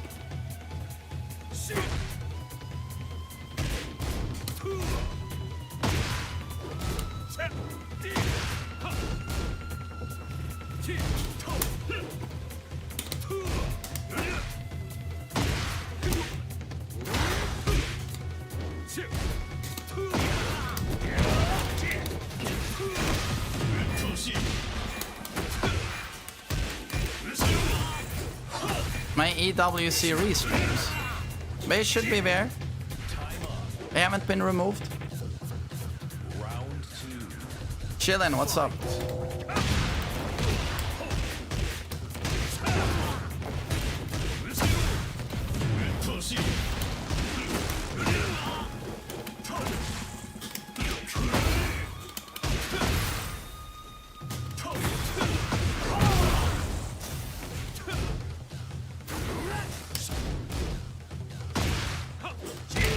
Nice. Round 3. Fight.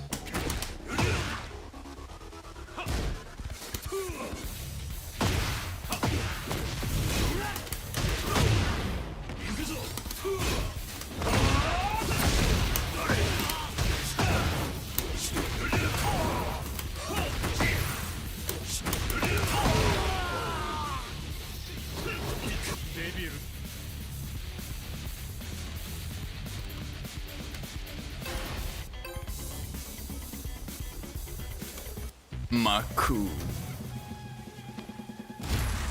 Round one. Fight.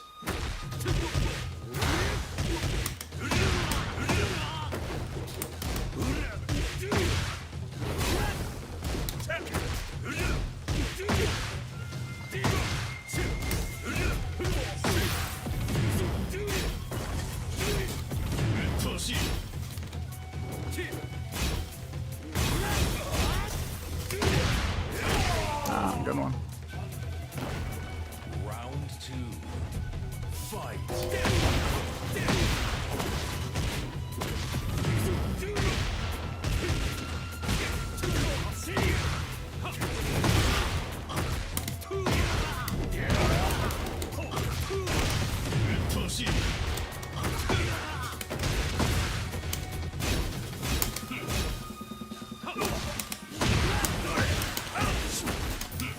Aye.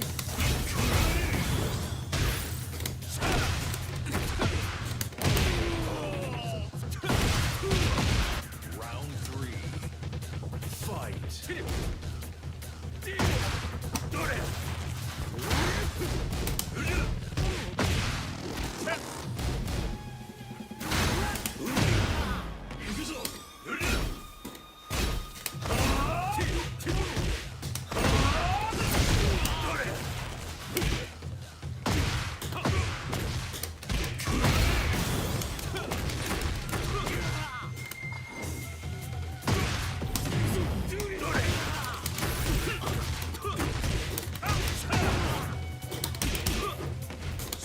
Aye.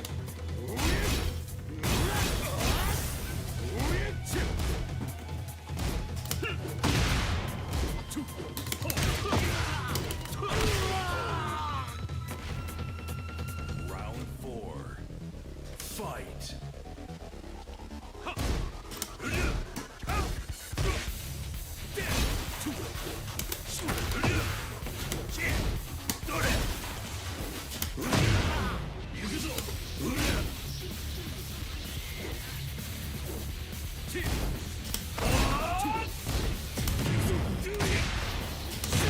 No!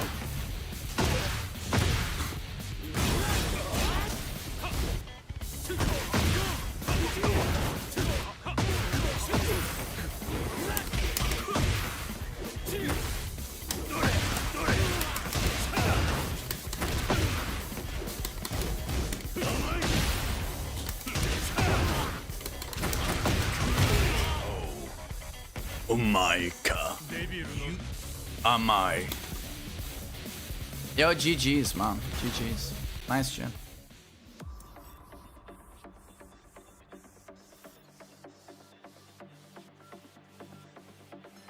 Guys, I'm just gonna piss quickly and get my food. Thank you.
TMM you shut up Hellas TMM the best. You make me have a very warm feeling in my chest. Less than 3 TMM. Yosa, that beautiful poetry. It almost made me cry hearing that. Thank you so much.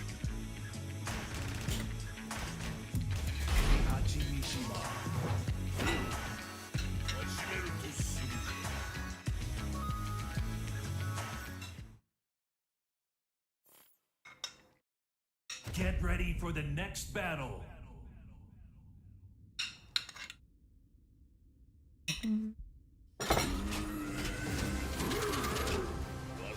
Round 1. Fight.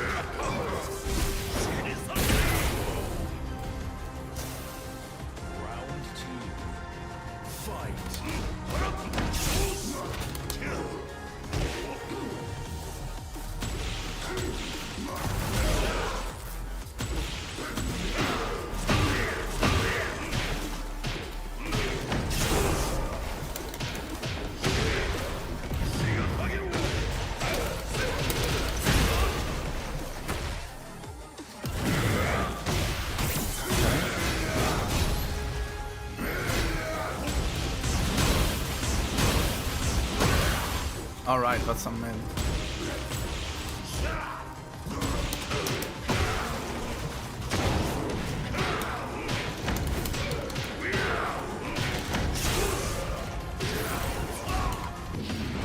Ah, okay.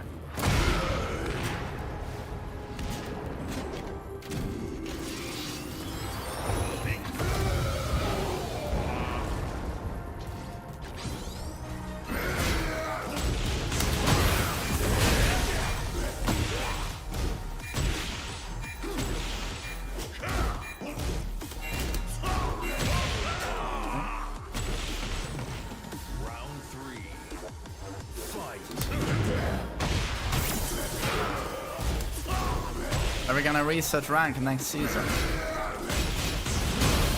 Wouldn't that be a bit weird considering no one has hit the highest rank?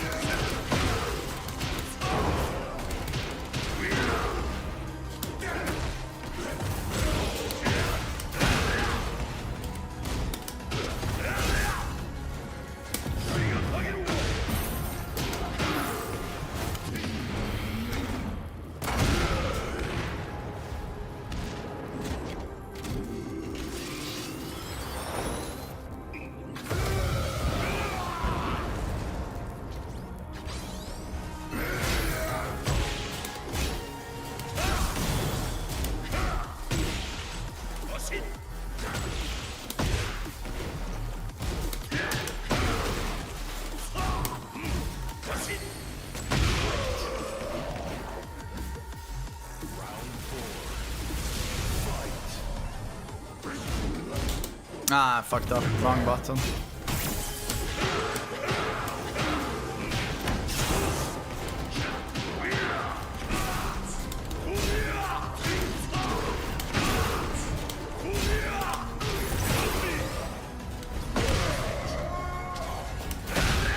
What made me motivated to get JIN to God of Destruction?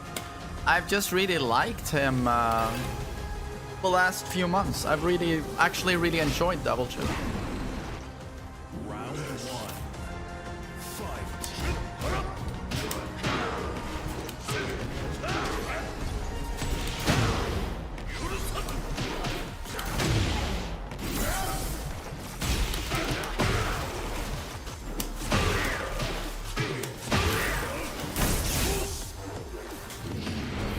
Okay.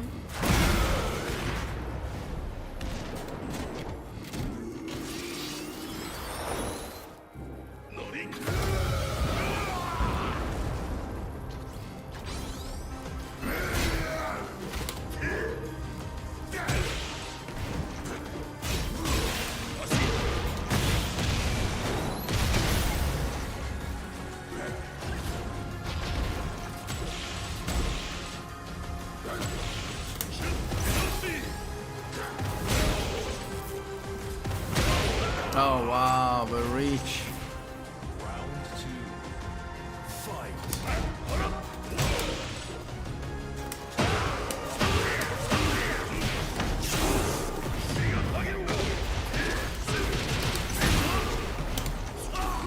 Nice delay.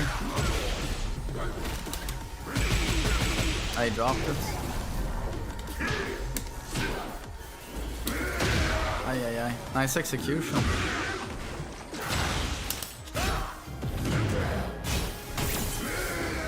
Oh, I fucked it up.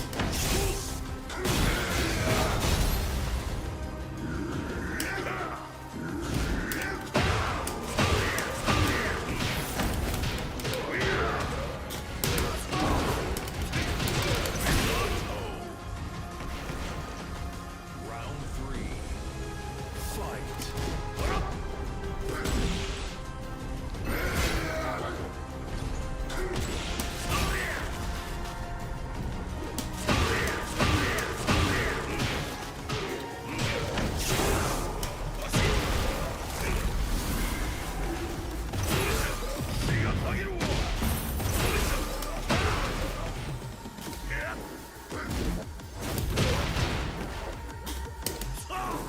Nice delay, man.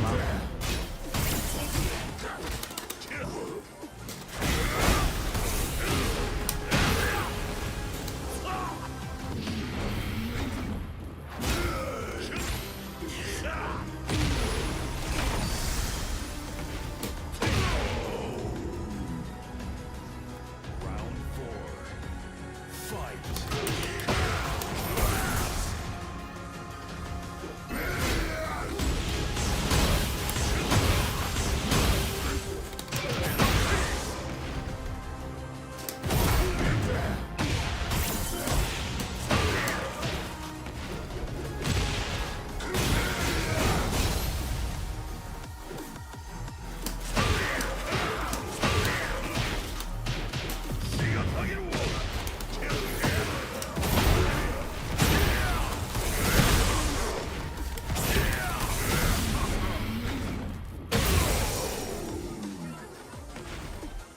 You win. GG.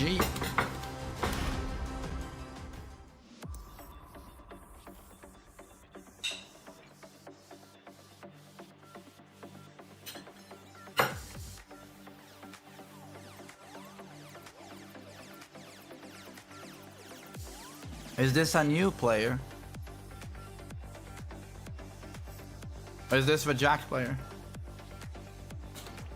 Joined so quickly. How many hours do I have in the game? I don't know. Maybe someone can check. I have a public profile.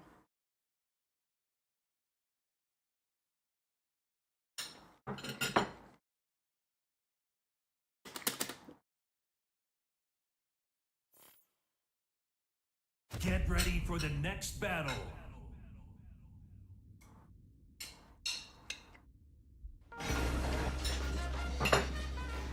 Round 1. Fight. 2,300. Okay.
Defense with Devil Jin.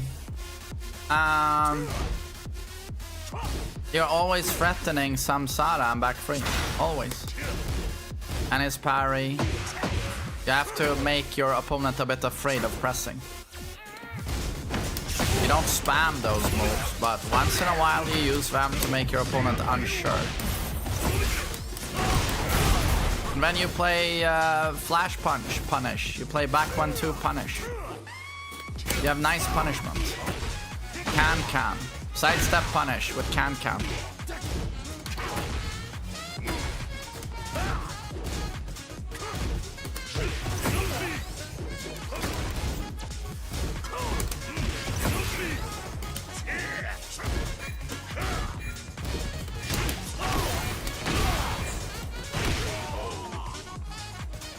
But I think Armor King will be cracked. I think we'll make him balanced. We did it with Heihachi, we did it with Fuck 'em Ram. Testosterone characters are balanced. It's waifus that are busted.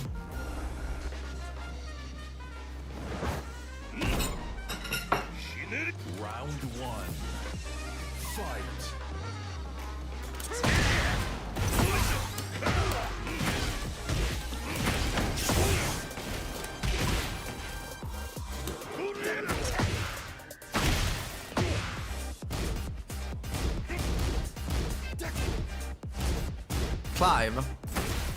Clive is from Final Fantasy. He is a waifu.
Oops.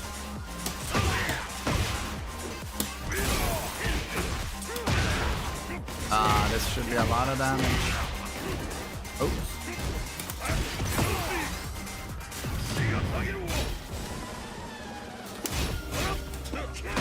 Oh, okay.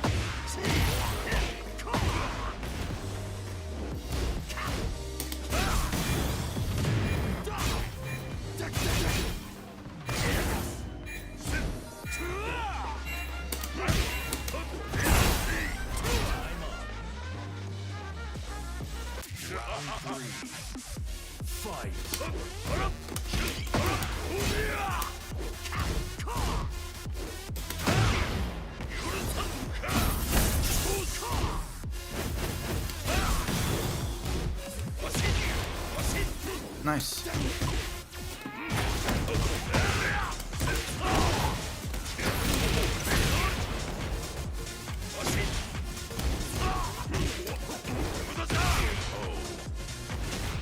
Do I plan on playing Street Fighter? Absolutely not.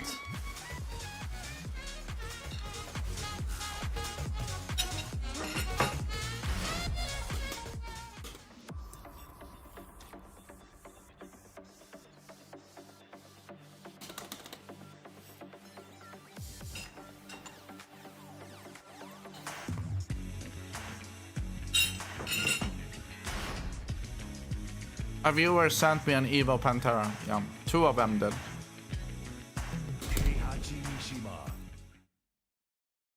Why do I not like Street Fighter? It's the best 2D fighter I've ever played, but it's still shit compared to Tekken. I'm sorry, it's just shit compared to Tekken.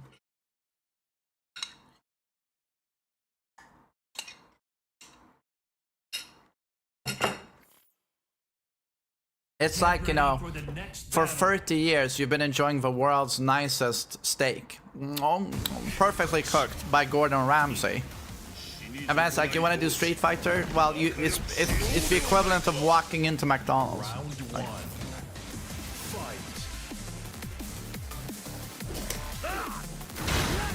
shit is kind of a rude word, no? Sorry, I'm not trying to be rude. I'm just telling you the way I see it. Do you understand? I'm not trying to be rude. I think it's the best 2D fighter I've ever played, but it's still shit compared to Tekken, in my opinion. Not trying to be rude. Sorry if I offended anyone.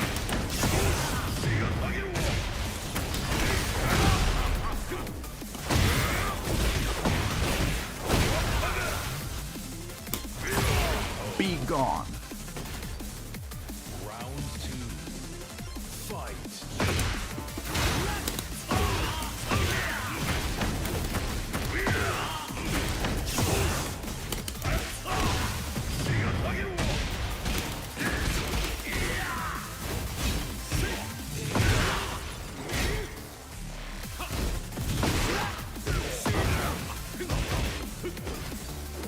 This guy is a cunt.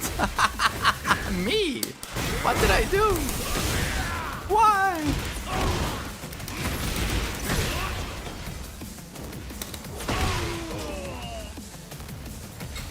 Round 3. Fight.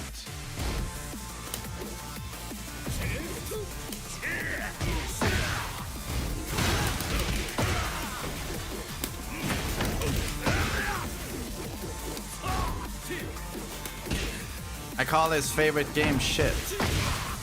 Okay. Does that affect his life if I don't like what he likes?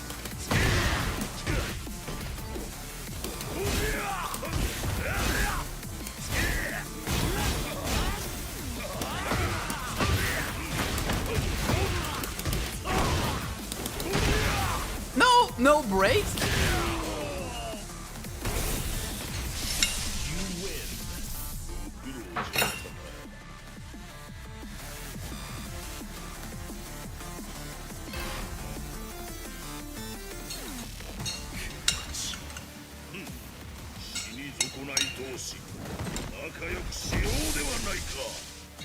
Round 1. Fight.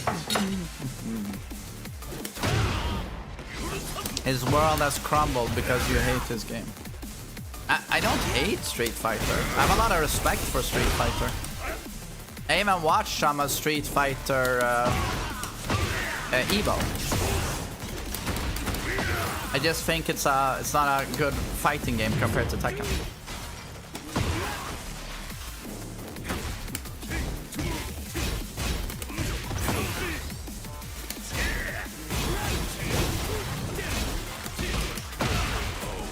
You call it shit when you say you don't hate it.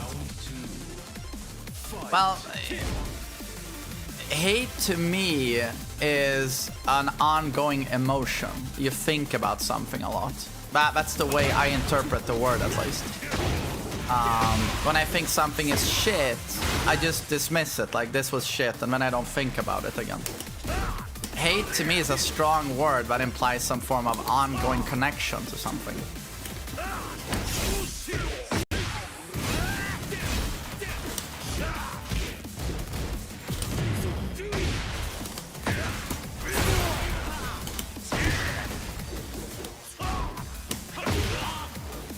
Am I eating köttbullar? Nej, jag äter pasta med köttfärssås, va? Lite pasta, jag spiser lite pasta med köttfärssås, yeah. Det är så gott, va, i magen.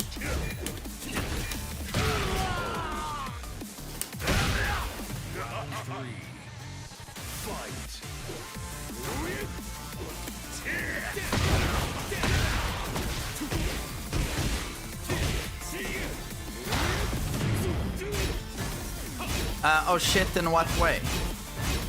Character designs and gameplay. I think the gameplay has a fraction of the depth Tekken has. I also don't like most of the character designs. I don't think they look like idiots, most of the characters.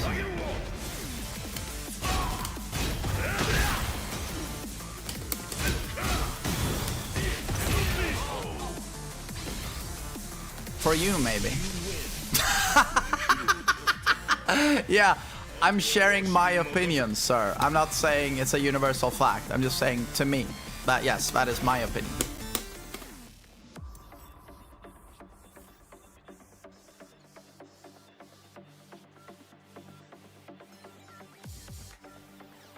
Yo, good games, Mix Wolf. How does Swedish people cope with the change of daytime hours? You don't. You get depressed during the winter, and there's fuck all you can do about it. I might get a UV lamp though to try and mitigate a bit, but.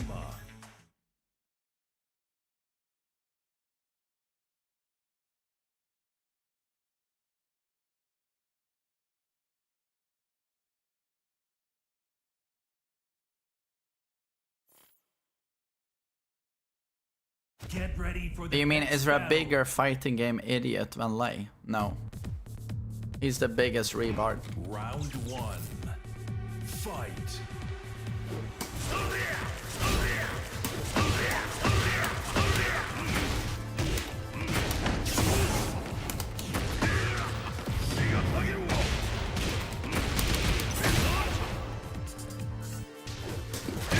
Oi.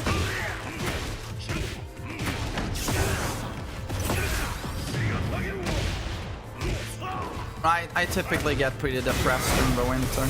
There's not only so much I can do about it.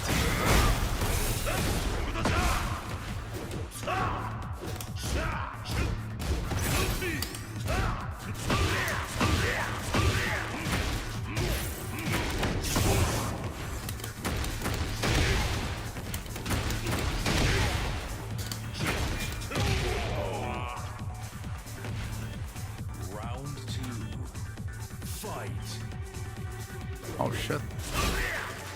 Connection took a nosedive. Ah, okay.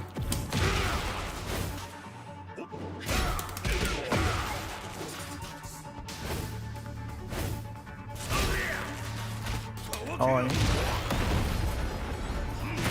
Chillin'. During the winter, there's like 2 to 3 hours of daylight. But there's no sun in that daylight most of the time. It's just cloudy, gray. You don't see the sun. But you get 2 to 3 hours of daylight where it's cloudy and gray. That's it.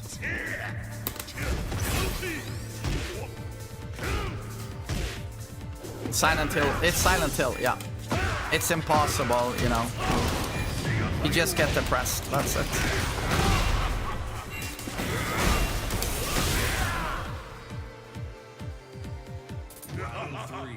Tekken is better than Street Fighter. In my opinion, Tekken is much better than Street Fighter. Yes. But it depends on what you're looking for. Are you looking for depth or accessibility? Street Fighter is much more accessible.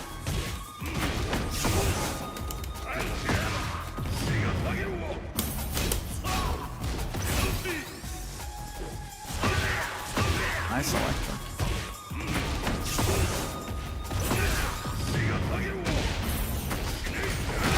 Mortal Kombat. I enjoyed Mortal Kombat 11.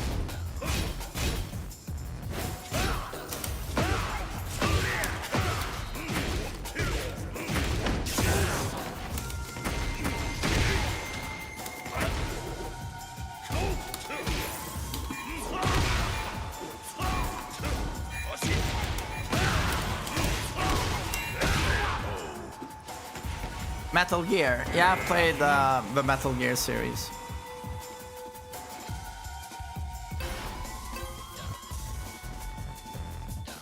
Does Devil Jin get Speedos or Trunks? Round one. Fight.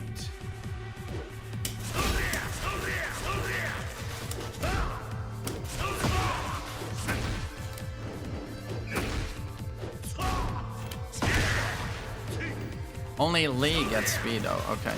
That sucks. Heihachi doesn't get Speedo.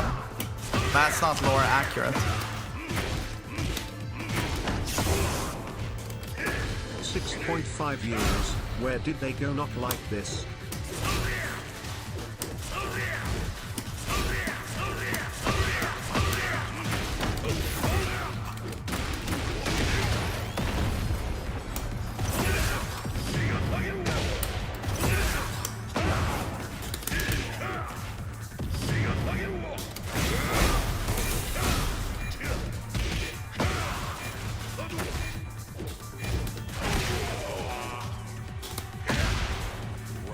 Atomic, I don't play leverless.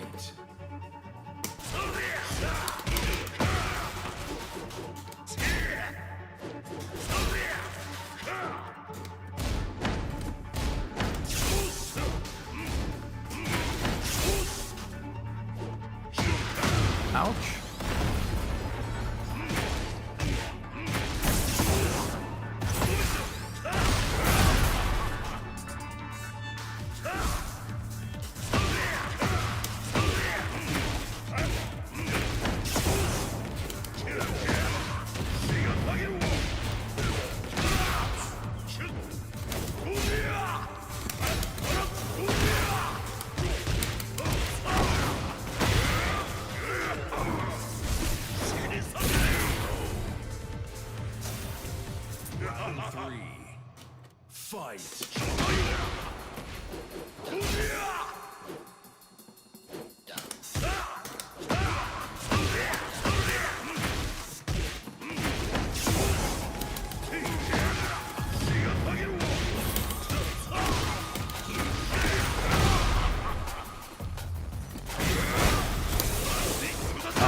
Severus, hello.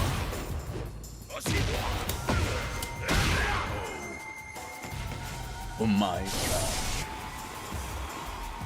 GG.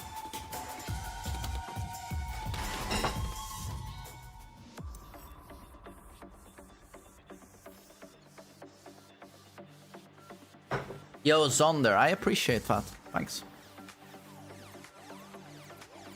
Luddekudden, nej men hej på dig, för fan. Sephirius, hello. Ranked has been driving me insane. Just gotta relax, you know, try to learn. But, you know, it's difficult for sure.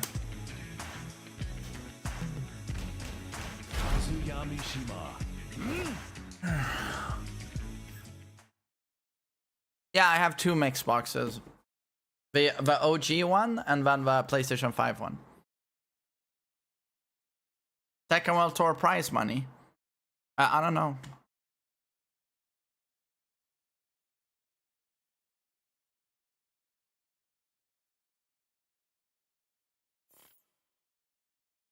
Get ready for the next battle.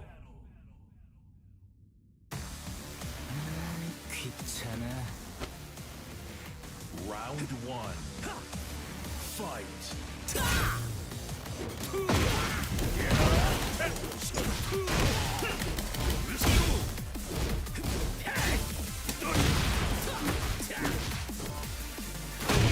Oi.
You could have killed me there with Flappy.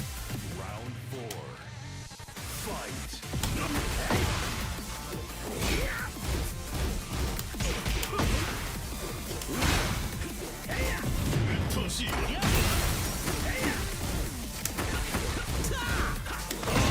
There you go, my favorite Tekken streamer.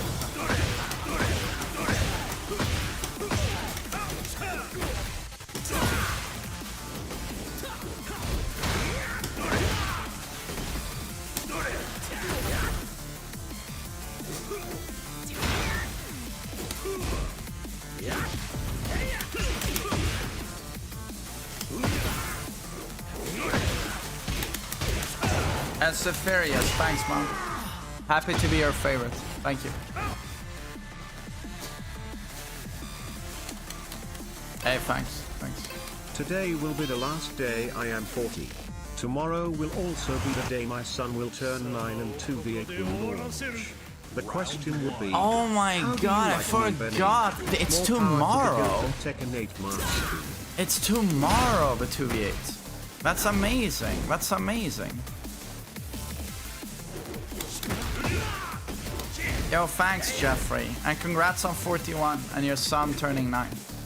You're like exactly 2 years ahead of me, I think. Thank you.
GG.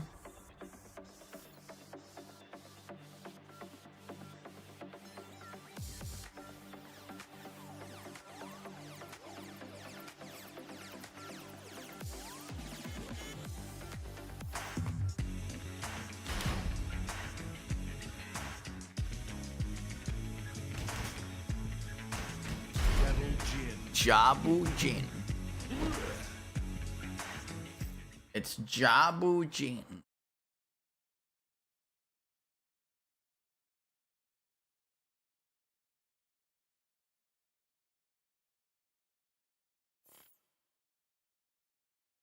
Get ready for the next battle.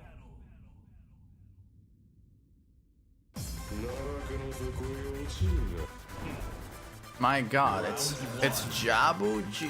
Fight.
Oh wow, no pushback. Round 2. Fight.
Do I want to turn pro?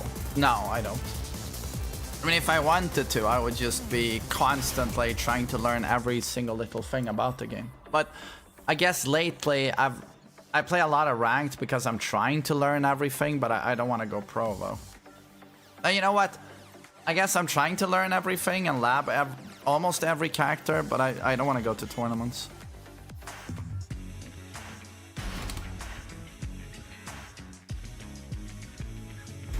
JIN.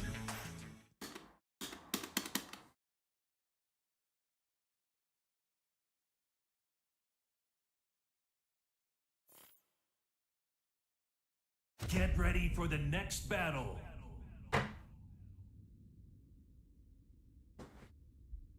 Gotta say, I love when you get these emails like with potential partnerships, and it's some fucking VPN or something, and they want you to have a banner 24/7 on your stream, 24/7, and you should have in the title you should have a chat bot spamming like mad. They want you to do 1 to 2 hour long ads, but where you talk and chill like at least twice per week, and then they want to pay you like $500. It's just like, Jesus, like,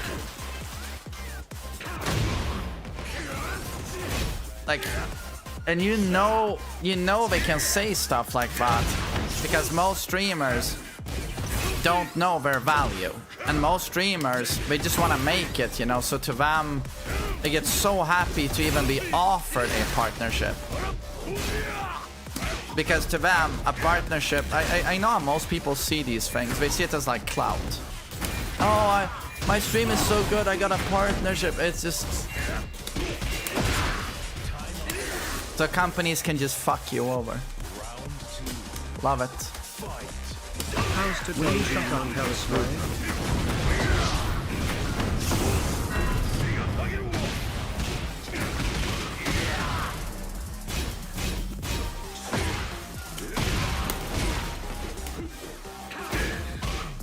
Prodigy, thanks.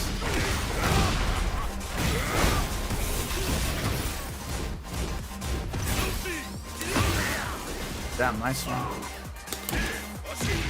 Nice one.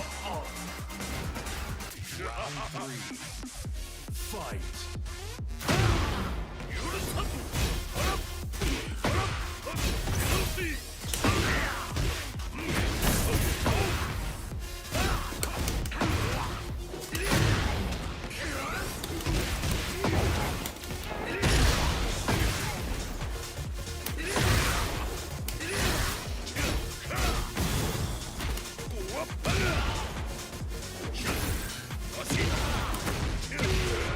What was that? What was the last time a kid called me Uncle Mainman?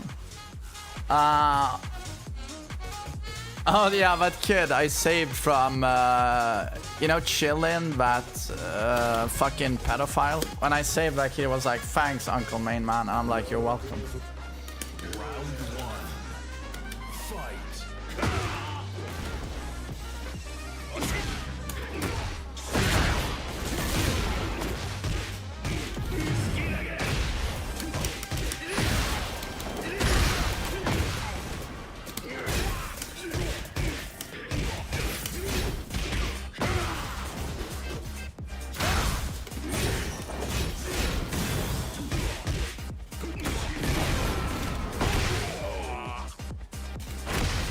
Lee is brain dead now. How is he brain dead?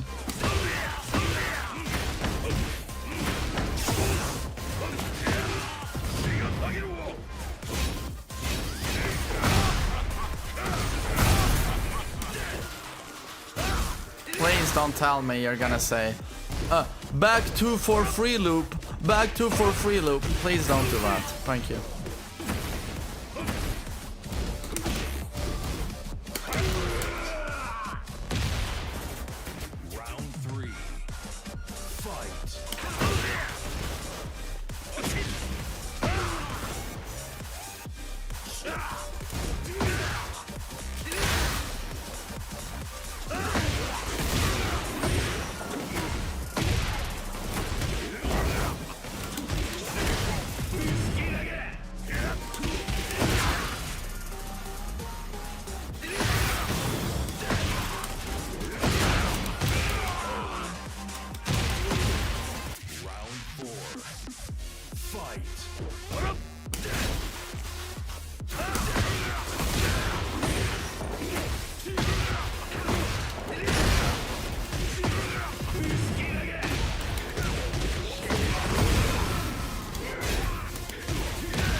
Ouch.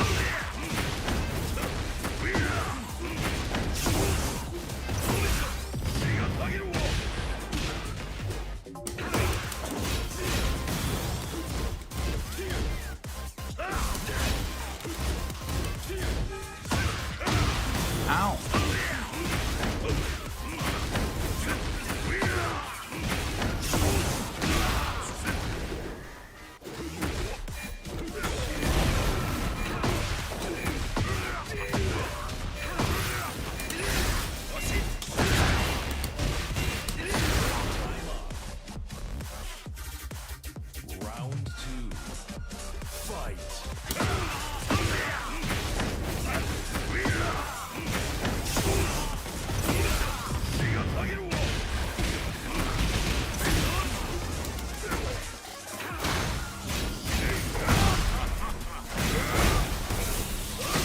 Ouch.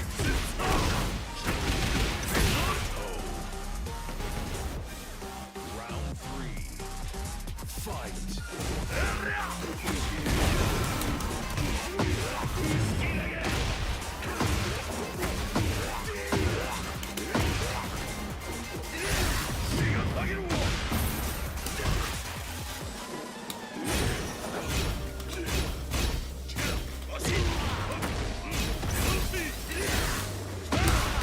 Ay, ay, ay.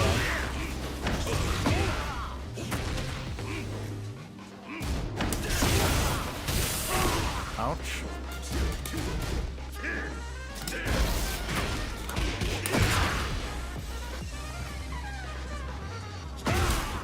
Fuck. Nice to learn.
GG. GG, sucker.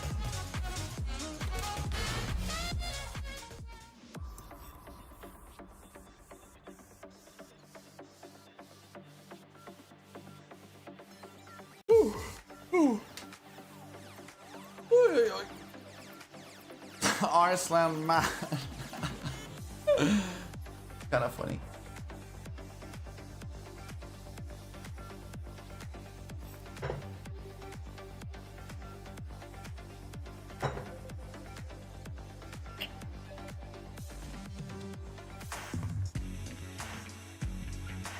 Iceland mash. JIN.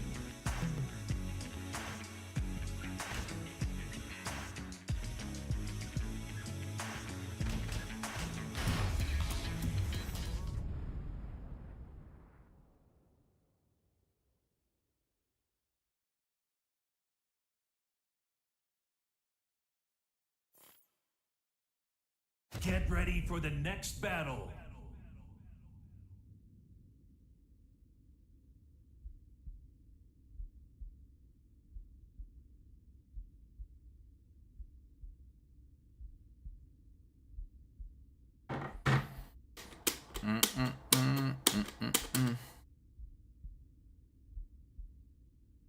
Wait, we got that artwork, right? I think we got that one.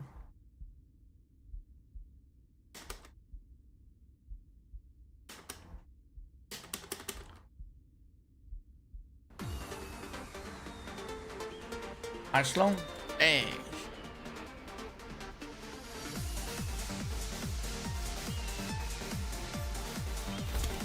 Arslan plugged on me? Okay.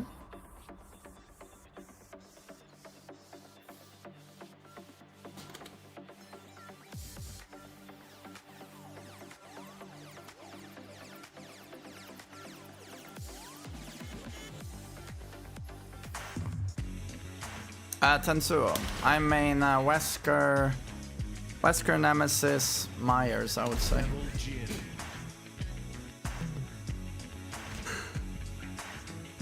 Wait.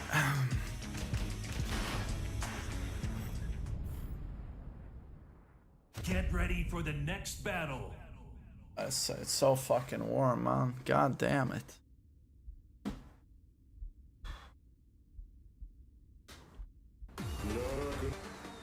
Round one. Fight.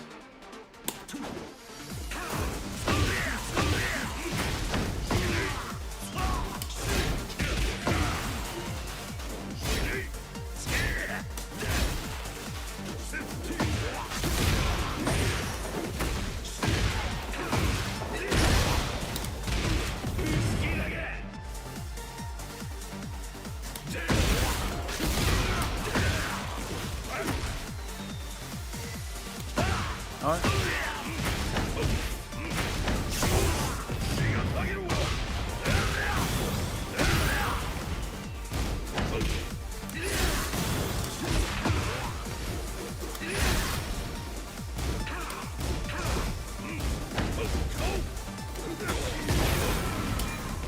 Oj.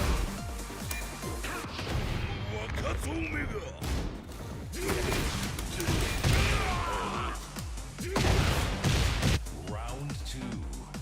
Fight. Oj då. Det var inte så bra det där.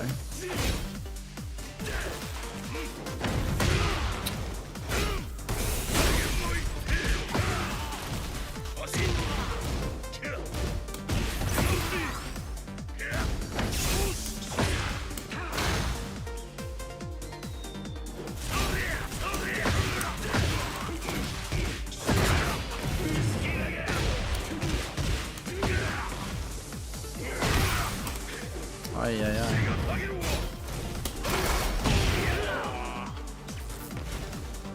Round 3. Fight.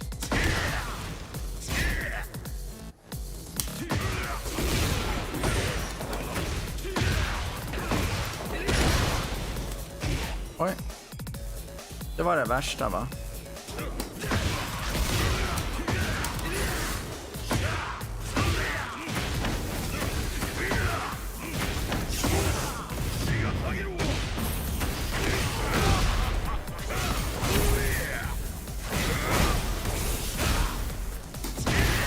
Oj, oj, oj.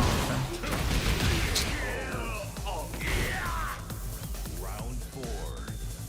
Fight.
Final round.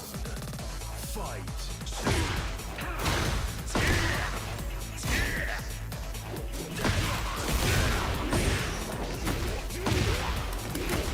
Aj, aj, aj, aj, aj.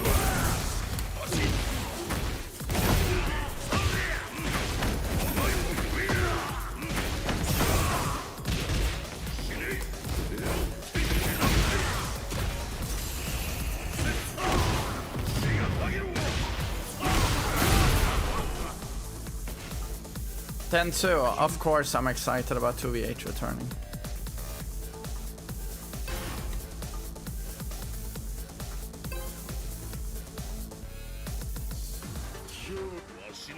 Round 1. Fight.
Oops.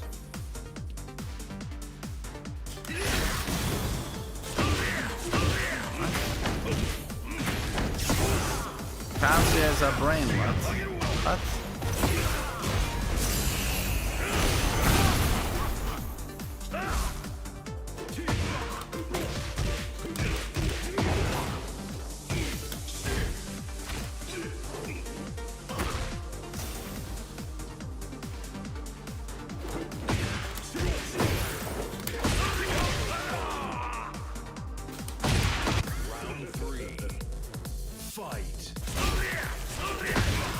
Oops, that was bad, very bad.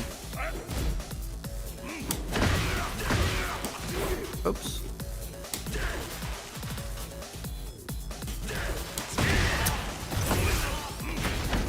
Oh yeah, yeah.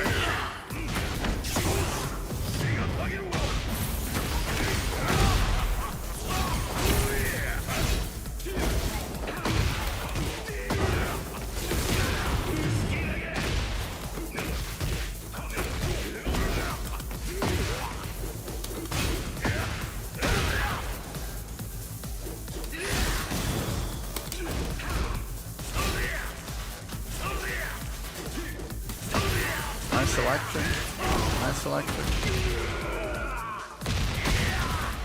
Round 4. Fight.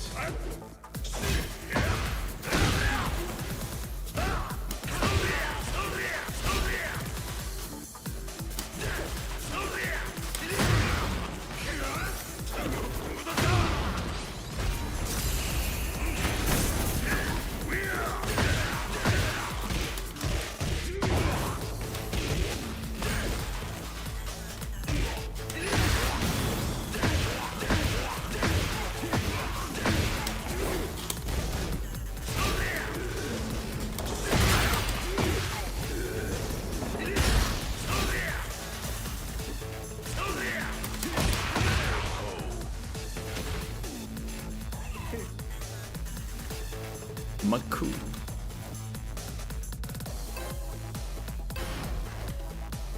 Oh god, it's 1-1.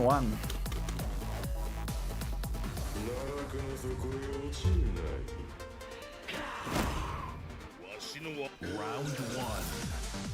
Fight.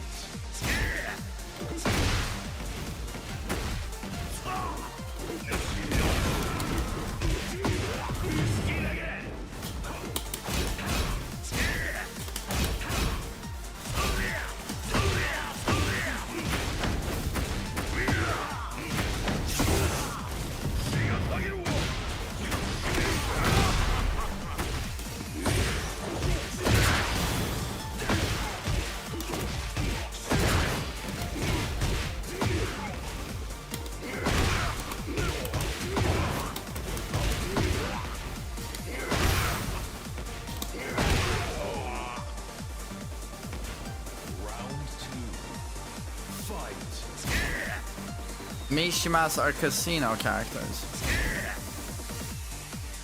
I feel like you just don't understand Mishimas when you say things like that.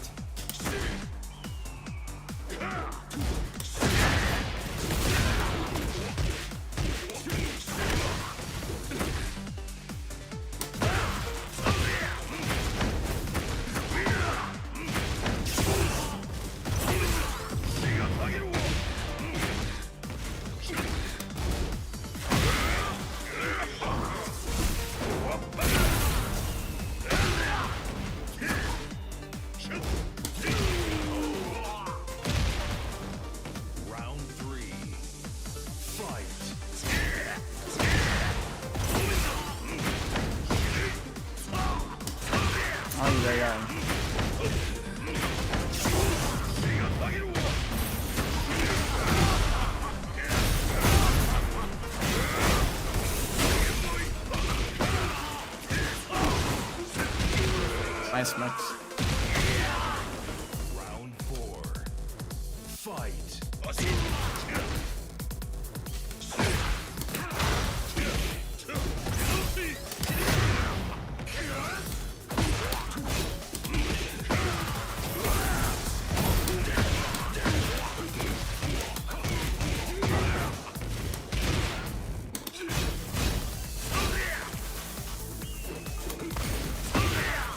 What a punish. What a punish. Really good electric.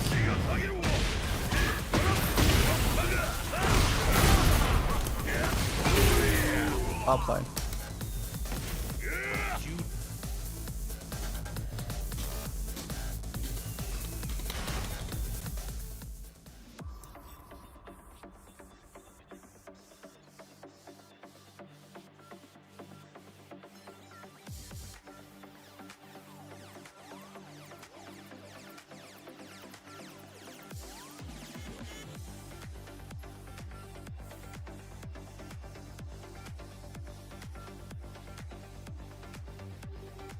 I mean, I'd love to play against cooldowns, but I just don't think it's happening, you know? Okay, thanks.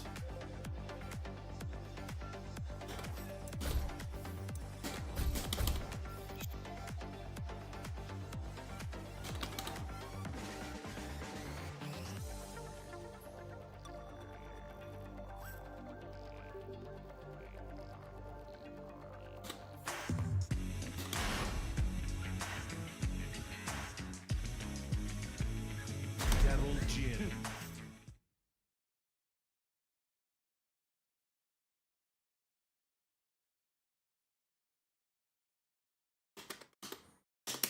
Did I try to contact cooldowns? No. I wouldn't even know how to contact him, for though. the next battle.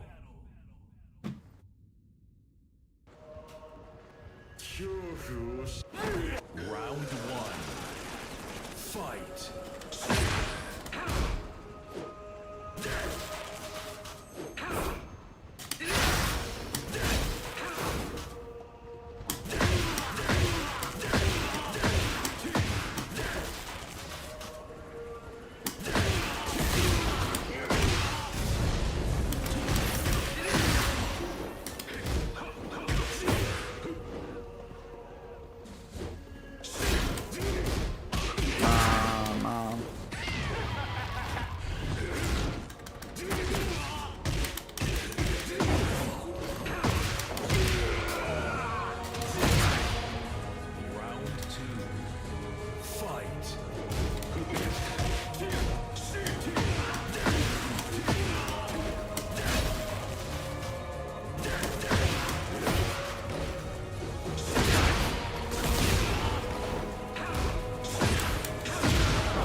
Round 1. Fight.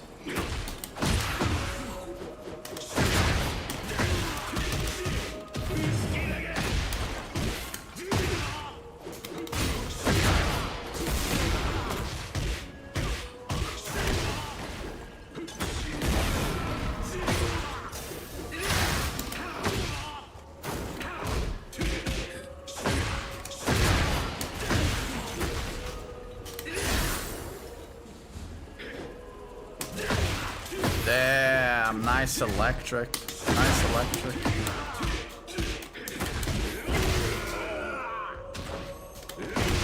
Round 2. Fight.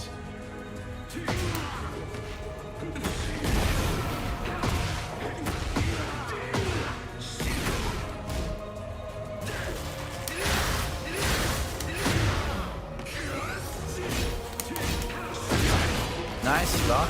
Nice stock.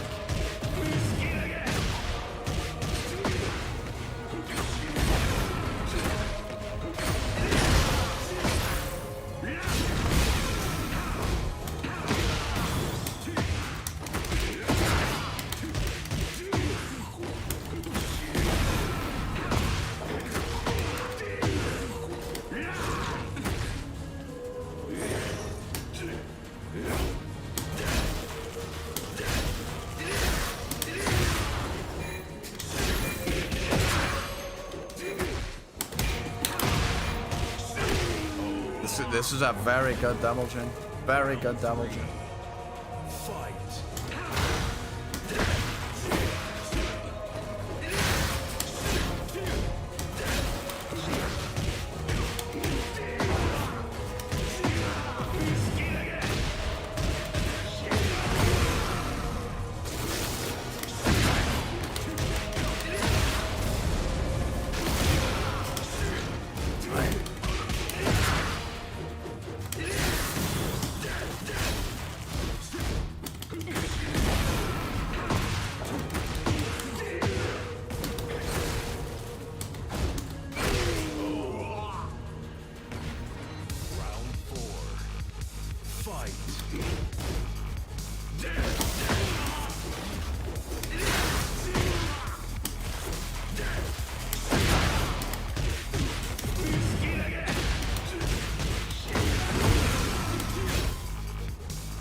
Well played. Everyone, I've had a little bit of a headache build on for about an hour now. I slept a bit poorly. I think it's due to that. I woke up a few times in the middle of the night.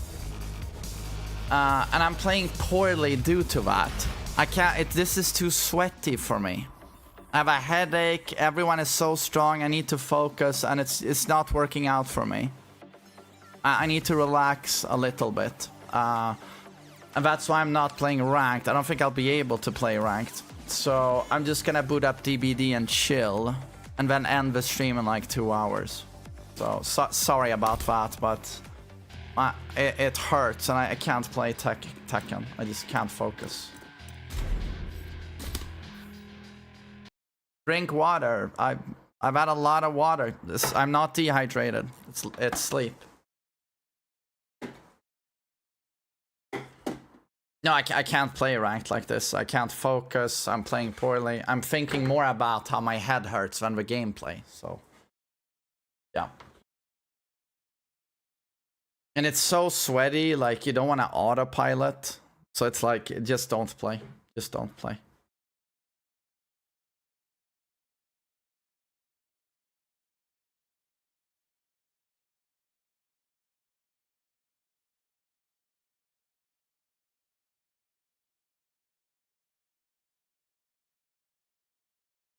Oh, just Shari, it's okay. I'm not dying or anything. It's just annoying.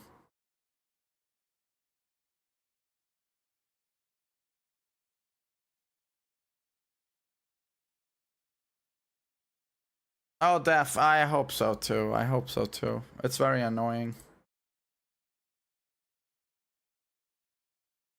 Can play some shit by daylight. Wait, am I? I might get... Nah, you know what? I never get that worked up with this game. You don't gotta focus too much.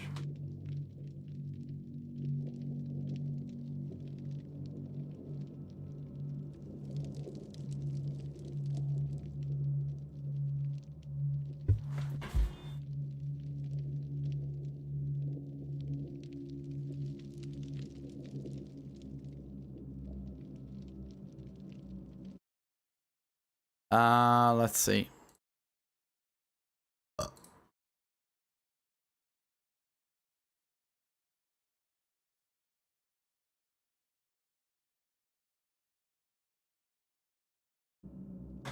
Nice.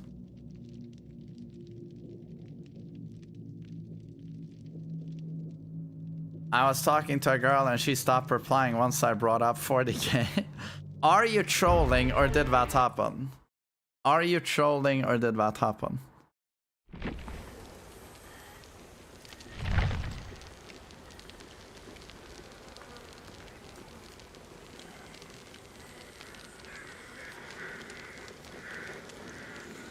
I mean, if you just stop, it depends on how you bring it up. But I mean, if you ever just mention that you like Warhammer and she immediately dismisses you, she has no value in my opinion.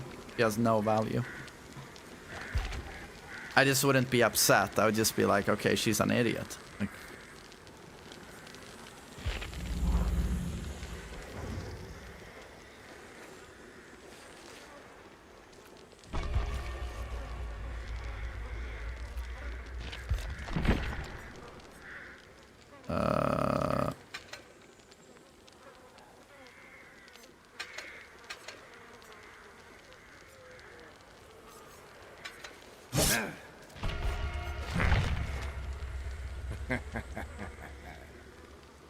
I'll see how I perform. I'm back on my old mouse now, but with different settings, so gonna be a bit rusty.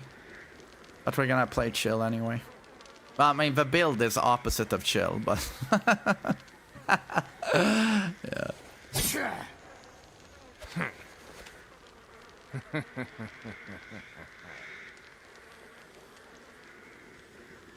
But I mean, it's not like I meant, you know, as a meme. Like, if she doesn't like Warhammer specifically, she has no value. What I would immediately sense in her would be a close-minded, judgmental loser attitude. You know? I just have no time for people like that. I see no value there. No value.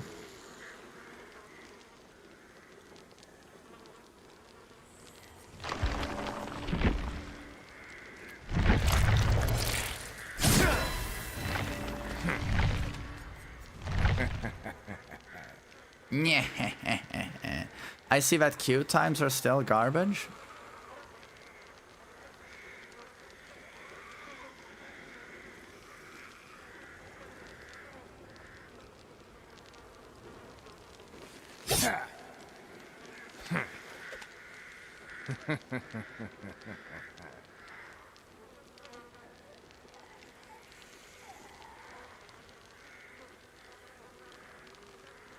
But it's like, someone who likes Warhammer or like Magic the Gathering or painting is infinitely more interesting than some judgmental idiot that follows trends.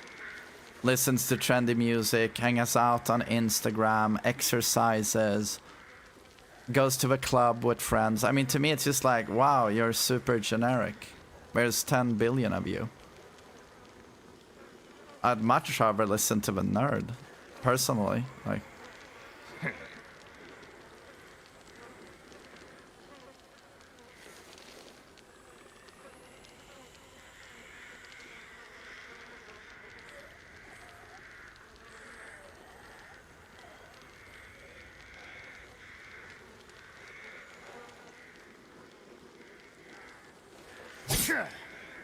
autistic nerds are so entertaining to be around as well.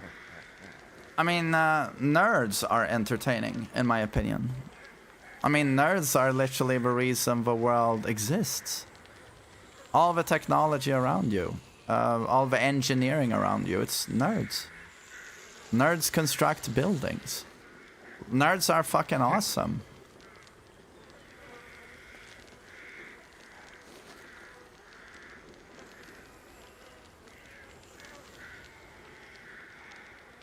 What was your favorite match in EWC?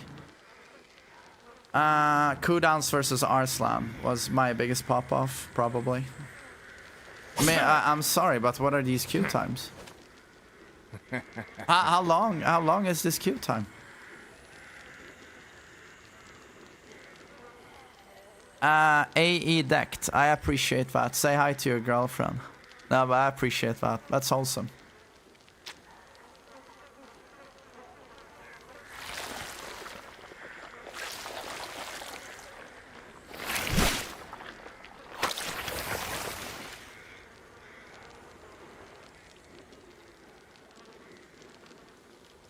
Guys, yeah, this is actually unplayable. You know, this is my big problem with DBD right now. Solo queue is cancer. So you go, oh, I'd like to play killer. Killer is fun. Well, you don't get to play killer. You don't get to play killer. So you gotta play the shit roll, solo queue.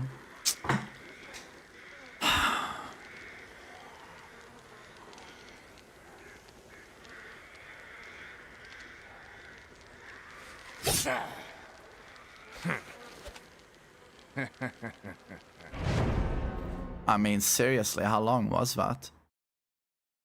How long was that?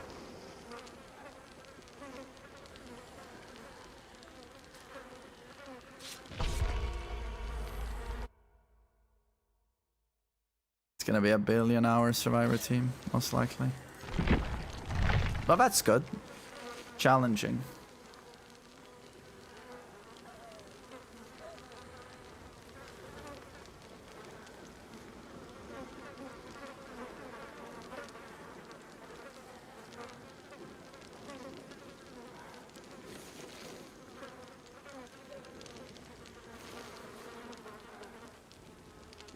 Oh, Bertuzzi. There's quite a few people in my community that play DBD.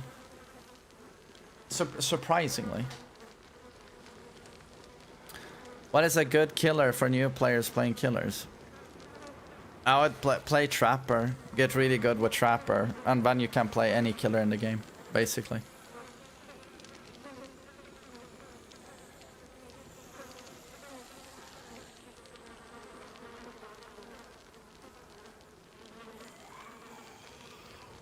I'm sure I'll get to play soon. Any day now. Someone's gonna drop out.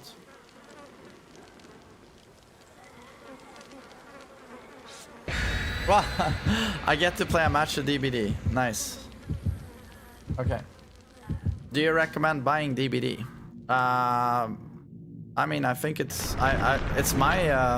it's the game I've played the most after Tekken, and it's for a reason. I find it super fun. Are the queues still absurdly long? For killer, if you play Survivor, very instant, because no one wants to play Survivor. Killer takes forever, but it's the opposite.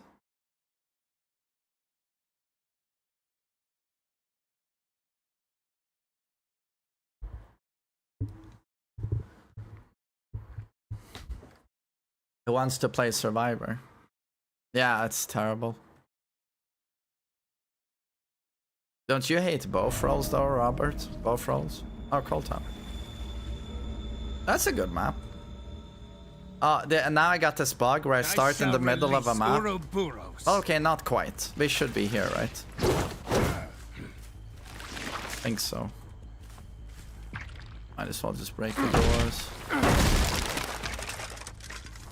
Got another one. We have the Iribo, the Vial, so we're gonna get some information on them. Here we go.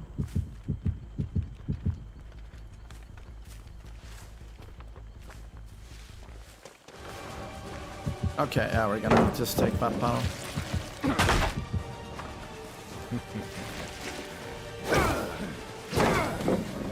Still got the vault.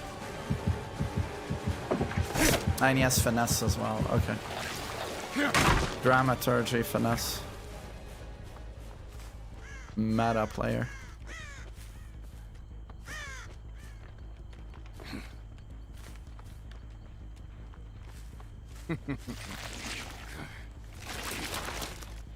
Someone here? Yes. What? Okay.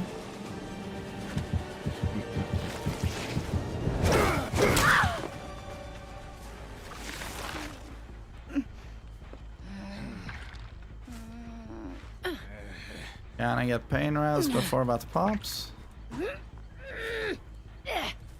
Terrible pain res RNG. Yeah.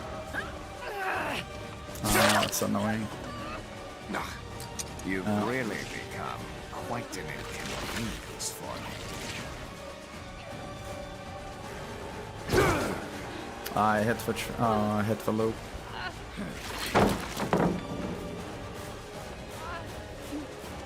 I mean, this guy's not very good though. And no one did Jen, so I think we get this. But he's Sabos, Okay, we go to this one. Okay. Ah, no, deadlock.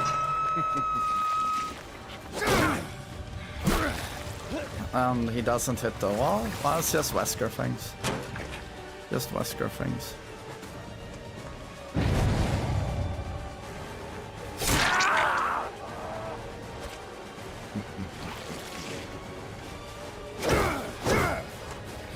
Okay.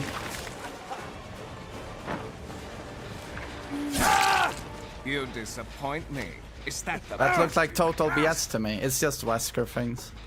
They'll slide away. You throw them on a wall, but they just slide off a wall.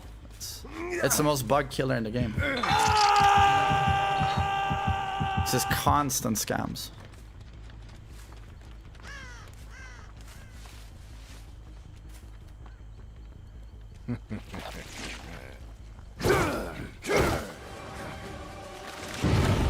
He doesn't have a window. I don't know why he stays there.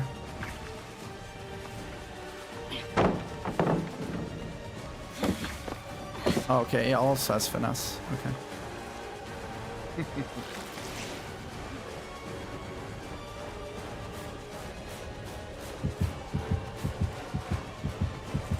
Shit. Oh, I fucked up. Oh well, we take M1.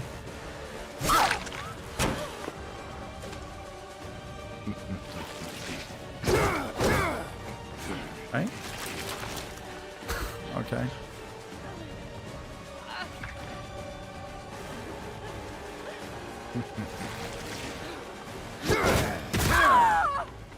I just love when we go, come on, killer, come on, and when we get down in 1 second.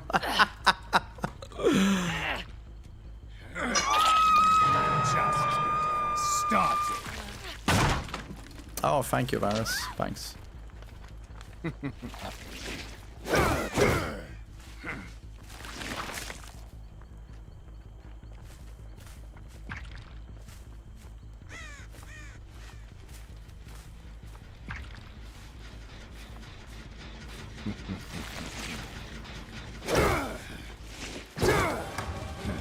Almost. There's just no point.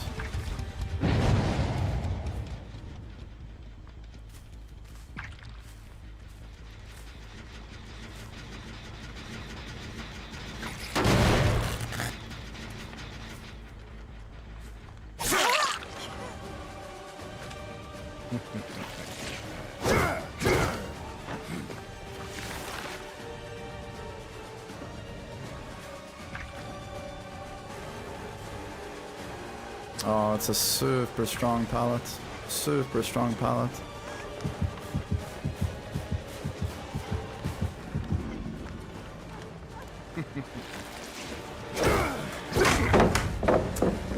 Okay.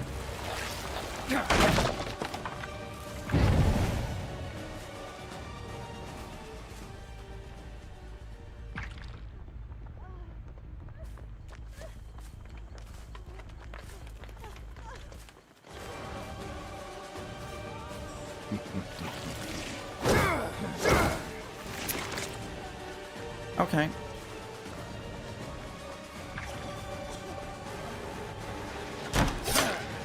Man.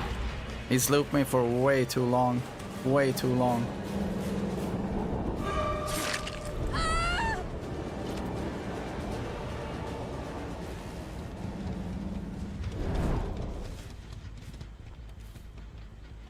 Ah, super bad.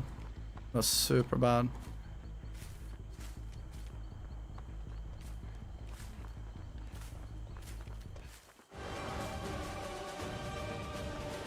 Ah, nope.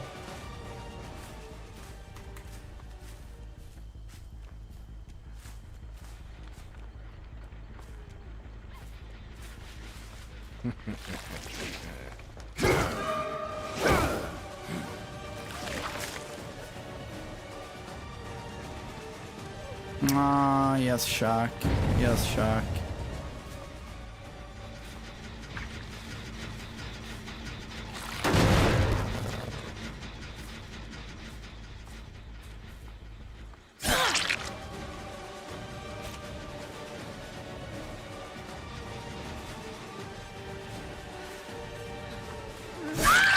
Ah, that dies on the pallet. Performance indeed.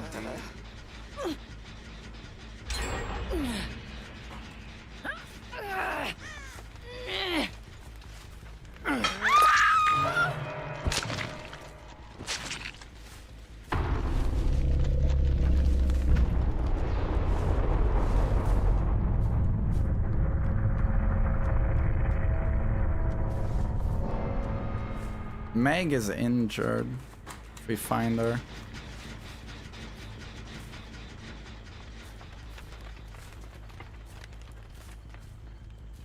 Okay, I healed her. Probably over here.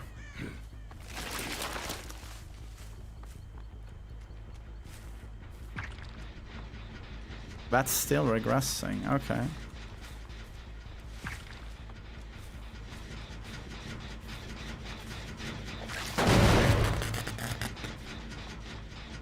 Whole team playing stealth? Okay. It's kind of boring.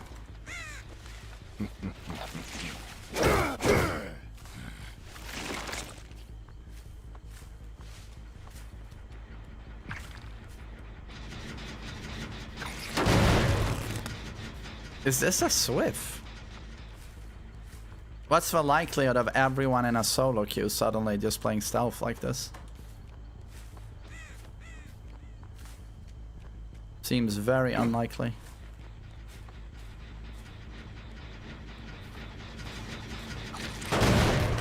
Nowhere to hide. Yeah, it's a very good perk.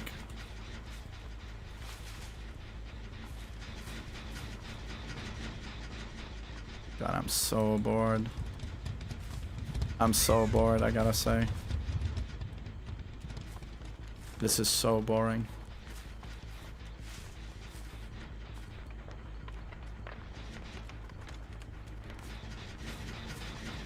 Damn, he's doing such a great job, bro.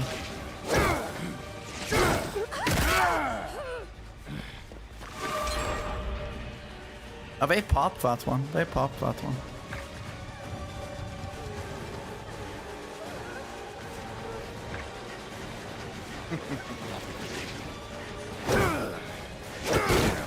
Do you actually think you can defeat me?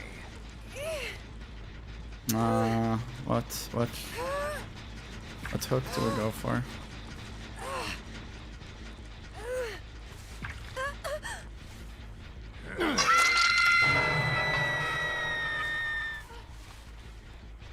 And then we saw the Meg.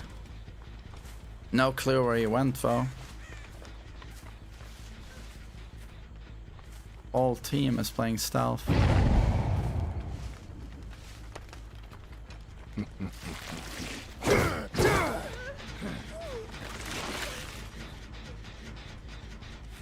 Is Meg just walking here or?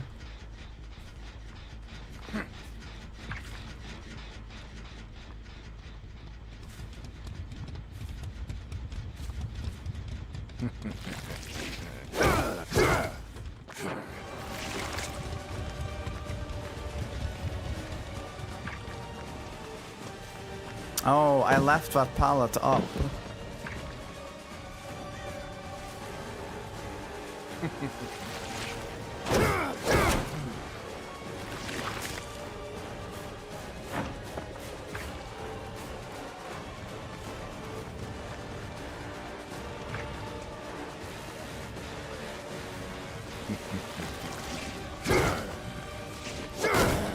Can we zone him? More from you. That's the best thing Wesker can do.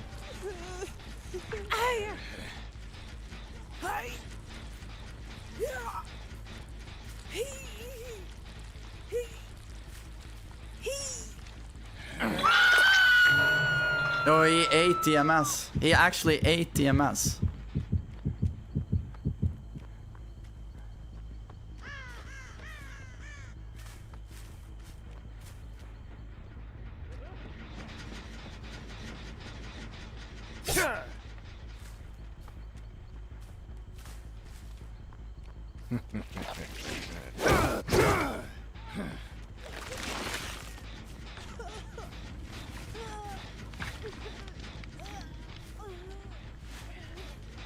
Ah, he's smart enough to stealth. Look at that.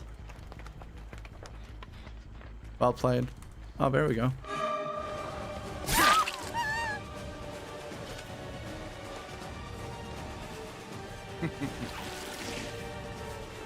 Oh, there's so much shit in the way, guys. What?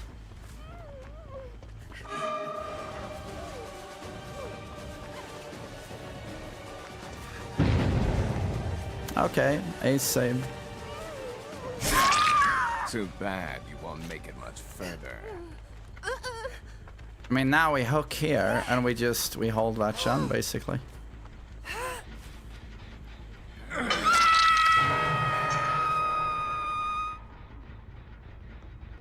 Is it still regressing? It is. Let's see if he's saving.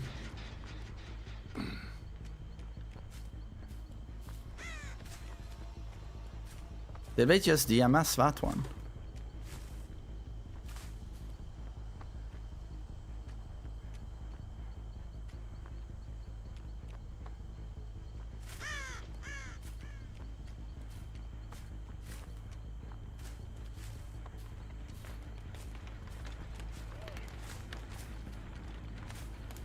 Question is, are they two-manning that, Sean?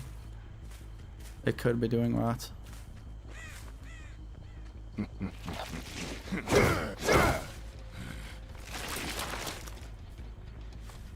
They're not. Okay, we're saving. We're saving.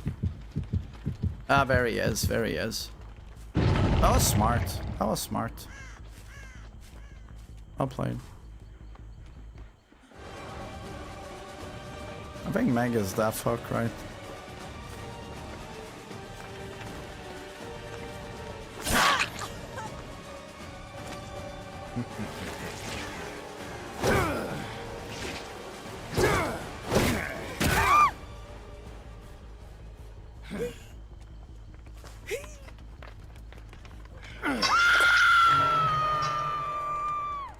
Hey, thanks guys. Thanks.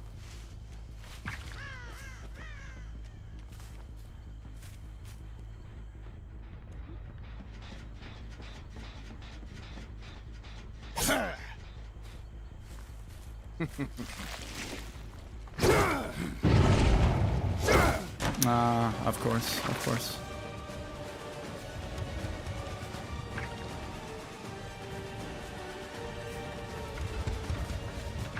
Is it just me or they have an insane setup there?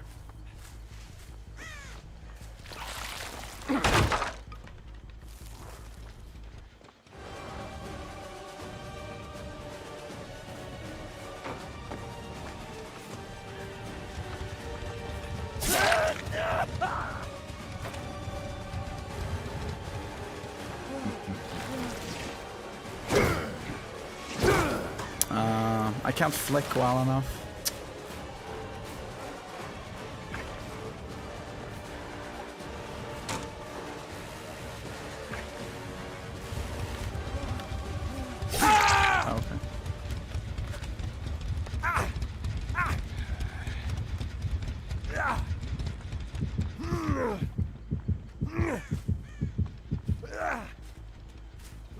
I didn't even play rant, Shoto. I got a bit of a headache, so I need to relax a little bit so I play DVD.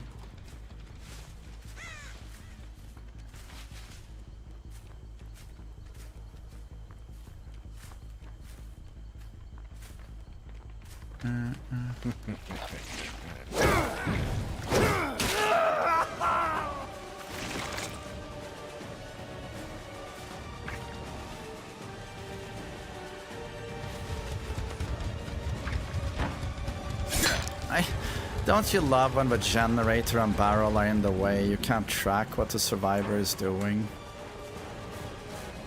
I mean, isn't this a bit of a broken setup? I mean, I don't know. Feels a bit busted.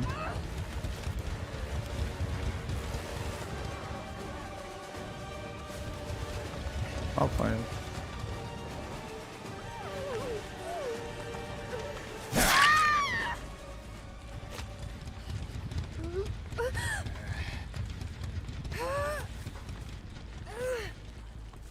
It's a good win, though.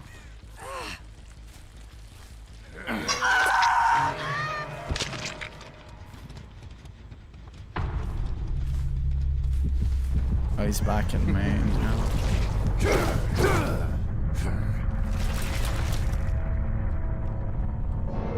Gonna jump down again.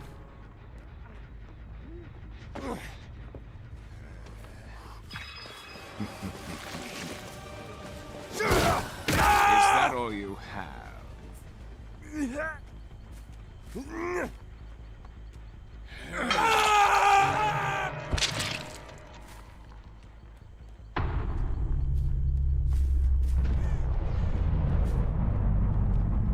Ba goosh. Hey, thanks, Josa. Danke. Is he already running around, or is he here?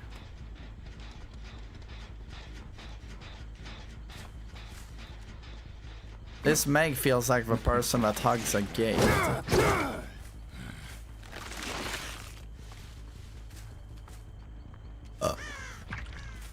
Oh, okay. GG.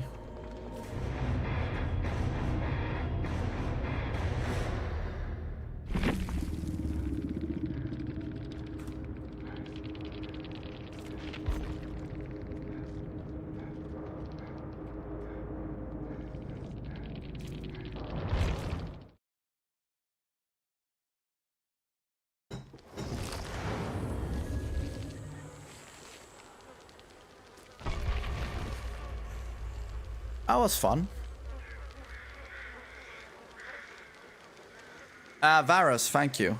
2 of them were... I would say 3 of them were good. 1 was bad. That was a solo queue.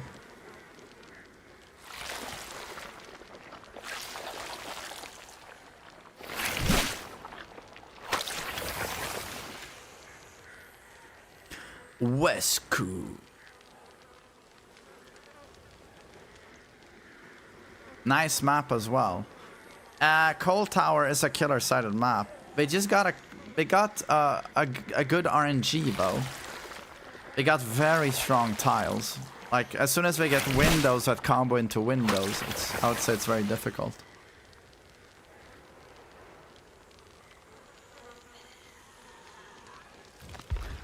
Try Nemesis maybe.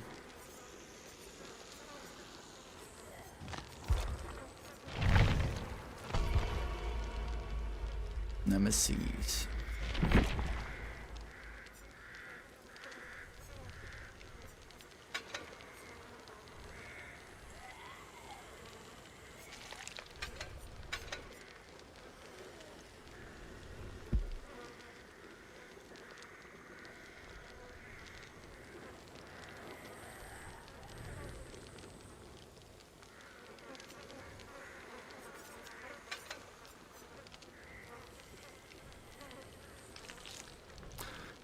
Did you know Discordance alert zombies to the gen? Yes, I do.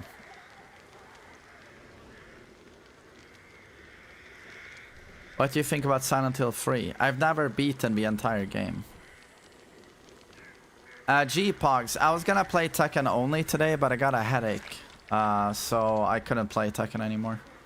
Even when I do my viewer matches, the players are very, very high level. And I just felt even in my viewer matches that this headache is just getting worse because I need to focus so much. So I might as well not play Tekken.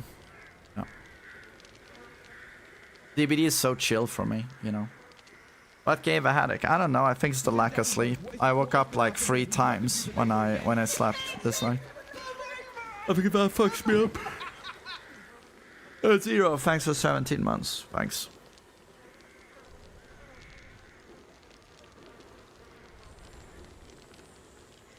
Zambo, I'm not retarded. I'm drinking water. Thank you.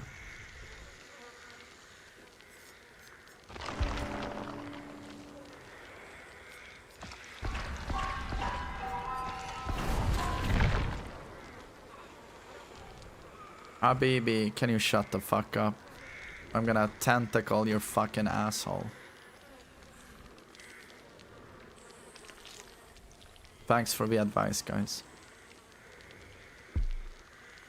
Remember to wipe your dick with your dick do-rag after you whack off, Habibi. Well, I would say it's kind of base to not wipe your dick afterwards.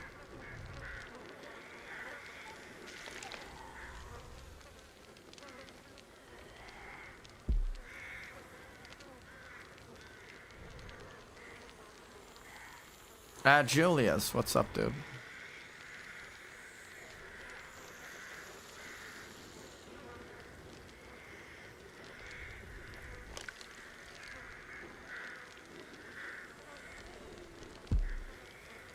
How was your Sunday? Oh, it was nice. I had a friend over and then I just chilled. I was so tired yesterday after the EWC restream. I was so tired. I think my sleep schedule has been a bit fucked lately.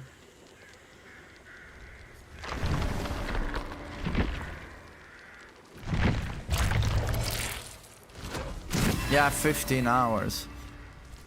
But you know, even before I started that stream, I had been up for 4 hours just fixing shit and been at the gym. You know, it's just...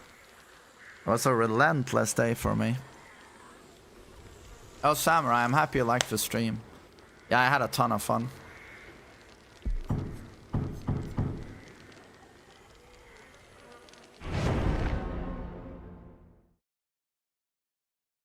I mean, I feel like I want to use TheMainManSWE, but Nemesis is a killer I don't dare play without Corrupt. He can have such a slow start.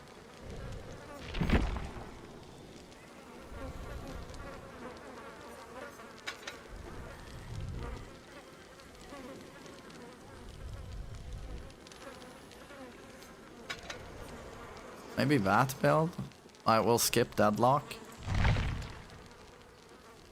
Oh yeah, as soon as you see an Adam, you know, it's like 10,000 hours. No, only 1,800. My god, he's a P100. But on Demogorgon. So that's pretty wholesome. Wait, he has an Adam and a Renato. This guy watches a lot of comp. He watches a lot of comp.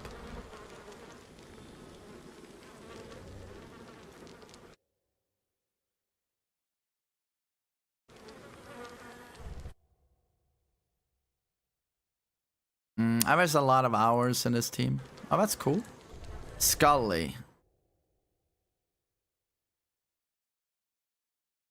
Oh my god. Why is this? What is this wholesomeness on the Sable profile? It's just a game. Sometimes you win, sometimes you lose. Everyone is based. Everyone is fucking based.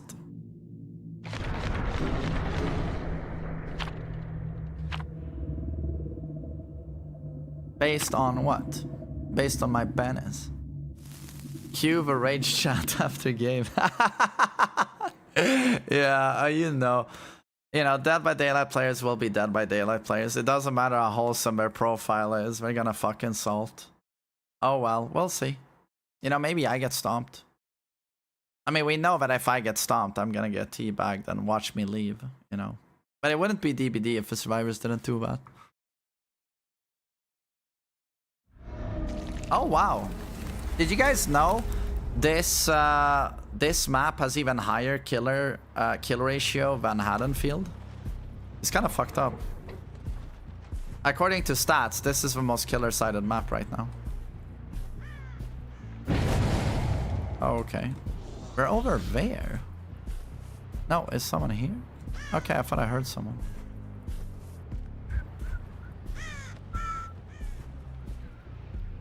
Oh my god, guys. I think I saw survivors.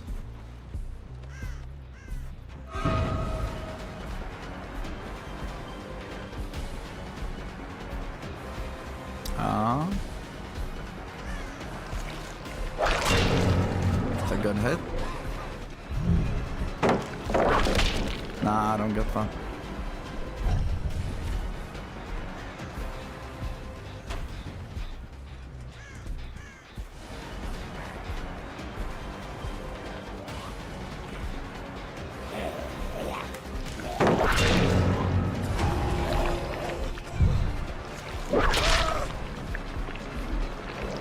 Decent whips. Then we get a down.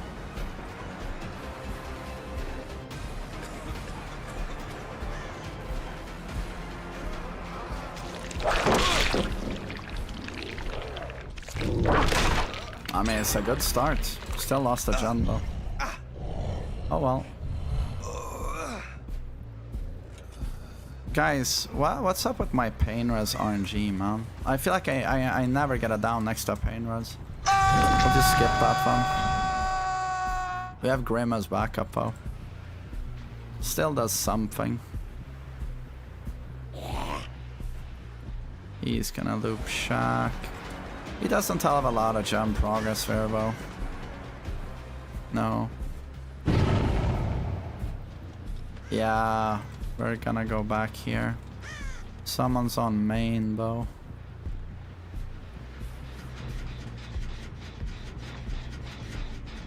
Stealthing? Okay. Hello. Where the fuck did he go?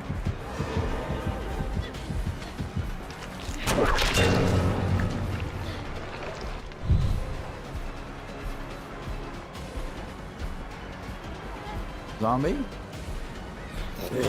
Thanks, zombie. Thank you for blocking me. Oh man, that must have been alive, right? Okay. Oh, I might get a pain res.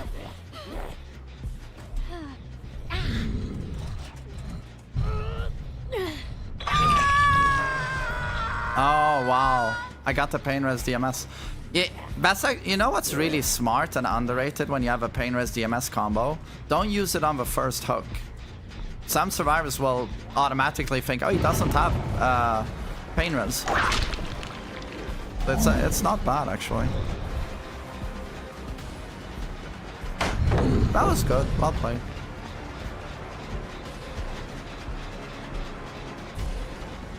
Oh, balanced, wow, okay.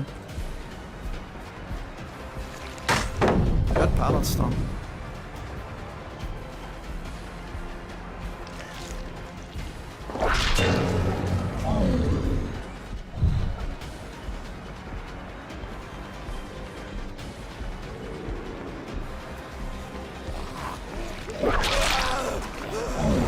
Oh man, he got no distance, he fucked up.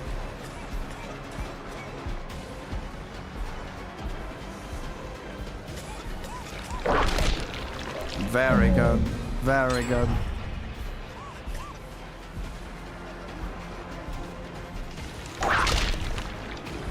Oh wow. Okay, well done.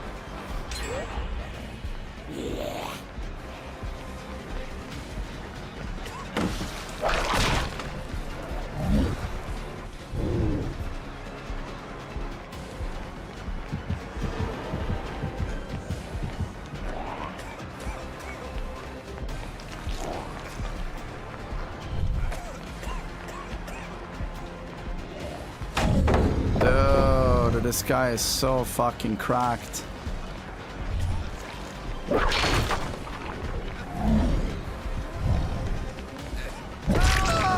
Fantastic plays. Oh, okay.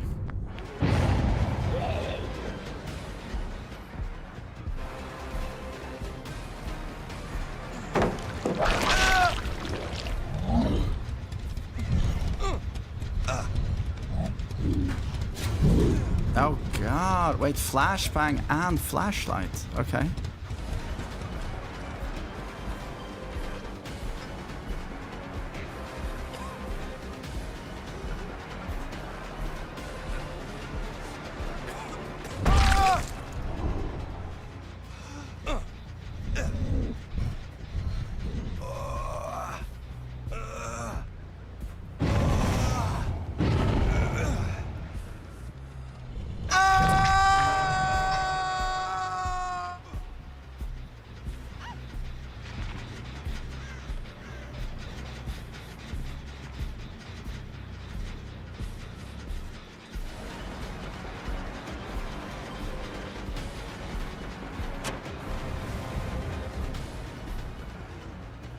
I mean, yeah. Not a whole lot I can do here.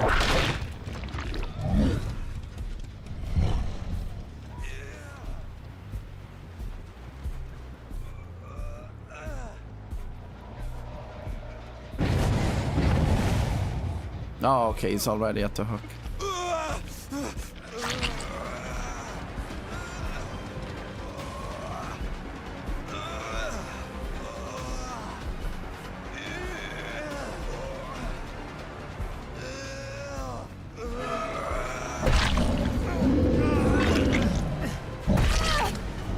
They're very good.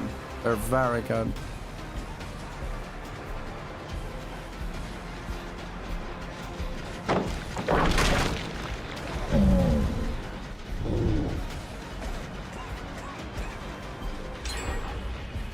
Surely has DMS. No, sorry, DS.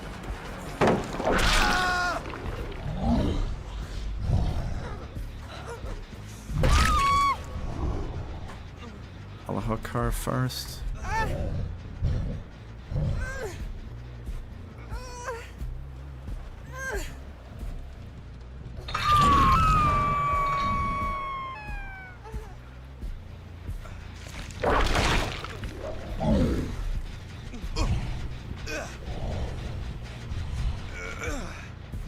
Damn, okay. Well played.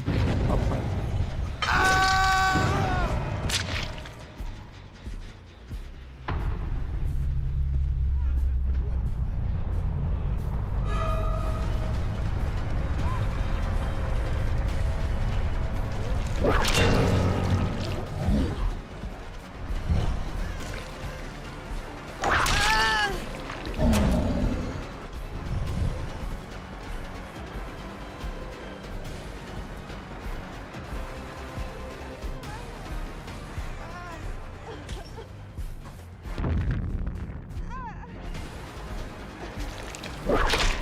You're kidding.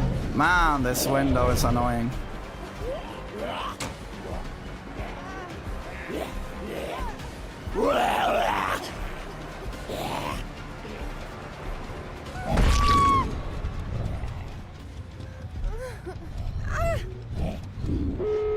Ah, that's it. I'll play.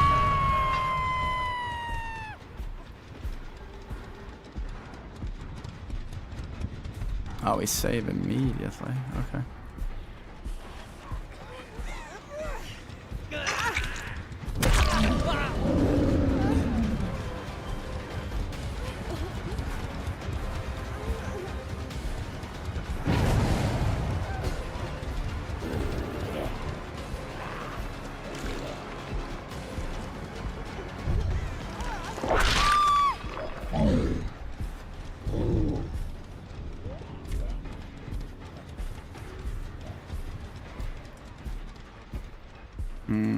Oh, okay, he makes a window.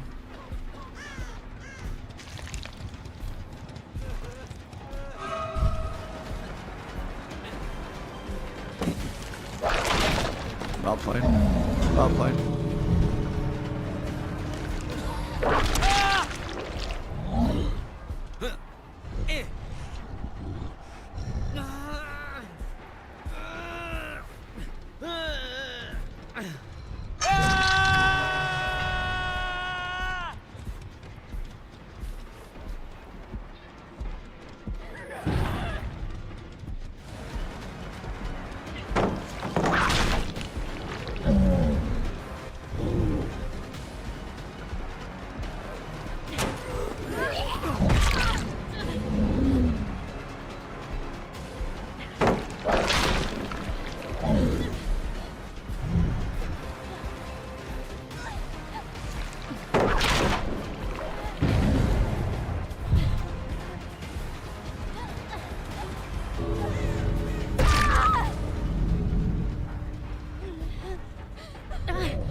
I mean, 8 hooks.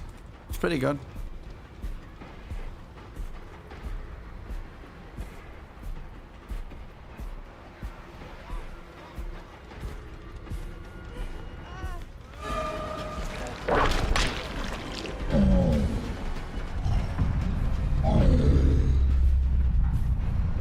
I mean, we misplayed a few times. I think we could have won that, yeah. He won, I mean, he won the match. He won the match. Soma, he played so well. Got a huge loop.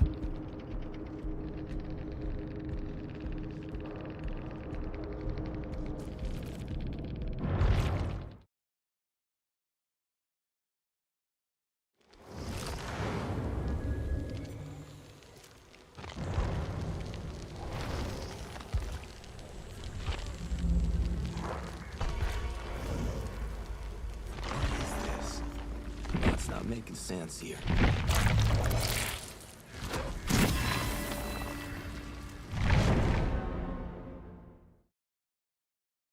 Can you complain between Yoshi, Tekken 7, Tekken 8? I don't know, what do you mean? Complain what? How's my headache? It's slightly better. It's slightly better.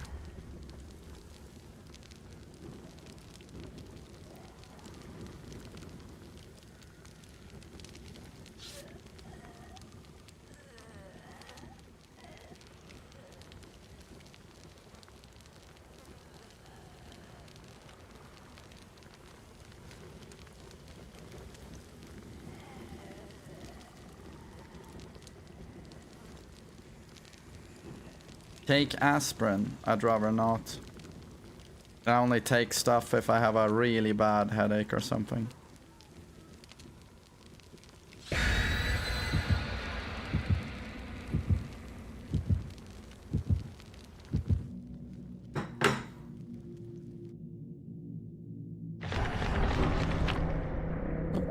What's the next Warhammer painting? I bought a Black Templar Emperor's Champion. I haven't unboxed him yet, so that's gonna be it for me. And when Willem on his birthday gets a Saturnine Horus Heresy Dreadnought, so he'll be busy with that.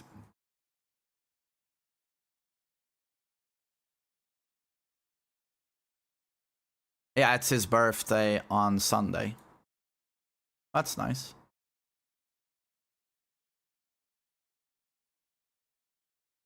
Thoughts on Paul as of late? I mean, he's solid and he's fun to play. He's just not, he's not a comp character, I would say, like comp play, you know, super tournament viable. Oh, Kaneki immediately.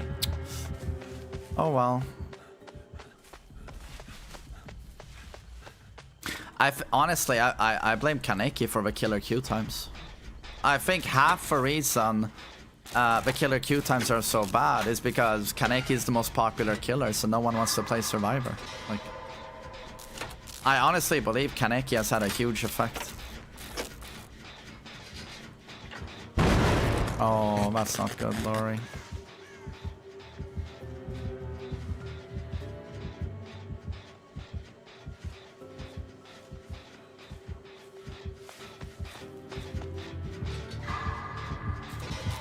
You're kidding, I just stealth, and I'm the one that eats it. Everyone else is just running in the open. I'm the one that stealths, but I eat it. Oh no, I don't have a filler here? Oh, he just takes the first hit and leaves, okay. And Claudette plugs. I just do one match of solo queue. Are you gonna heal me, or...?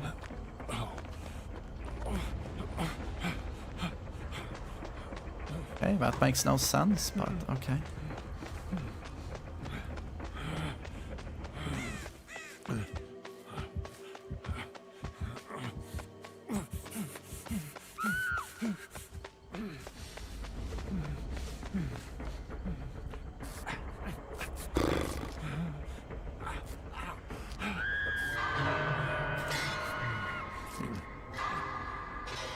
Oh, yes, for Huntress Lullaby. Okay.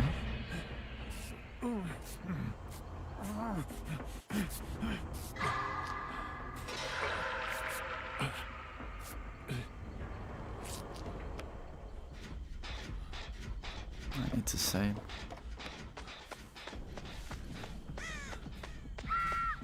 Okay. They added bots to DBD? Yeah. Pretty long ago, actually.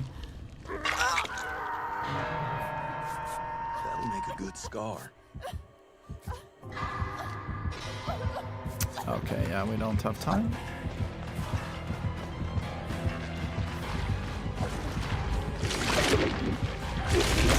It's just, I can't block that hit. Just can't block it.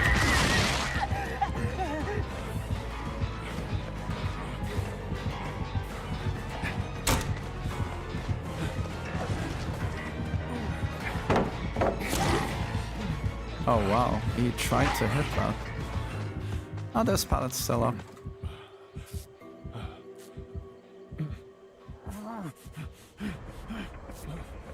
Yeah, Kaneki is really lame, and unfortunately he's by far the most played killer in the game, so playing Survivor kinda sucks at the moment.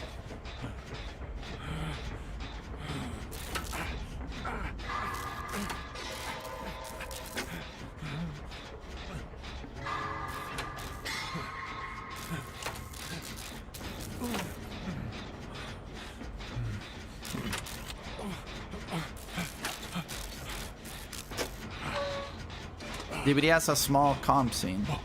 Yeah, I mean, it's completely grassroots, you know. It's not official, there are no tournaments. It's basically by the fans, for the fans.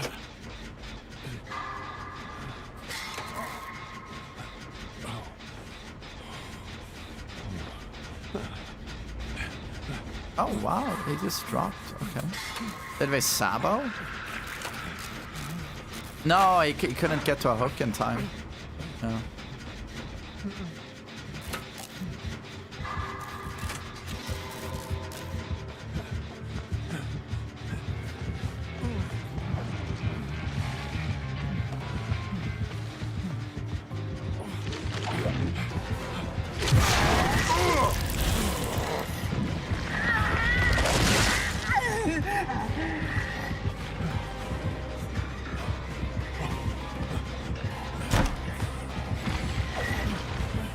I think he broke this, right?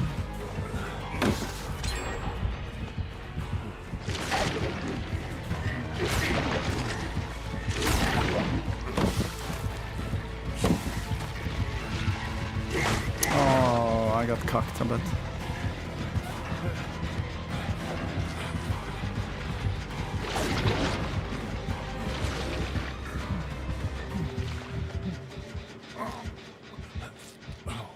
I don't understand why Nia came over. Why did Nia come over? Why? I don't understand.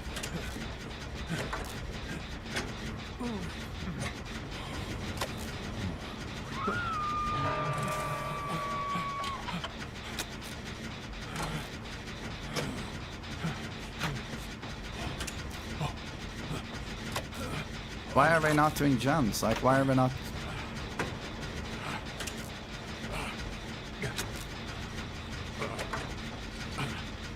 Do you ever get the feeling in solo queue that you have to loop the killer and do all the gems at the same time?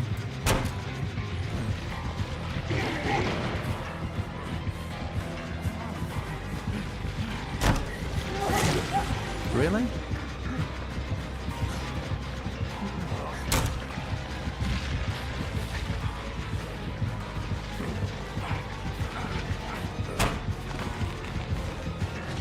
I'm fucked. He broke that pallet, okay. What is he doing, bro? What? He had me there.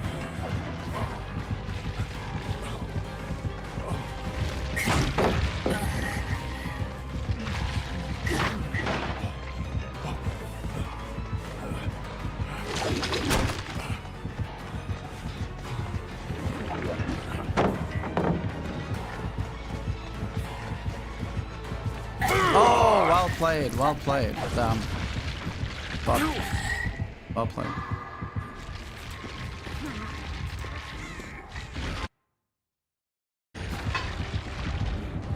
And no one went to my Jin, I guess. Okay.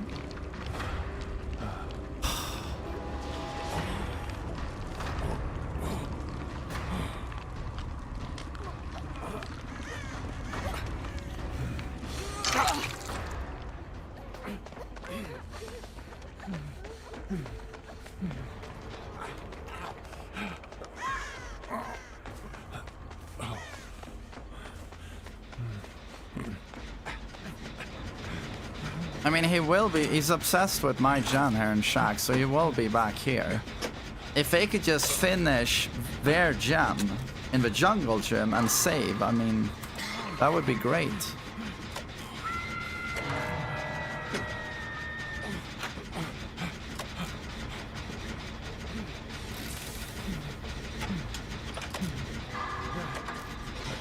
Look, they both dropped the gem. Lori is not. Thank you, Nia. Thank you. Thank you. Dropped it again. I guess he's pressuring there. Lori doing the gem. Thank you. Brilliant. Brilliant.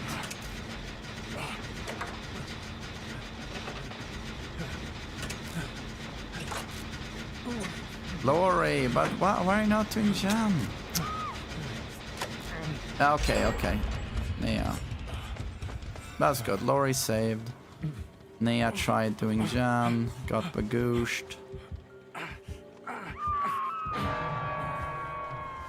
Okay, I think he's gonna go back towards main.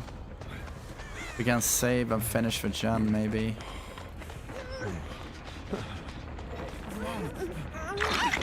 There we go.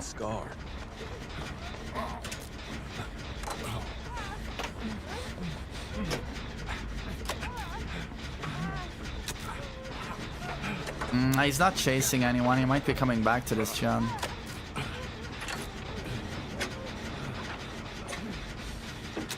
He is. But Claudette has to do a jam though. Thank you, Claudette. My God, we're listening to me. Oh, good, good. On me. Nice, very nice. Good that hard. Okay, oh, he's smart.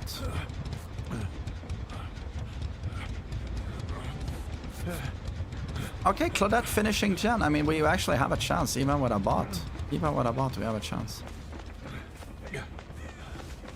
But Claudette, can you do the gen? My God, okay, we're being pressured. Okay, Lori on it.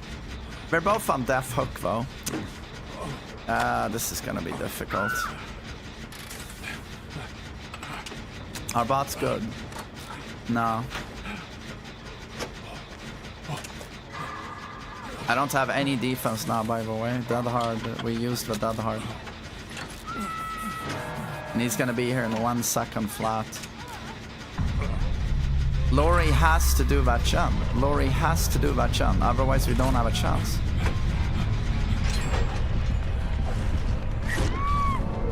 I need to run away. He'll slug. He'll slug. M1 killer, by the way. M1. That's an M1 killer for sure. He picks me up. I have unbreakable. He picks me up.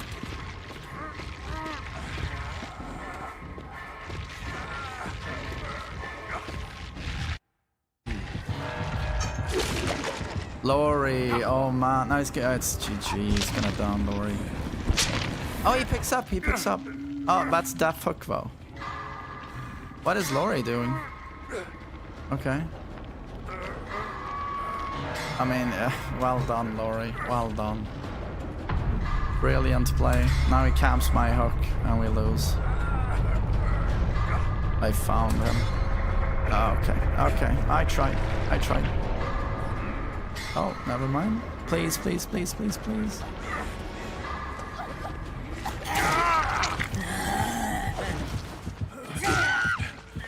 Did he get dead hard?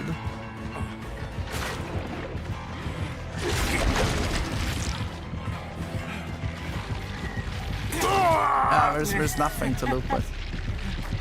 There's nothing to loop with.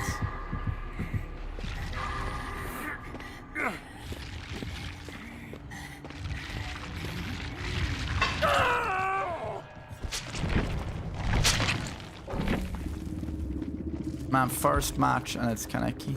That's Kaneki.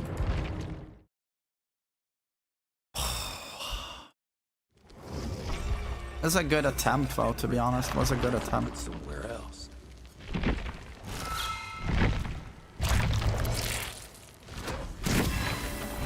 Who thinks this dork is cool? I mean, Willem thinks Kaneki is cool. Willem thinks Kaneki is really cool. But Willem is 6 years old.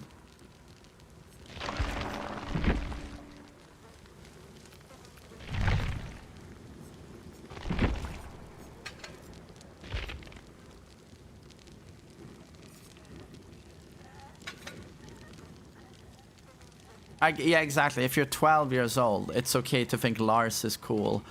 It's okay to think Kaneki is cool. But when a grown man thinks Kaneki is cool, you just get like... You... just...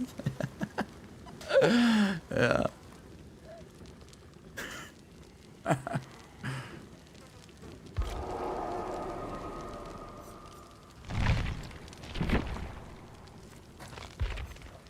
Right, Junior, I'm just gonna play solo.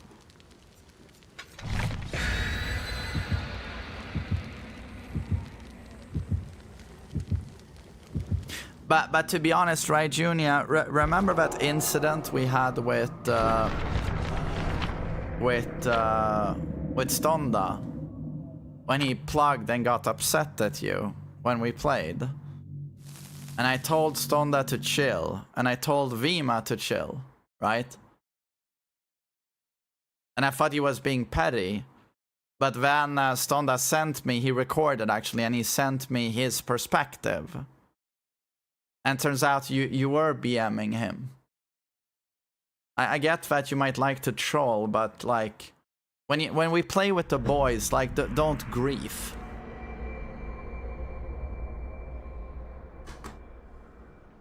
Just get out. Oh, okay, Eerie. Oh, is it Billy? Kaneki to Billy, right, okay. It's gonna be tier horse today. Oh, yeah. I mean, we have a strong map at least. Can I do this gen against Billy though? Like, what do you do if he shows up?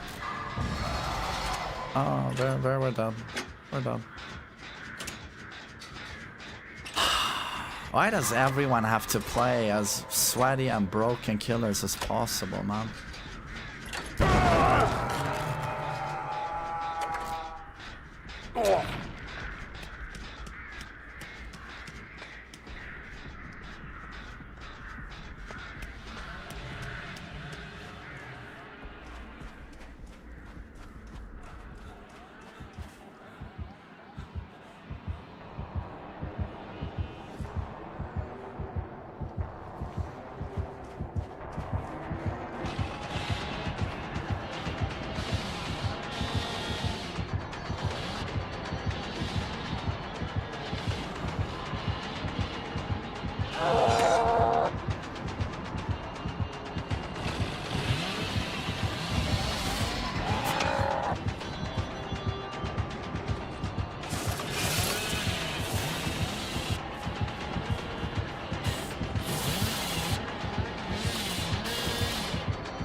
Hey, thanks.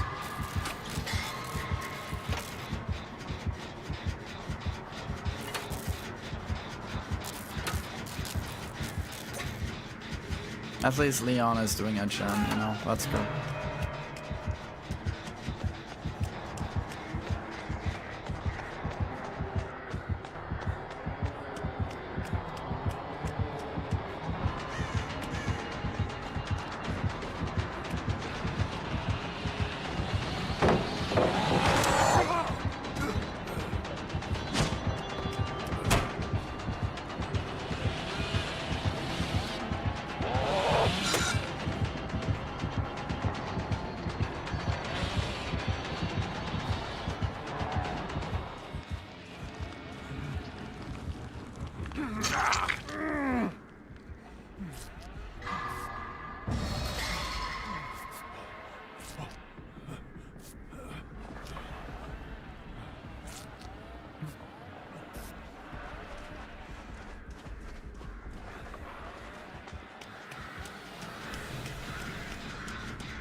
How are we still at 5 gems? Wasn't Leon pretty much finishing a gem? Allison, thank you. I'm really bored at work. I haven't deleted the production database because of your epic stream, so on behalf of corporate, thank you. That's amazing. I hope we're all very happy with me at your company. Thanks for the donation, dude.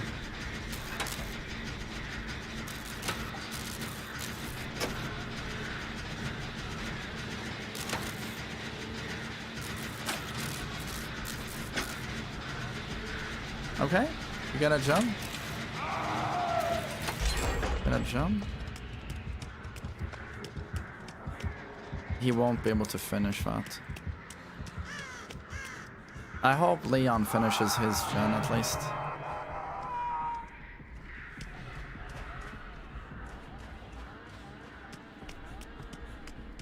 Oh, he is on Leon. He is on Leon. Okay, we need to help Leon.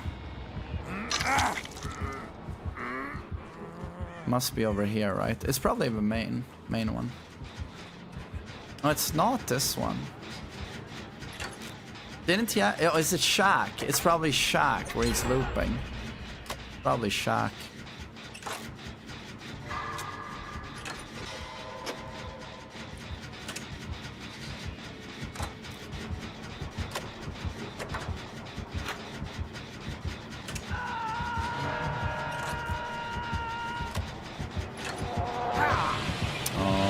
DMS.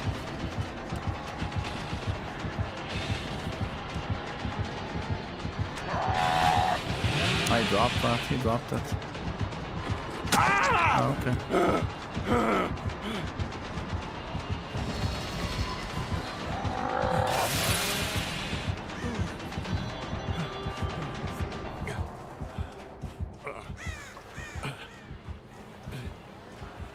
Need to try and finish that jump.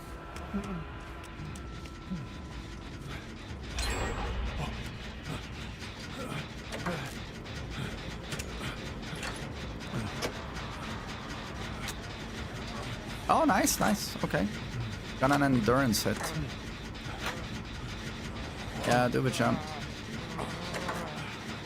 3 people on a jump. That's really dumb, but okay.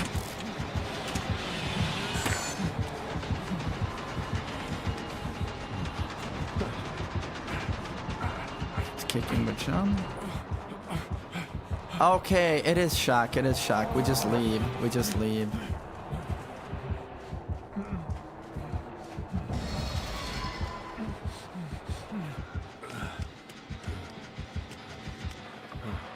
Okay.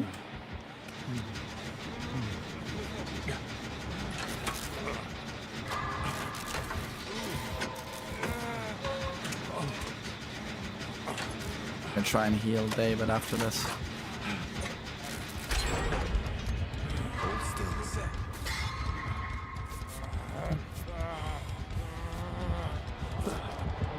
Okay, okay.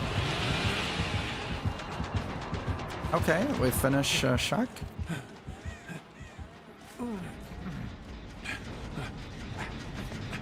Oh, but he didn't even drop a Shaq pallet. Fucking go to Leon and Rick. The only Giga Chads play Leon and Rick. Oh, fuck. David is out of the game. He's out of the game. Don't drop a gen, DMS. Don't drop a gen. Don't drop a gen. Beautiful. That's super good. Yeah, heal me.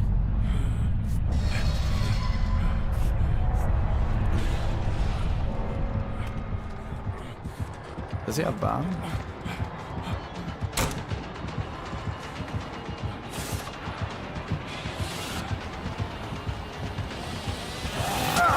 Oh wow, nice curve, nice curve. Of course he has BAM. Okay. Please.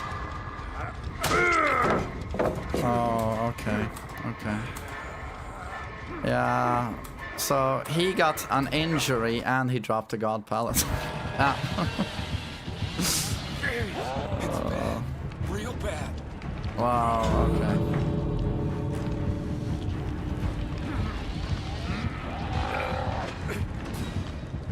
Oh well, we got a draw, bro. We got a draw. That's good. That's good.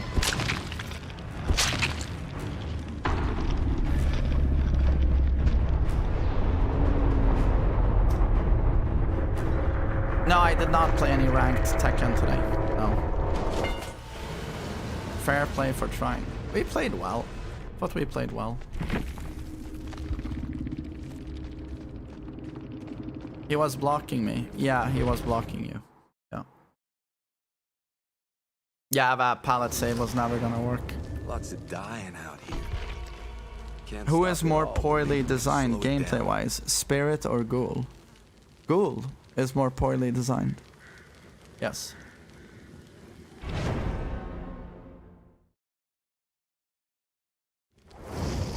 Yeah, that was okay. Yeah.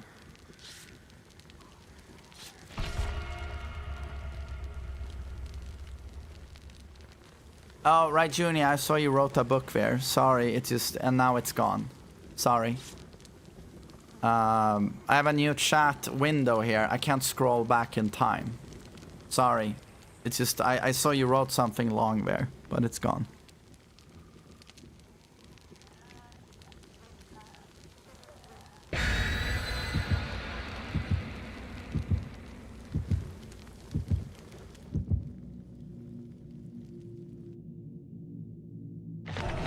Nope, not even on purpose. I had plot twist, power circle, flip up. Was just unlucky that Dredge found me so fast.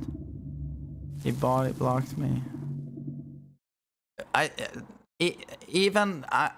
know you can run plot twist, but just looking at the clip he sent me, I just didn't understand your play at all. It just looked like straight up griefing.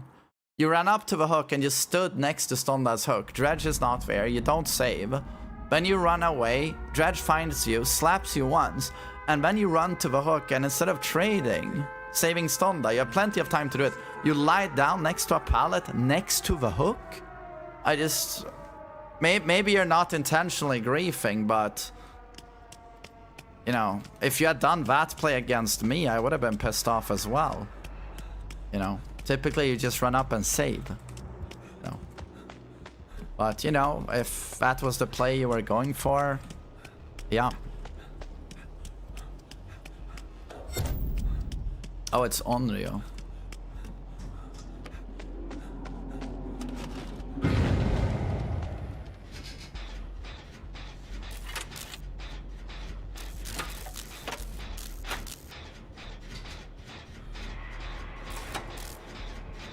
Happens.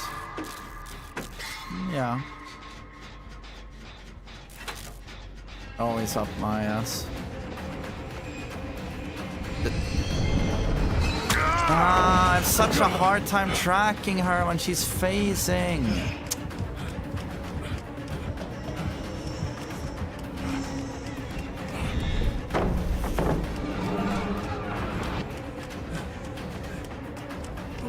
Oh, they haven't removed the bug.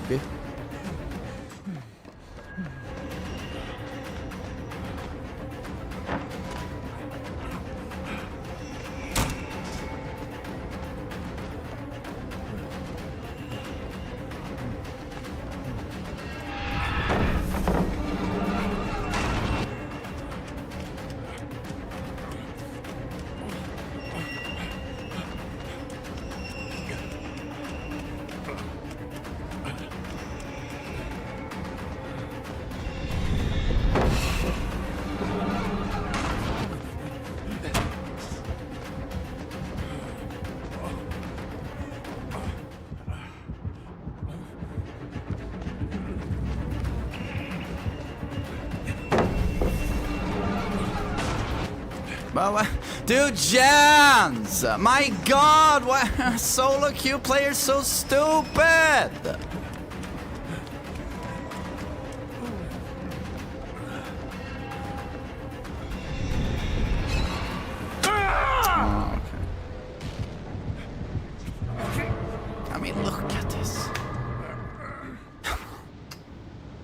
How long did I loop? And a quarter of a gen has been done.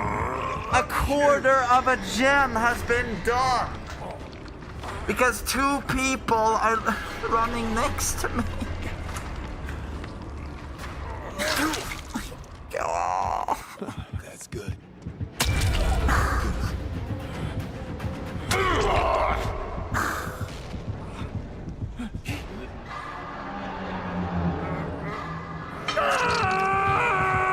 How did the Will you shut up, Alice Groupman?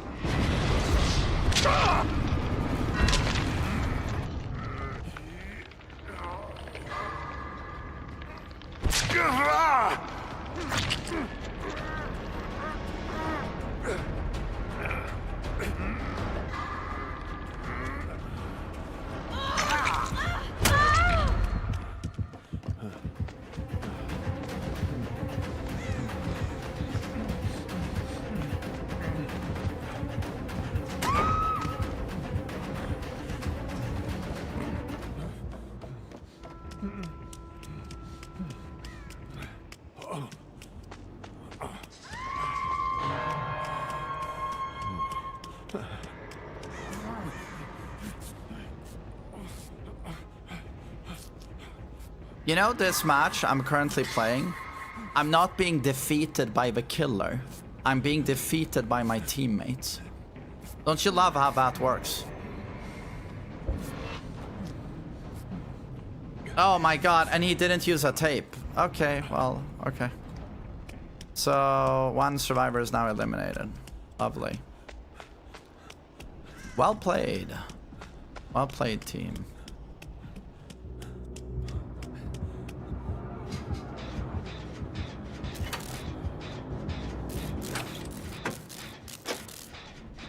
I swear to God, when this match is over, I will be the one with the longest amount of loop time on the killer and the longest amount of time on gens. I would not be surprised.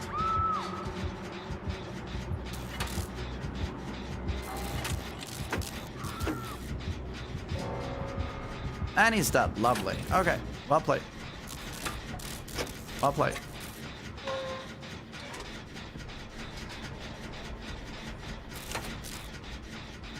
Oh, he didn't do tapes either.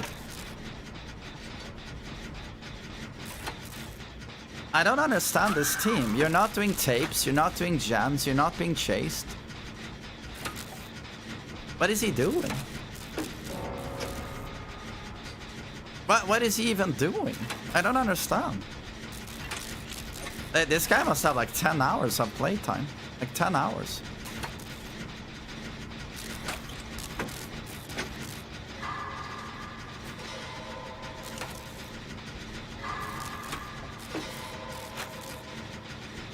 Told you, I'm gonna be the only one that pops a jump.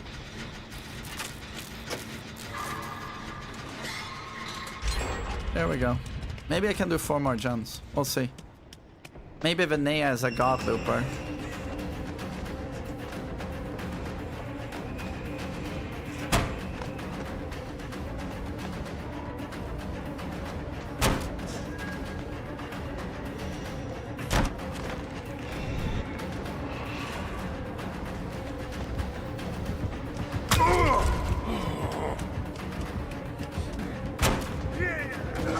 Did he break the door, you think?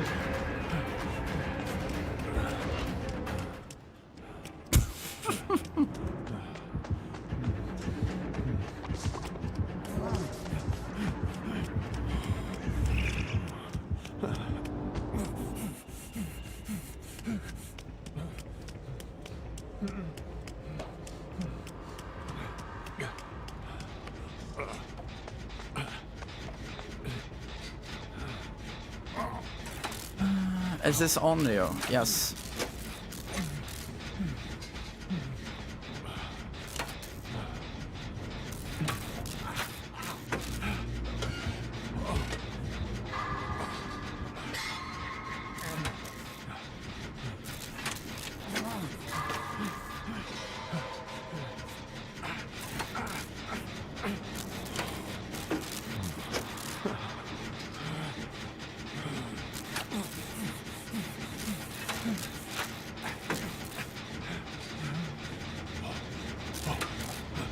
That's a fucking decent loop, though. Well done.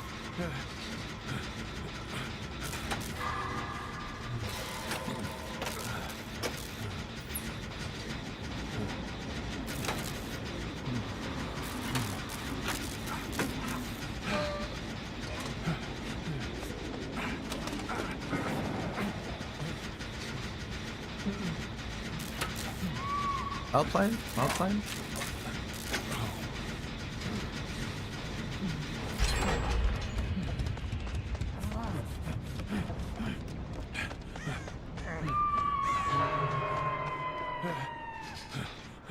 Oh, he's gonna start. Oh, DMS. Okay, he's gonna start TPing to this shit. No, don't KYS on the hook, man. I'ma save you.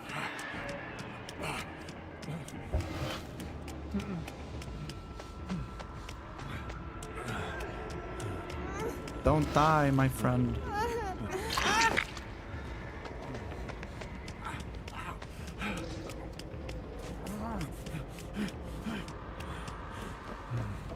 I love that.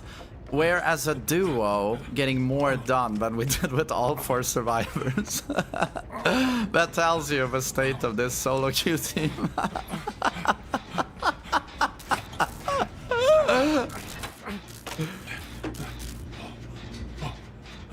It would be so nice if he had DS.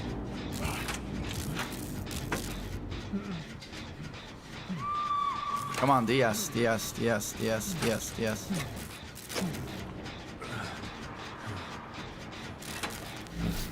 Oh, he knows where I am.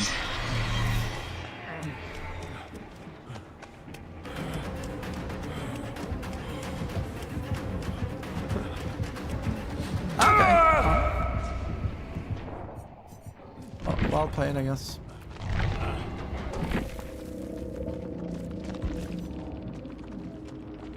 I mean, I want to write GG to be wholesome, but that was just terrible. That was just terrible. Campfire. Doesn't feel safe.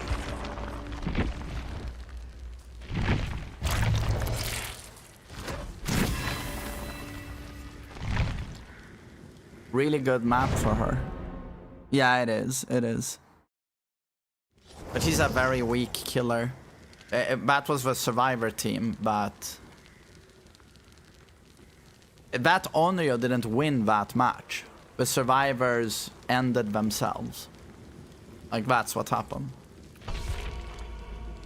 Your teammates are the real killers most of the time.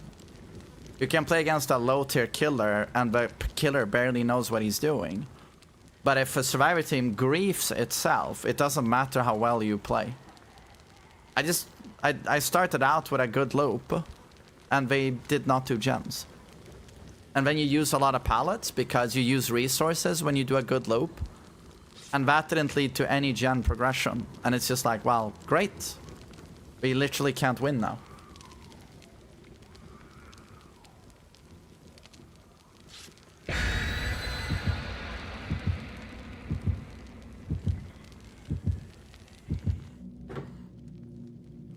I was Onryo, nice game, dude. GG, Redman. I didn't like that match. My teammates didn't do anything. Nia could loop, but no one did gens. So I'm gonna say bad game on that one. But, you know, well played, I guess.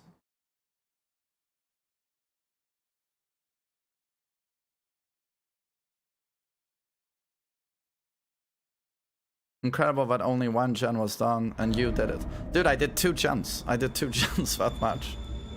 Alone. Some idiots out there taking the easy route of cutting things down. Wait, it's suffocation, right? Yeah. It's gonna be Kaneki or something again. I can smell it. Is it Clown? Oh, it's Chucky. It's actually Chucky.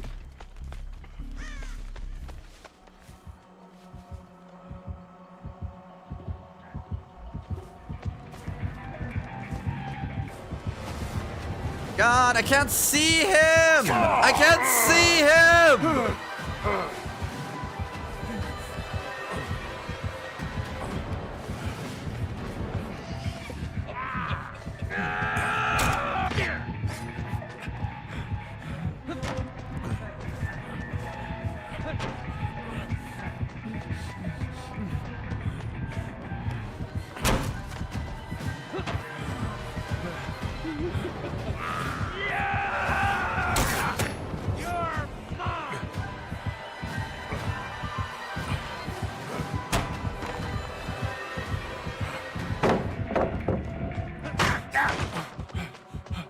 No filler here? It's a dead zone here? What? I've never seen it so barren.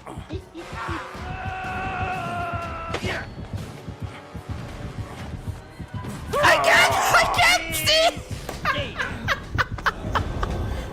Chucky's low tier. He was nerfed into the ground. Just can't loop him. Yeah. I can't see. He spins like this, and you see red stain everywhere. He's literally covered in red stain, but I can't see his model. So you're like,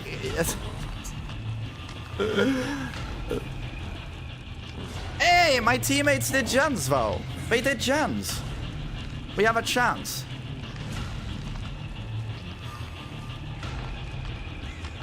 He got bloodlust. Nah, that wasn't bloodlust.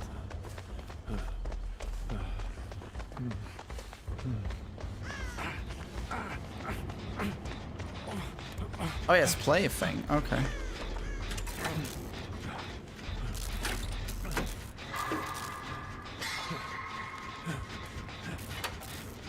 Random Weeb, what's up, buddy? Random Weeb, are you a fan of Kaneki and Tokyo Ghoul?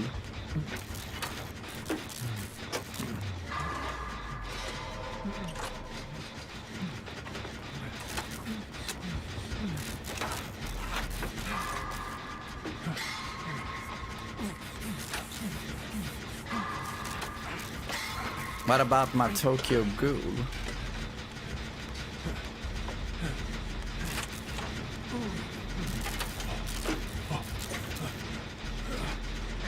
Is that Trail of Torment?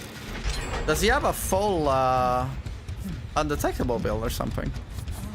Plaything, Trail of Torment as well, I assume. Please heal me. Don't drop it. Oh, we didn't get it. We were so close though. I'm like a 99.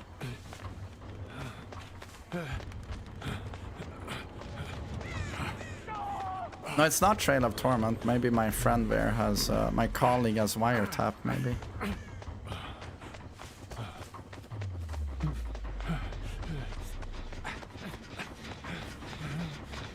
Can you please just tap me? Thank you.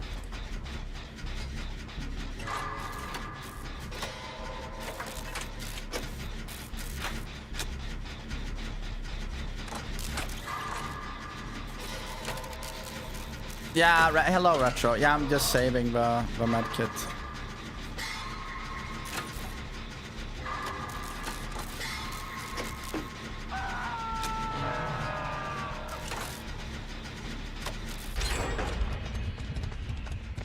Bagoosh, bagoosh, bagoosh, bagoosh, bagoosh. Hold still a sec. Hold still a sec, bish. Fucking bish.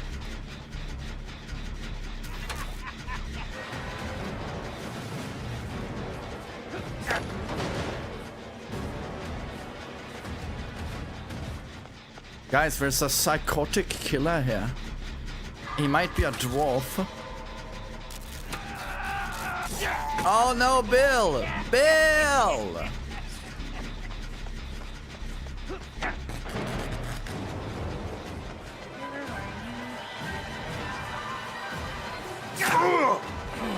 You can't loop this guy. You can't loop him.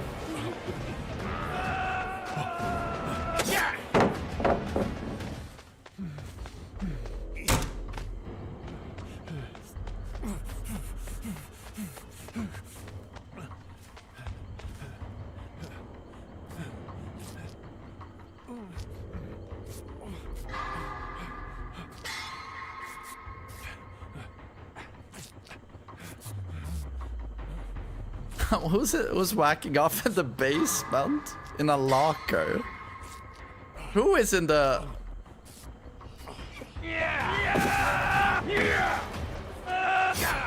Who's whacking off in the basement, guys?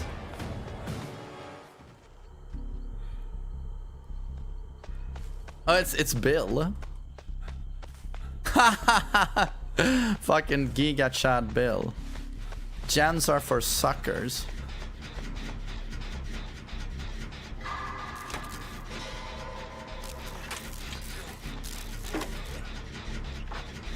Fake boy, what's up?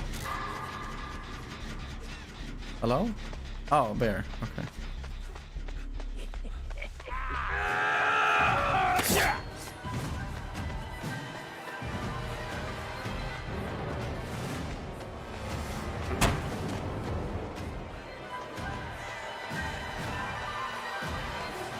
Oh no. Well done. Well done.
Oh, 99 the door. Okay, we could make it out, boys.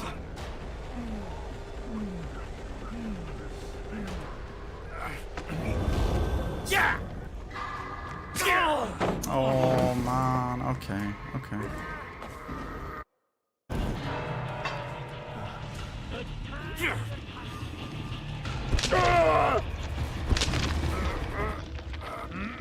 Exception. He's moonwalking, yes. It's very obnoxious because as you can't see him, his moonwalk has a ton of value even on a short wall loop. It's obnoxious.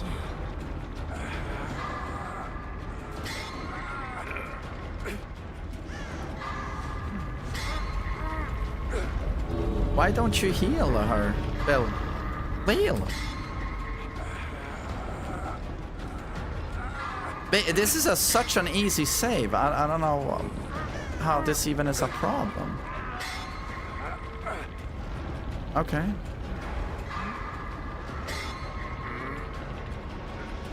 Open the door.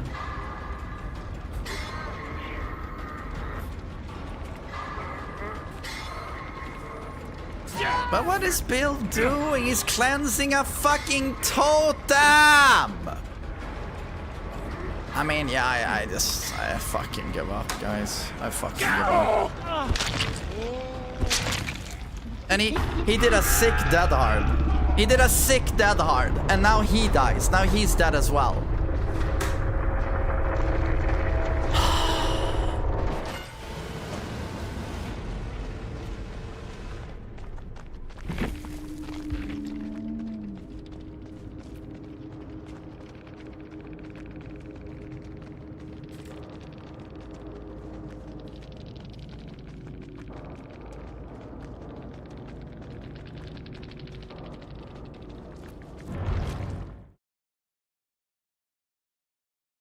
Men tjena Viktor, hoppas det är bra med dig. Feels like I've been ripped out of my life and put somewhere else. I mean, that's a free save. I'm hanging right next to the door. Free save, but what is Bill doing? What is Bill doing? It's just, it's absurd. Absurd.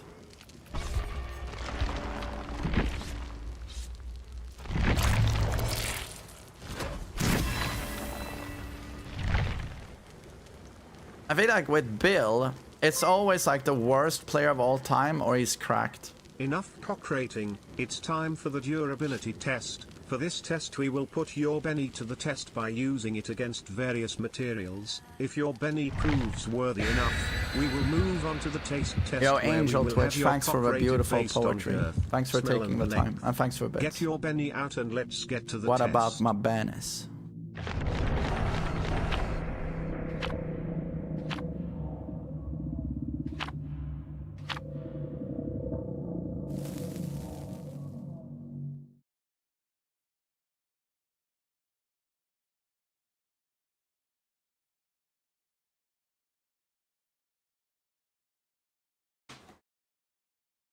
I love the DVD parts of your stream. Hey, I'm happy you like it. I'm happy you like it. I'm gonna start posting DVD content to my DVD YouTube very soon.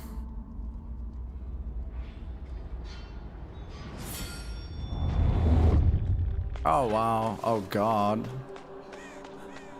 Dredge with corrupt and... Is this an 80 when he starts at Nightfall or is it a purple?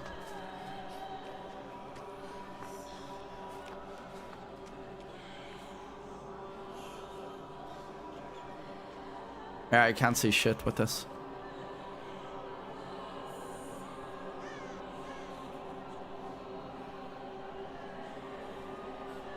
It's a purple, okay.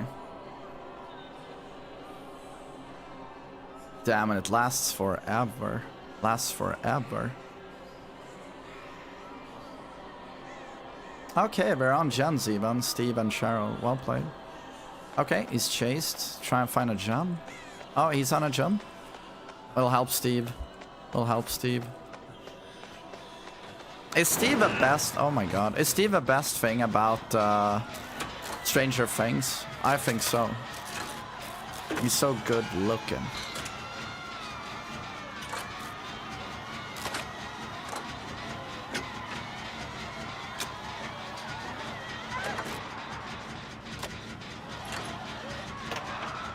Right, Pain Res DMS. Oh, I can see. Wow.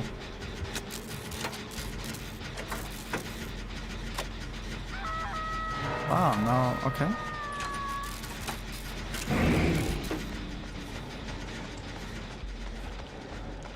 I need to finish this jam. Oh no, he got hit.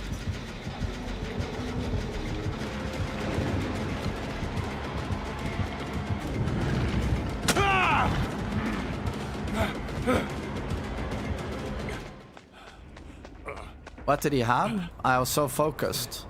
Sloppy, okay. Damn, do all dredges run sloppy? I feel like it's so common.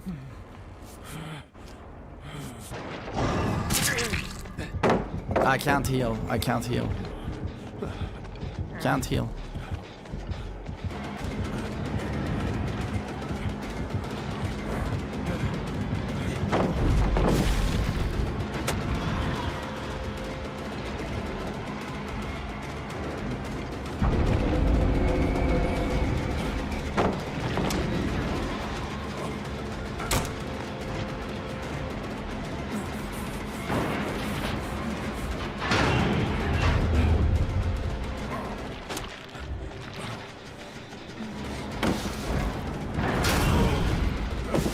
Ah, shit. I thought he used a locker that was inside the jungle gym.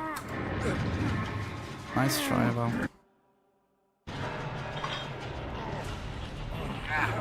Help! Help!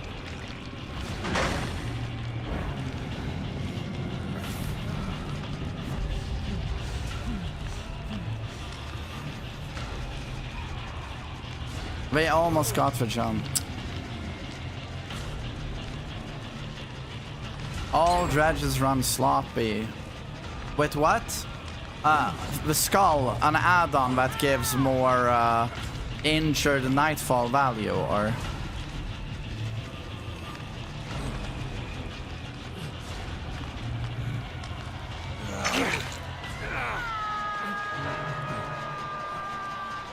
Please.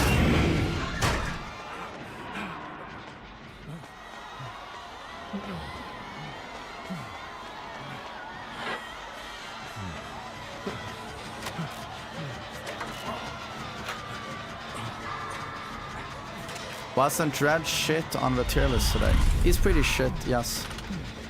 But this is a solo queue. You can beat... Any solo queue can be beaten by the worst killer in the game.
No, you can't see a thing, Coco, dude. You can't see a thing.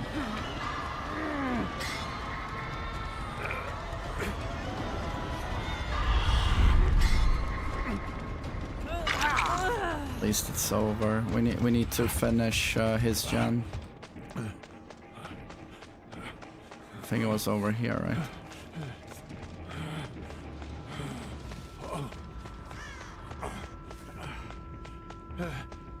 He's looping his own gen. That's so dumb. That's the worst thing you can do. Worst thing you can do.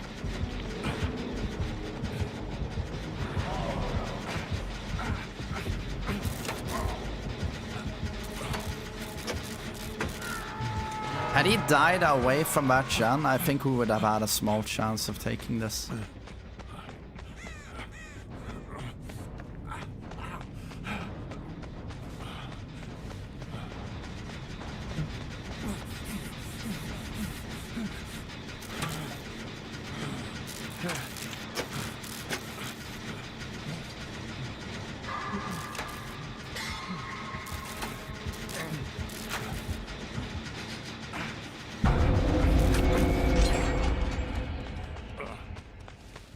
Now we need to find Cheryl.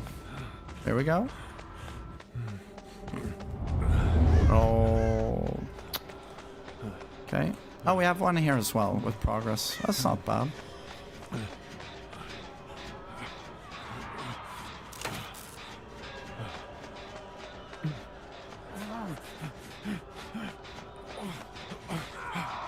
Okay.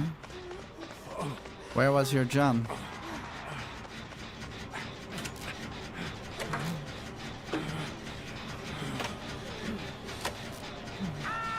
What are they doing? I don't understand. So many questions today. Okay, we run away. Okay.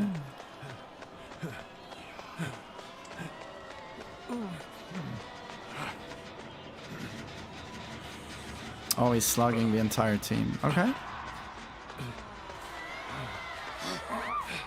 Took a good hit.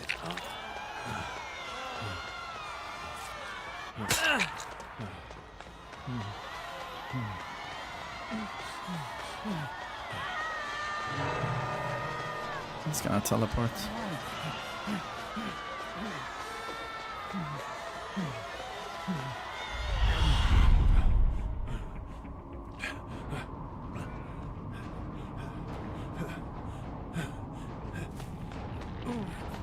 Oh, did he see me? Did he see me?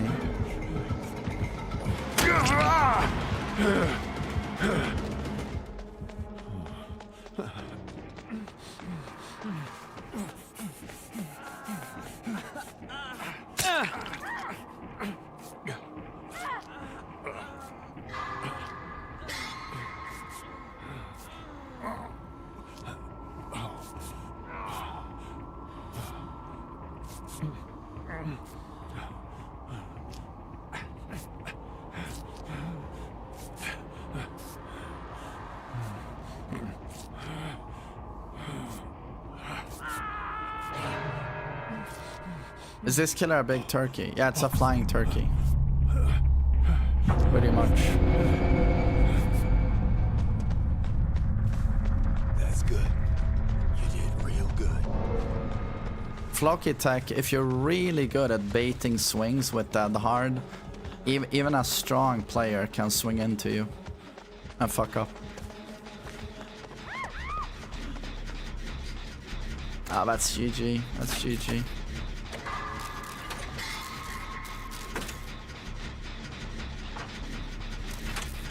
Oh well, we tried. We tried.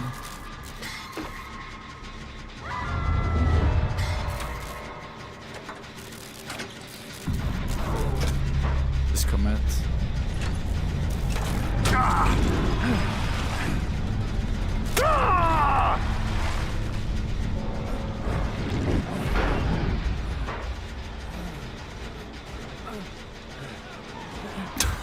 Steve, what the fuck was that?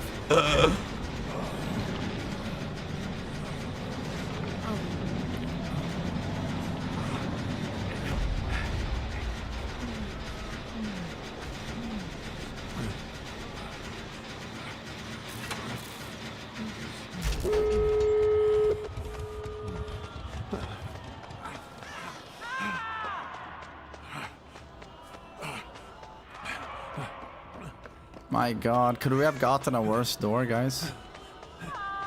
I mean, Jesus, where the fuck is it? I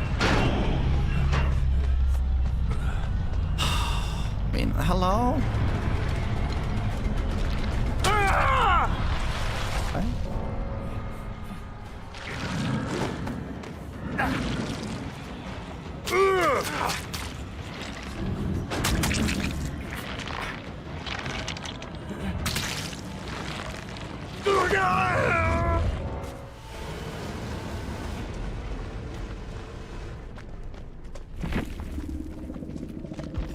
Yeah, I mean, that was 10 kilometers away, literally.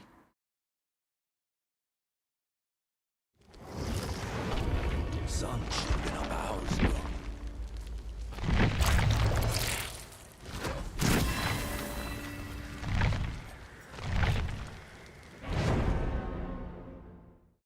I mean, I'm playing quite well, you know, but it's still impossible. It's still impossible.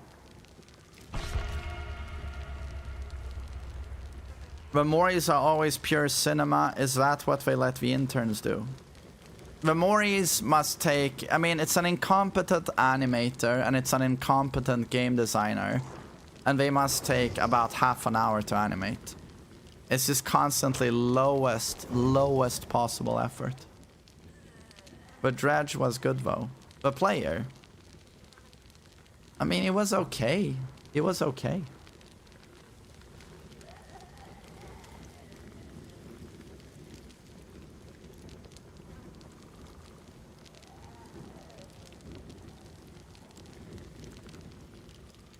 He did 12 hook. Am I supposed to be impressed, Damsey? Am I supposed to be impressed when that's the team? I don't understand. He 12 hooked a shit team. That's great. I'm just saying that he could have tunneled. I don't mind the killers tunneling. I don't care. I don't care.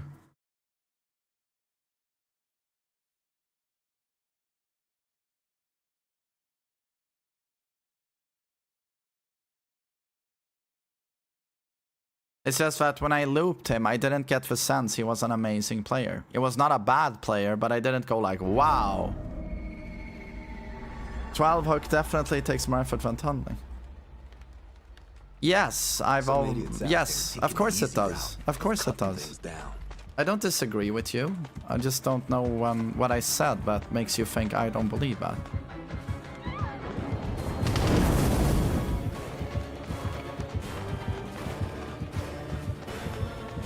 Where's the pallet? There's no pallet here. Okay, fair enough. Oh man. Can he fire through this wall? I don't think he can. I don't think he can.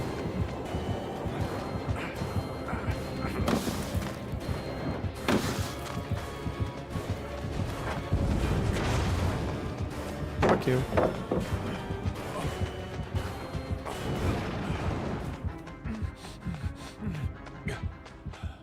No bat form?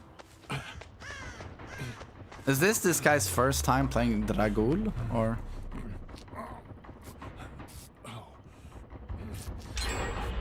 My god, guys, it's Dragul.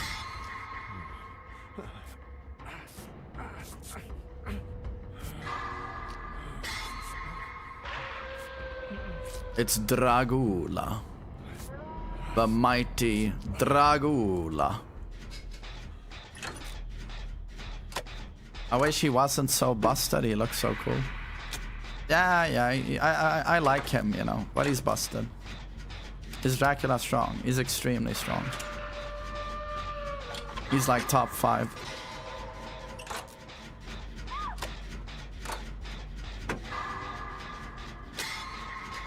Best advice for getting into DBD? Watch YouTube content from the good content creators. And I guess play a lot, try to have fun, try to play both sides.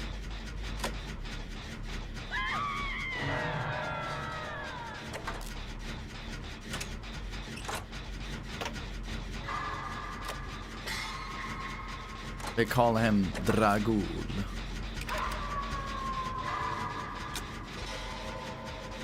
Dragula.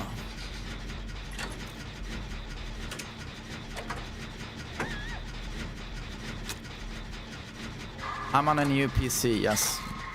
Now that I've fixed all the issues, this PC works like a dream. Like a dream. And it's such a huge upgrade for me from the one before. I never have any issues now, like frame drops, Tekken graphic fuck-ups, crashes, like... And my OBS runs much more smoothly. It's so great. I should have invested in a new PC a long time ago, but I'm so cheap. That's made my life so much easier. It's made my life easier as a streamer and as a cocksucker. So it's like a double whammy. Everything is working as intended now, yes. Took a few weeks though to iron out the problems, but you know, we got there eventually.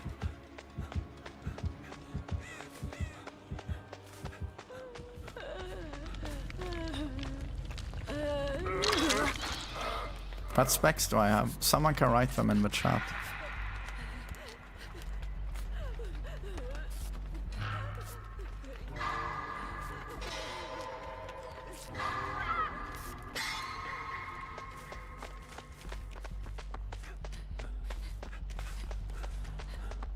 I mean, I assume someone did the main one.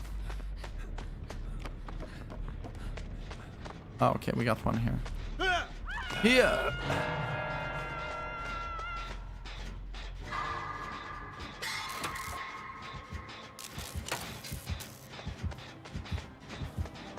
Okay, LT against Dragoon.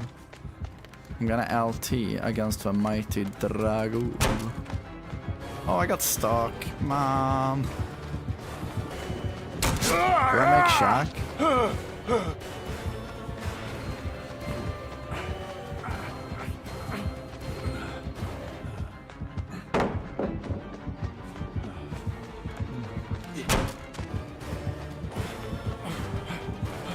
Oh, I'm an idiot. Oh, super bad.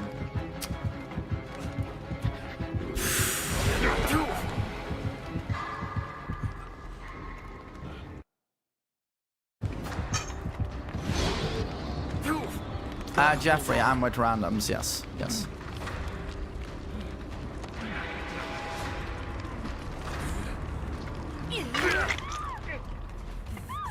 I thought it was my time. Is your camera good now? Yes. Did you find the issue? Yes, which is why it's working. Yeah.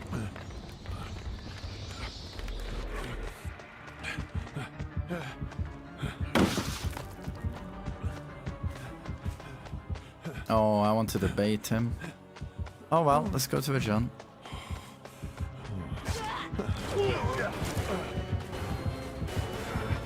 Bait achieved. No, don't hit me, Dragoon. Please.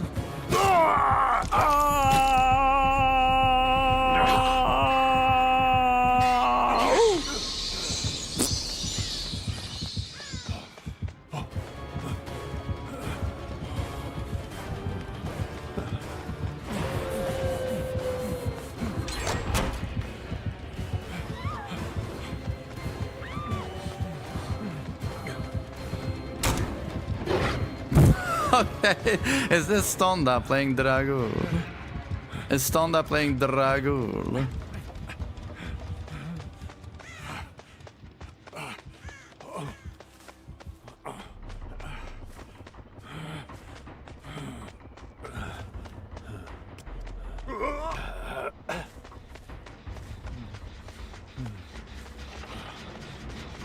Don't heal, do the jam! My god, priorities! God, I wish there was voice chat, proximity voice chat.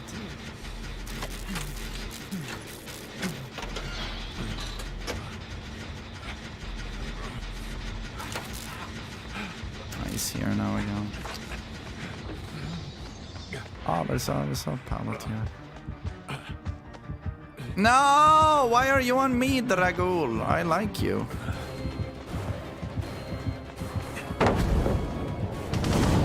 Dragul. Guys, why do I die every fucking match? Why is it always me? I don't deserve this. I'm a good man.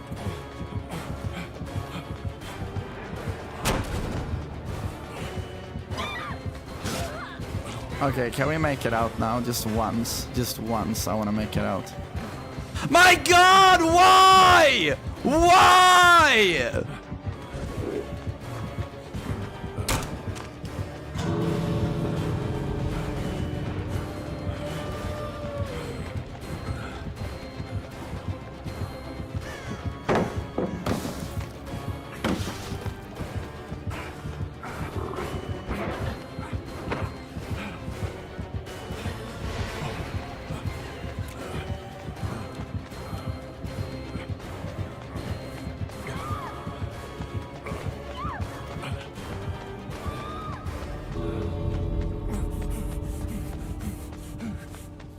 Jesus.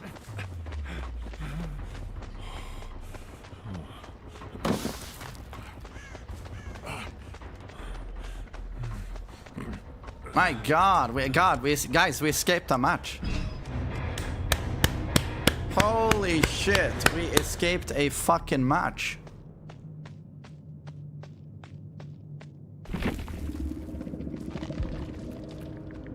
Damn, we really have to earn these. Like, holy shit. Hey, thanks. Thanks. Yeah, we really have to earn these fucking escapes. Holy shit. I can hardly believe.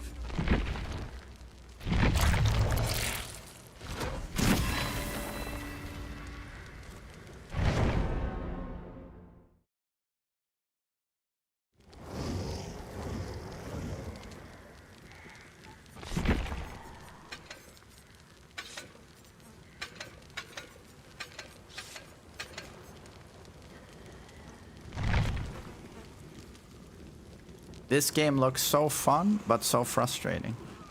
I think it's more fun than frustrating. A lot of people get frustrated playing the game, but it's your own mental, in my opinion, that gets in the way.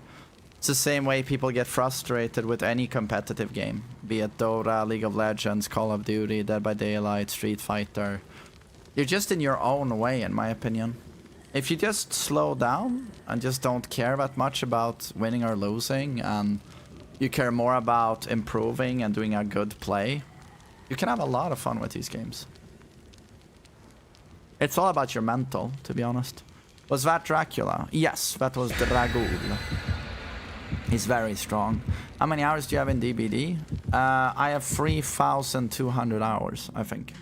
3,200. It's the game I've played the most by far after Tekken.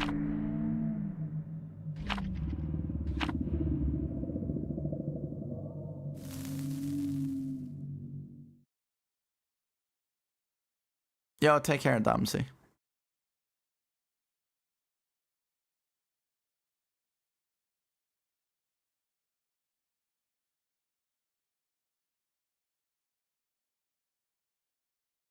Bagoosh. The underground complex. Oh no, guys. It's gonna be a stealth killer, isn't it? Something has to be done. No, it's Wesker or Nemi. My god. My god, we get a wholesome ass match. Corrupt. Nemi. No, it's Wesker, I think. I heard 1 frame of Terror Radius. Oh, down in 1 second. A down before anyone has touched a gen. Nice. Nice.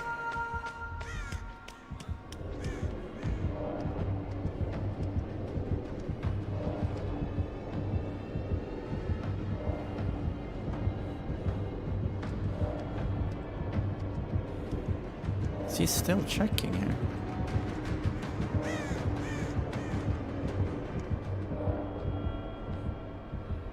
Okay. Hey, thanks.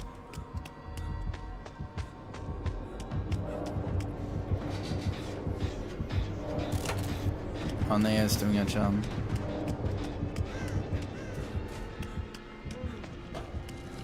Nea is doing 2nd floor. Oh god. Wait, did I start a Sabo action? Oh my god. I didn't bring the wrong toolbox, did I? I thought I grabbed a Commodus.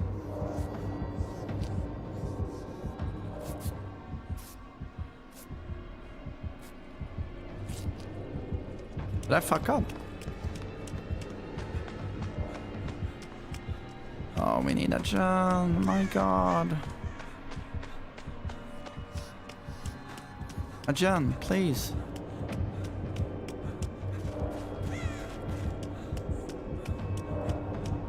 God, I missed Deja Vu. Should I start running Deja Vu again?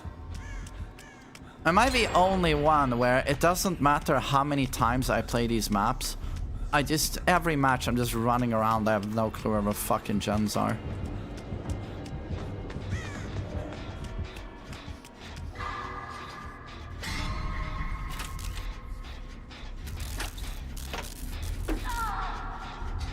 No, I think this is a Commodus. That's correct.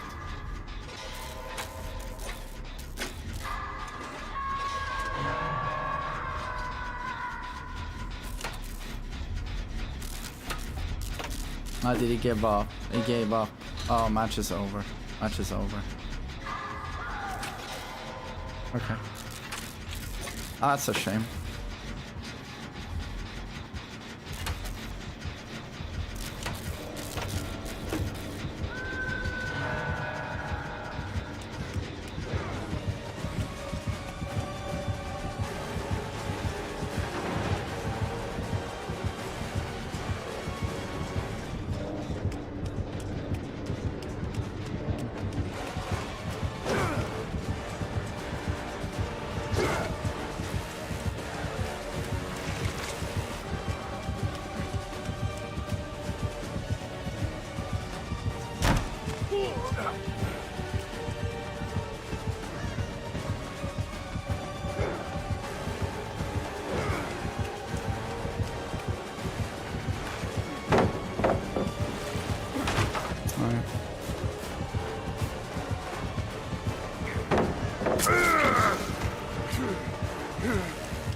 mean, it's 3 versus 1. It's 3 versus 1. I mean, what's the point? What's the point? Oh, he's griefing. He's griefing. He's griefing.